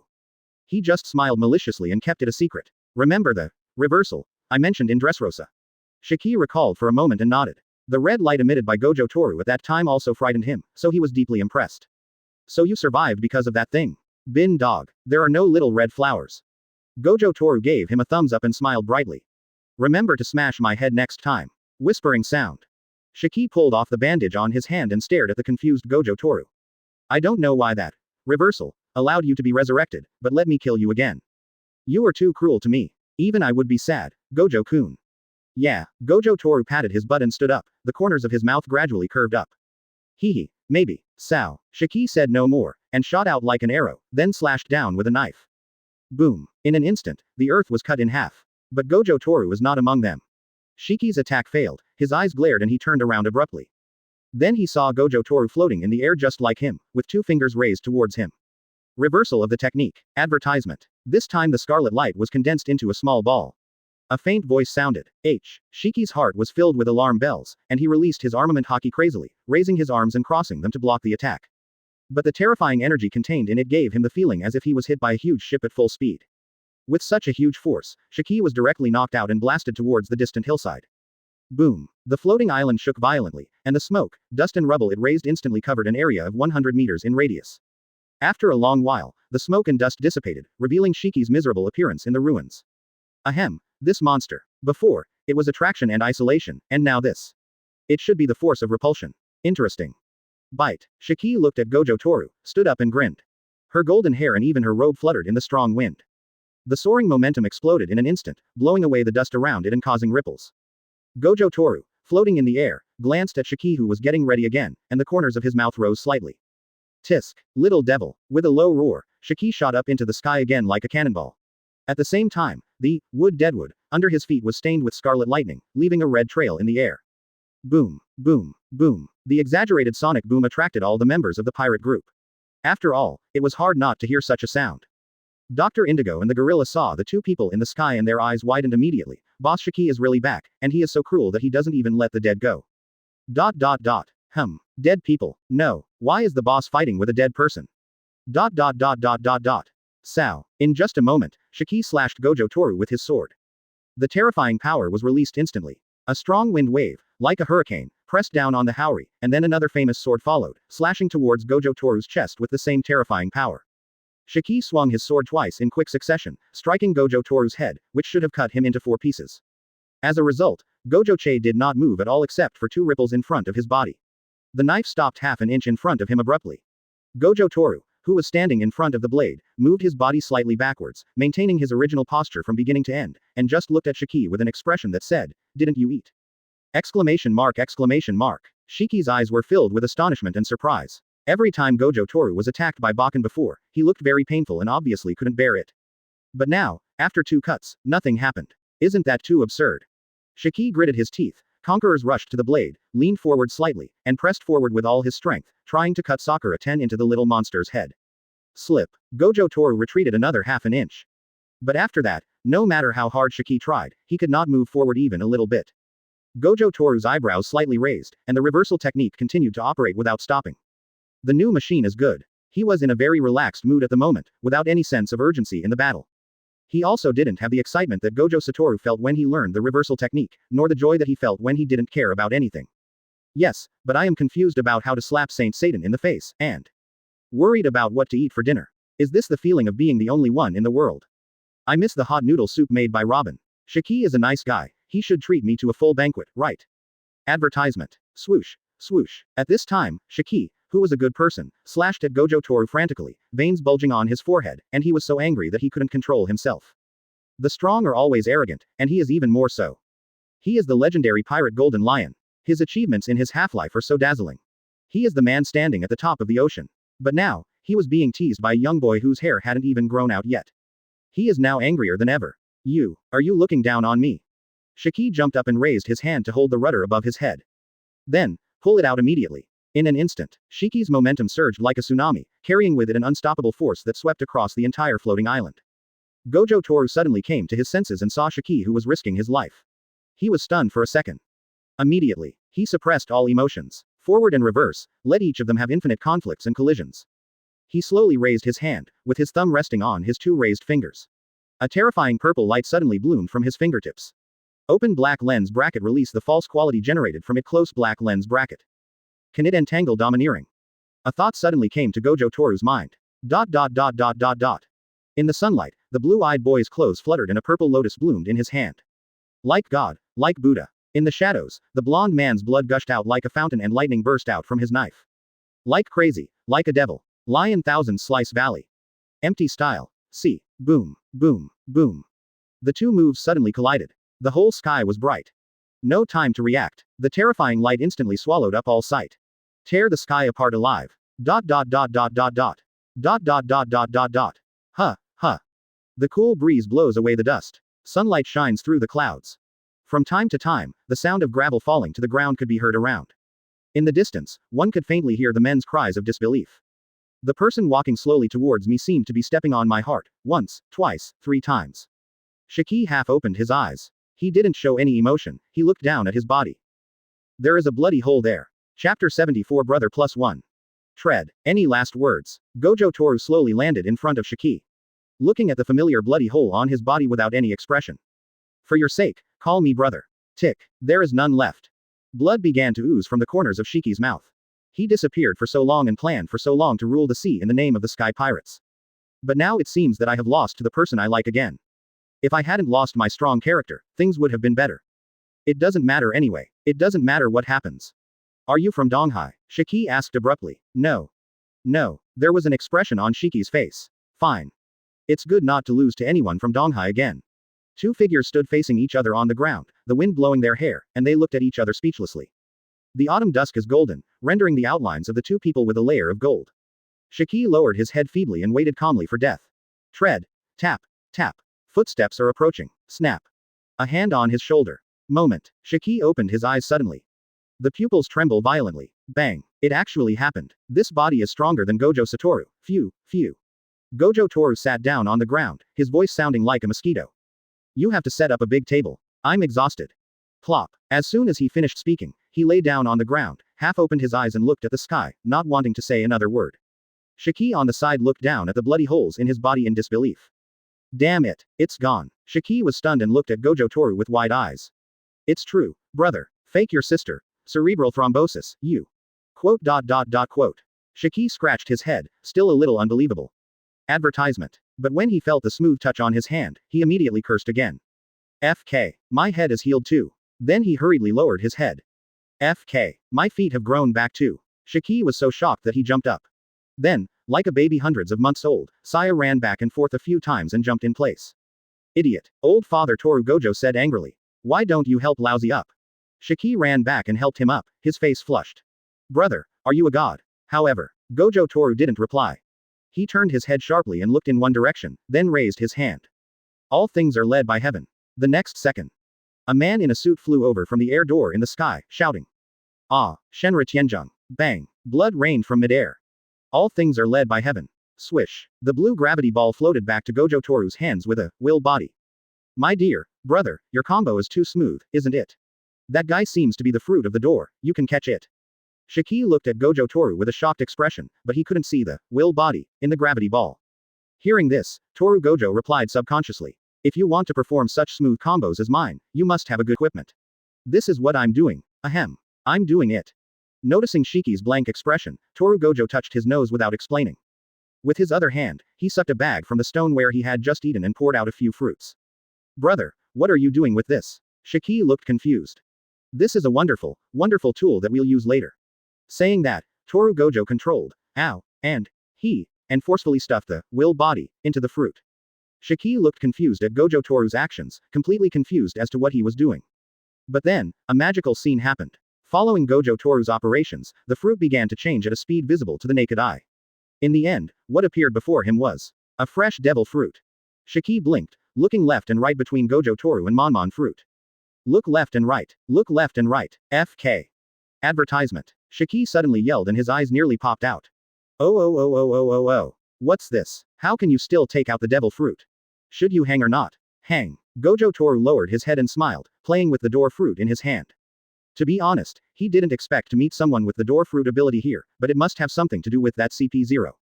The man's outfit just now looked like a CP agent. Even though the food was good, I dared to take pictures at the gate of opening. But this door fruit is a good thing. Once developed, it will be a kamui. An unexpected joy, an unexpected joy. Thinking of this, Toru Gojo tilted his head back slightly and looked at Shiki. Tisk, why does this old lion seem to attract so many people? Within a few days of following him, I not only strengthened myself to an epic level, but also received a space-type devil fruit. Is this guy Shiki his lucky star? Noticing Gojo Toru's unconcealed gaze, Shiki suddenly shuddered. Quote. Brother, you can already fly, so you probably don't need my piao piao fruit anymore. Tisk, what are you talking about? Gojo gave him a blank look. Am I that kind of person? I, Toru Gojo, never treat my little brother badly. Shiki looked stunned. Brother, me, otherwise. Didn't I tell you before the beating that I would beat you up and then take you in as your younger brother? I agree. You kill me once and I'll kill you once, so we're even. But your head and feet are still alive because I saved them. It's not too much to say you owe me your life, right? I'm not a little brother. What else do you want to be? This. Shiki was speechless for a moment. Should I say it is a good thing, or should I say it is a big hole that I have dug for myself? He was happy to have survived and had his injuries cured, but to think of a young boy as his boss. It doesn't seem impossible, huh? Not to mention the miraculous treatment method, just the method of depriving the devil fruit alone can make most people in the sea rush to follow him. Shiki let out a sigh of relief. Support Gojo Toru and continue walking towards the base camp. You force it and you have the final say. Ding. The payment pot has arrived, an old lucky star. A wonderful voice seemed to sound in Gojo Toru's mind. But first things first, Shiki turned his head and looked at Gojo Toru with a serious expression. If your ambition is just to be a mere marine, then you should just take Laozi's life. TCH, why don't you just conquer the world? Can you do it? I will. Toru Gojo smiled. Shiki looked at Gojo Toru's extremely confident face, grinned high, and was very satisfied. He strode towards his subordinates in the distance with bare feet. Chapter 75 How to Efficiently Win People's Hearts. Seeing their boss striding towards them supporting Gojo Toru, who was once their enemy, the pirates looked at each other. Why are things getting so good all of a sudden? Especially the boss Shiki, his mouth was almost grinning from ear to ear. The earth-shattering battle just now was clearly a situation where no one could be defeated unless they died. Could it be that boss Shiki has been possessed by another spirit? The pirates felt like ants were crawling all over their bodies. They had never wanted to eat melons so much in their lives. Puff, puff, puff. Shiki, who had just approached, couldn't help but shrink his head a few times when he heard the fart-like footsteps. Drive Indigo. Please deal with the sound of your footsteps. He yelled. Dr. Indigo, who was running fast, suddenly stopped. He looked at Shiki, then waved his hands and gestured something. Everyone who saw it frowned. What on earth do you want to say? Shiki stared at him. I just want to ask, boss, what happened to your head and feet? You can actually talk. The whole audience shouted in shock. Ha ha ha ha. The gorilla clapped his hands and laughed. Shiki looked over again in shock. Mom. Bang. Your brain is healed now. Dr. Indigo teleported over and slapped Shiki on the face. Next second. Hey. X3. A familiar trio. Familiar pose. The case is solved. Shiki's confusing behavior is not the fault of the boat. Gojo Toru held his forehead with one hand and sighed helplessly. Idiot. Your words are so hurtful. Boss, thief, ha ha ha ha. Shiki laughed. But he finished his sentence. The scene suddenly fell into dead silence, so quiet that you could hear a pin drop. Shiki boss. Call that kid. Old. A few seconds later, huge shock and astonishment exploded in everyone's hearts, followed by an uproar. The legendary pirate on the sea, the Golden Lion who broke into the Marine headquarters alone and broke the record of 0 jailbreaks in Impel Down, actually called a kid who looked underage. Boss, I guess I heard it wrong just now. Now that you mention it, I think there's something wrong with my ears. The pirates were furious. This incident was so absurd and bizarre that it was shocking, confusing and incomprehensible. At this time, Dr. Indigo, with a pale face, stepped forward and looked at his boss. Shiki boss, what do you mean by boss? Shiki didn't care about anything and announced directly to all the younger brothers. From now on, Gojo Toru is the boss of the Hiku pirates. It's that simple. Do you understand? However, his personal explanation did not have much effect, and the scene fell silent again. Everyone looked at the boy behind Shiki, and the meaning in their eyes was obvious. Why does this kid? Advertisement. Shiki also turned to look at Gojo Toru, crossed his arms, and winked to indicate that he didn't care about the matter anymore. Seeing this, Gojo Toru smiled helplessly. It's true that Shiki considers himself the boss, but it's also true that his subordinates don't obey him. There will definitely be more such things in the future, so a simple and effective solution is needed. He is not good at making empty promises in speeches. Gojo Toru felt the cursed energy in his body. Well, the recovery is okay. 0 to 1 is difficult, but 1 to 10, plus with reference, Gojo Toru has learned a lot now. And the way he is good at is ritual forward. Blue. Seeing Gojo Toru's actions, the pirates were frightened and retreated one after another, looking at him with more vigilance and unfriendly eyes. But then, they saw Gojo Toru sending the blue ball into the sky. Gojo Toru raised his hand again. Reversal of the technique. A red ball with an even more terrifying momentum appeared. This time even Shiki took a step back subconsciously. He had personal experience, these two balls would merge. Hitting someone hurts. Final. Under the puzzled and suspicious gazes of the crowd, Gojo Toru simply raised his hand and launched the red ball towards the blue ball in the sky. Virtual. Water chestnut. As Gojo Toru's calm voice sounded, the two small balls in the sky suddenly collided and merged. Shiki raised his head and looked at the small balls above the floating island with a shocked look on his face as they began to merge. FK, are you serious? Boom, boom, boom. The deafening explosion pierced the eardrums. A terrifying gust of air hits instantly. The entire floating island was filled with smoke and dust, and it looked gray. Ha! Shiki waved his sleeves and spat out a mouthful of sand. No, is that how you win people's hearts? Laozi's island almost collapsed. Just tell me whether it's efficient or not. Gojo Toru walked out of the smoke spotlessly. He raised his chin behind Shiki. Shiki turned around. I saw a group of dusty little brothers, sitting down in a very standard manner, facing Gojo Toru. The effect is remarkable. Shiki twitched the corner of his mouth, speechless for a moment. After a pause, he looked at his younger brothers angrily and scolded them. You are a bunch of good-for-nothings. Go get ready for the banquet and stop embarrassing yourself here. As he said this, he angrily kicked Dr. Indigo, who was standing in front, twice. However, after Shiki finished speaking for half a minute, he turned around.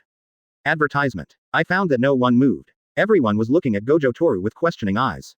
Grass. This effect is too good. You weren't like this for a few minutes. Shiki went berserk. He lowered his head and looked left and right at the ground. Look left and right. Find your own two knives. Hey, calm down. Gojo Toru hurried over and grabbed Shiki, then waved to the pirates. Seeing this, the pirates who knew what was happening immediately lined up and evacuated the scene in an orderly manner. Question mark exclamation mark. Look, they didn't treat me like this before. Shiki grabbed Gojo Toru's arm with his backhand, his tone sharp and aggrieved. Ahem. It's not that exaggerated. Gojo Toru comforts Shiki. I saw that they were very respectful to you before. I guess they don't know me well, so it's normal for them to be a little afraid and cautious. Brother, do you think I'm blind? Shiki pointed to the rows of pits on the ground caused by kneeling.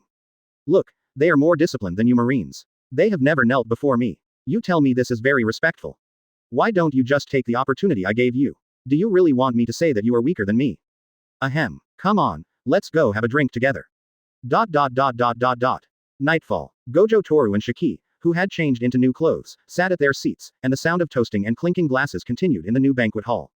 This time there was no such situation as smashing cups as a signal and hundreds of executioners breaking into the house. Shiki, who had grown new legs and lost his rudder, was extremely happy. From the beginning till now, he had been asking people to toast. But they were all low-proof sake, and the wine glasses were bigger than my head, so I wouldn't get drunk even after drinking a dozen glasses. Gojo Toru sat in the main seat and occasionally drank with him.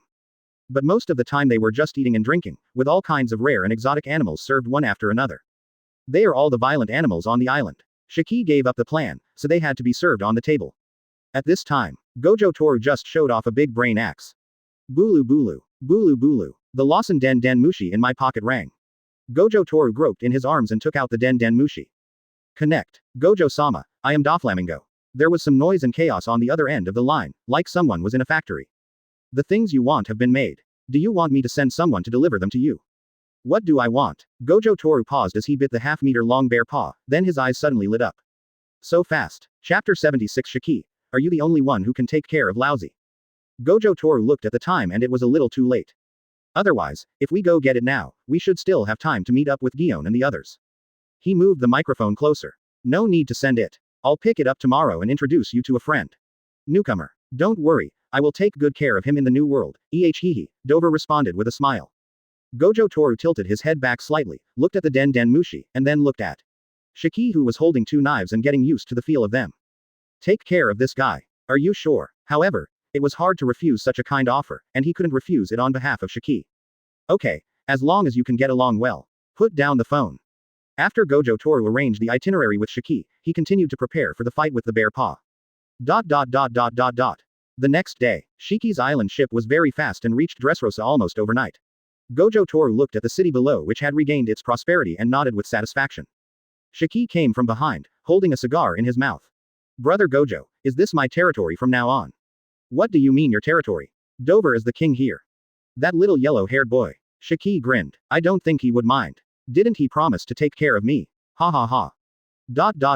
Sorry Dover, I drank too much last night. Gojo Toru rubbed his face, saw a few small black spots in front of the king's terrace below, and said. Okay. Don't sail the boat anymore, let's go. After saying that, Gojo Toru flipped over and jumped off the bow of the boat. Shiki looked at the figure below, smiled, and followed.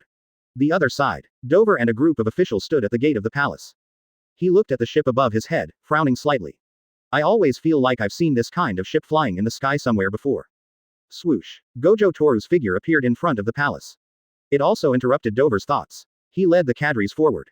Gojo-sama, welcome to Dressrosa again. How do you feel compared to last time? Well, I didn't see any toys running around, which was not bad. Gojo Toru glanced at Sato behind him. Advertisement. Sandang was so scared that she hid behind her sister Monet, trembling all over. The last time Gojo Toru left her with a deep psychological trauma. If it weren't for Monet's insistence and the young master's comfort, she would probably still be curled up in bed. When Gojo Toru saw her like that, he couldn't help but laugh twice. But when he saw the other two, his expression paused. Don Quixote Rocinante. Trafalgar Law. Forget it, it has nothing to do with me. Gojo Toru ignored Rocinante's strange look and looked at Dover again. I'll be leaving soon after I get my things, why are you making such a fuss? Dover chuckled twice when he heard this. Didn't they say there were new people coming? It's only right for me to do my part as a host. I think you want to intimidate others. Okay, let me introduce you two. Gojo Toru was just about to introduce Shiki, but when he turned around, he was immediately speechless. Everyone followed his gaze and immediately raised their hands to block the glaring sunlight. I saw a figure with his back to the sun, slowly setting. The face in the shadow makes it difficult to see its features. But the golden robe rustled and the lion's mane-like hair fluttered in the wind. All of them speak of the extraordinariness of the person who came. He spread his arms, as if covered in golden light, and laughed wildly and unrestrainedly. Thief ha ha ha ha ha. Seeing this scene, everyone in Dover was suddenly startled. What a strong momentum. Just based on this heroic attitude that looked down upon the crowd, Dover was sure that this person was no ordinary person. So, who is he? That's enough, Shiki. Gojo Che's forehead bulged slightly, and he growled through gritted teeth. You are already an adult, but you still act like this in front of the younger generation, aren't you ashamed? Hateful. This kind of thing of showing off in front of people should be done by the boss. I've gotten so used to teleporting that I've forgotten I can fly. The old guy has so many tricks. I'll try it when I get a chance. Tread. Shiki landed beside Gojo Toru and said with a smile. This is my first appearance after disappearing for several years. Boss, how dare you ruin my show? Ha ha ha ha. Next time, tell me in advance and I won't tear it down. Hey, are you trying to steal my idea? Bullshit, how could I be that kind of person? Advertisement. ... After seeing the appearance of the person coming, Dover and others were shocked. When they heard the conversation between the two again, Dover and all the cadres were instantly struck by lightning and froze in place. Dover was certain that there was nothing wrong with his eyes and ears. But when the two were combined, he suddenly began to doubt. That was Shiki the Golden Lion. He recognized it, and he recognized it correctly. But what about that, boss? Is Gojo Toru the boss of Golden Lion? Are you sure this isn't a fake script written by some idiot? ...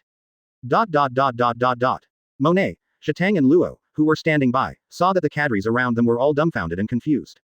Luo nudged Rocinante with his elbow. Hey, who is that golden retriever? Why do you look like this when you see him? Shut up. Rocinante covered Luo's mouth and shouted in a low voice. That man is Shiki, the legendary pirate from the same era as Roger from One Piece. Be careful what you say. Luo pulled away Rocinante's hand and stared at him with wide eyes.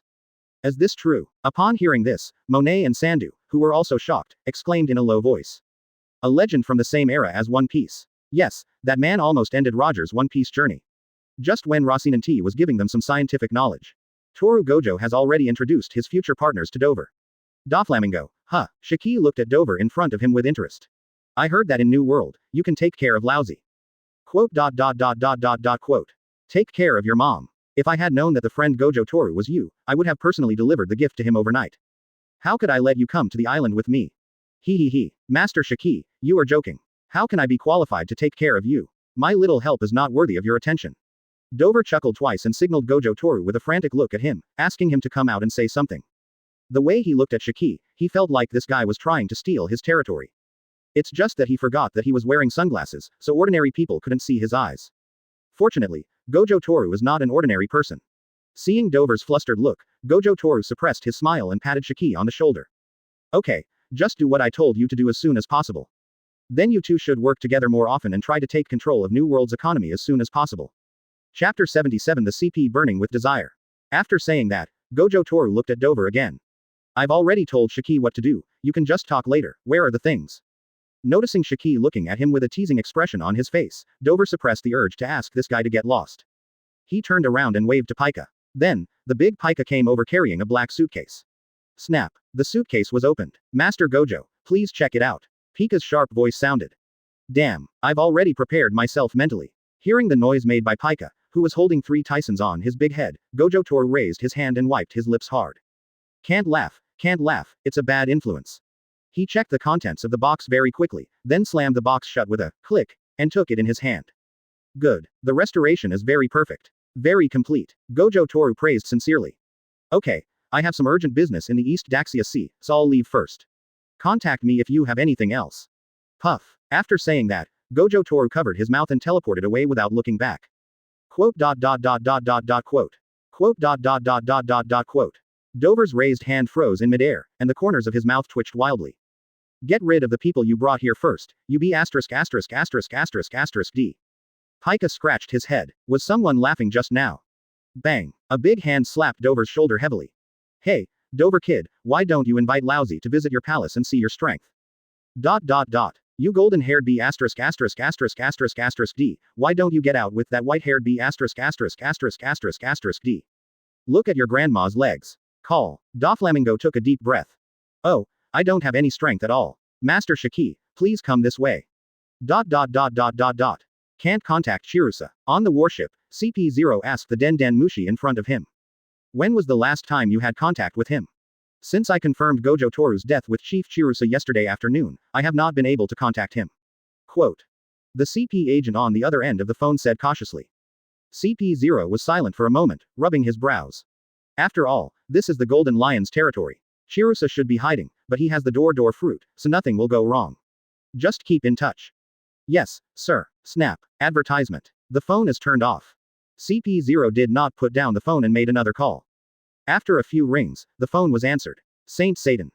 Although he couldn't see it, when the call was connected, CP0 bowed slightly and spoke in an extremely respectful tone. Well, how did you guys complete your mission? Did that brat Gojo Toru do anything weird? Report to Saint Satan, we just arrived at our destination today and the mission has not yet begun. The tone of Saint Satan on the other side was somewhat unhappy. What do you want, sir? Gojo Tetsu. CP0 swallowed his saliva, his voice full of uncontrollable excitement. Dead. Suddenly, there was silence on the other end of the phone. CP0 said this and no one else said anything. Really? How did he die? Saint Satan's voice was flat, even calmer than when he heard Spandine was killed. Afterwards, CP0 explained everything that had happened, even how he had been taught a lesson and how Gojo Toru had spoken rudely to the celestial dragons. It's just like the class representative in elementary school telling tales to the teacher. Okay, got it, I'll handle the follow-up. Just continue to complete the tasks I assigned you. Saint Satan responded simply. Show the majesty of the class teacher vividly. As you command. CP0 straightened his back immediately. After a pause, he cautiously and tentatively said. Sir, I heard that. Spandine was executed by a little female Marine. This is simply ridiculous. First think Marine needs to give an explanation to our CP department about this matter. What do you think? Quote. Ever since he was humiliated by Gojo Toru that day, he has been thinking about how to take revenge all the time. Although Toru Gojo himself is dead, direct revenge against him is impossible. He didn't want to let go of anyone who was related to Gojo Toru. Of course, people with backgrounds like Gion can only be excluded for the time being. So that female sailor is his first choice, and he will slowly sort out the others. Including those sailors on warships now. Well, what you said does make sense. After all, CP is the face of the world government. After thinking for a moment, Saint Satan said calmly. I'll take care of it. Click. The phone hung up again. CP0 put away the phone bug, put on a new white mask, and walked out of the room. On the deck of a warship, Gion stood on the bow of the boat, looking at the unchanged sea in the distance. Advertisement. Behind him are the Marines who are neatly arranged and standing tall. No need to wait, that brat won't come. At this time, an annoying voice came from not far behind.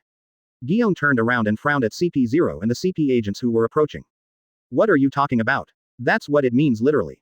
CP0 swaggered to the front of the Marine queue, then raised his hand and nodded. Yes, you probably don't know yet. That brat Toru Gojo will never come back to join you. Gion looked at him inexplicably. What the hell are you talking about? Living in a warehouse has made your brain moldy. He. It doesn't matter. CP0 shook his head and laughed. It doesn't matter how you say it. Anyway, that brat Gojo Toru. He's already dead. Ha ha ha ha ha. Ha ha ha. The CPs behind him burst into laughter. It was as if all the depression he had felt these days had been let out, and he laughed extra loudly. Gojo Tetsu is dead. Gion, who was on the bow of the ship, folded his arms and frowned beautifully. The sailors looked at me and I looked at you, looking very confused. For a moment, there was no other sound on the deck except the laughter of the CPs.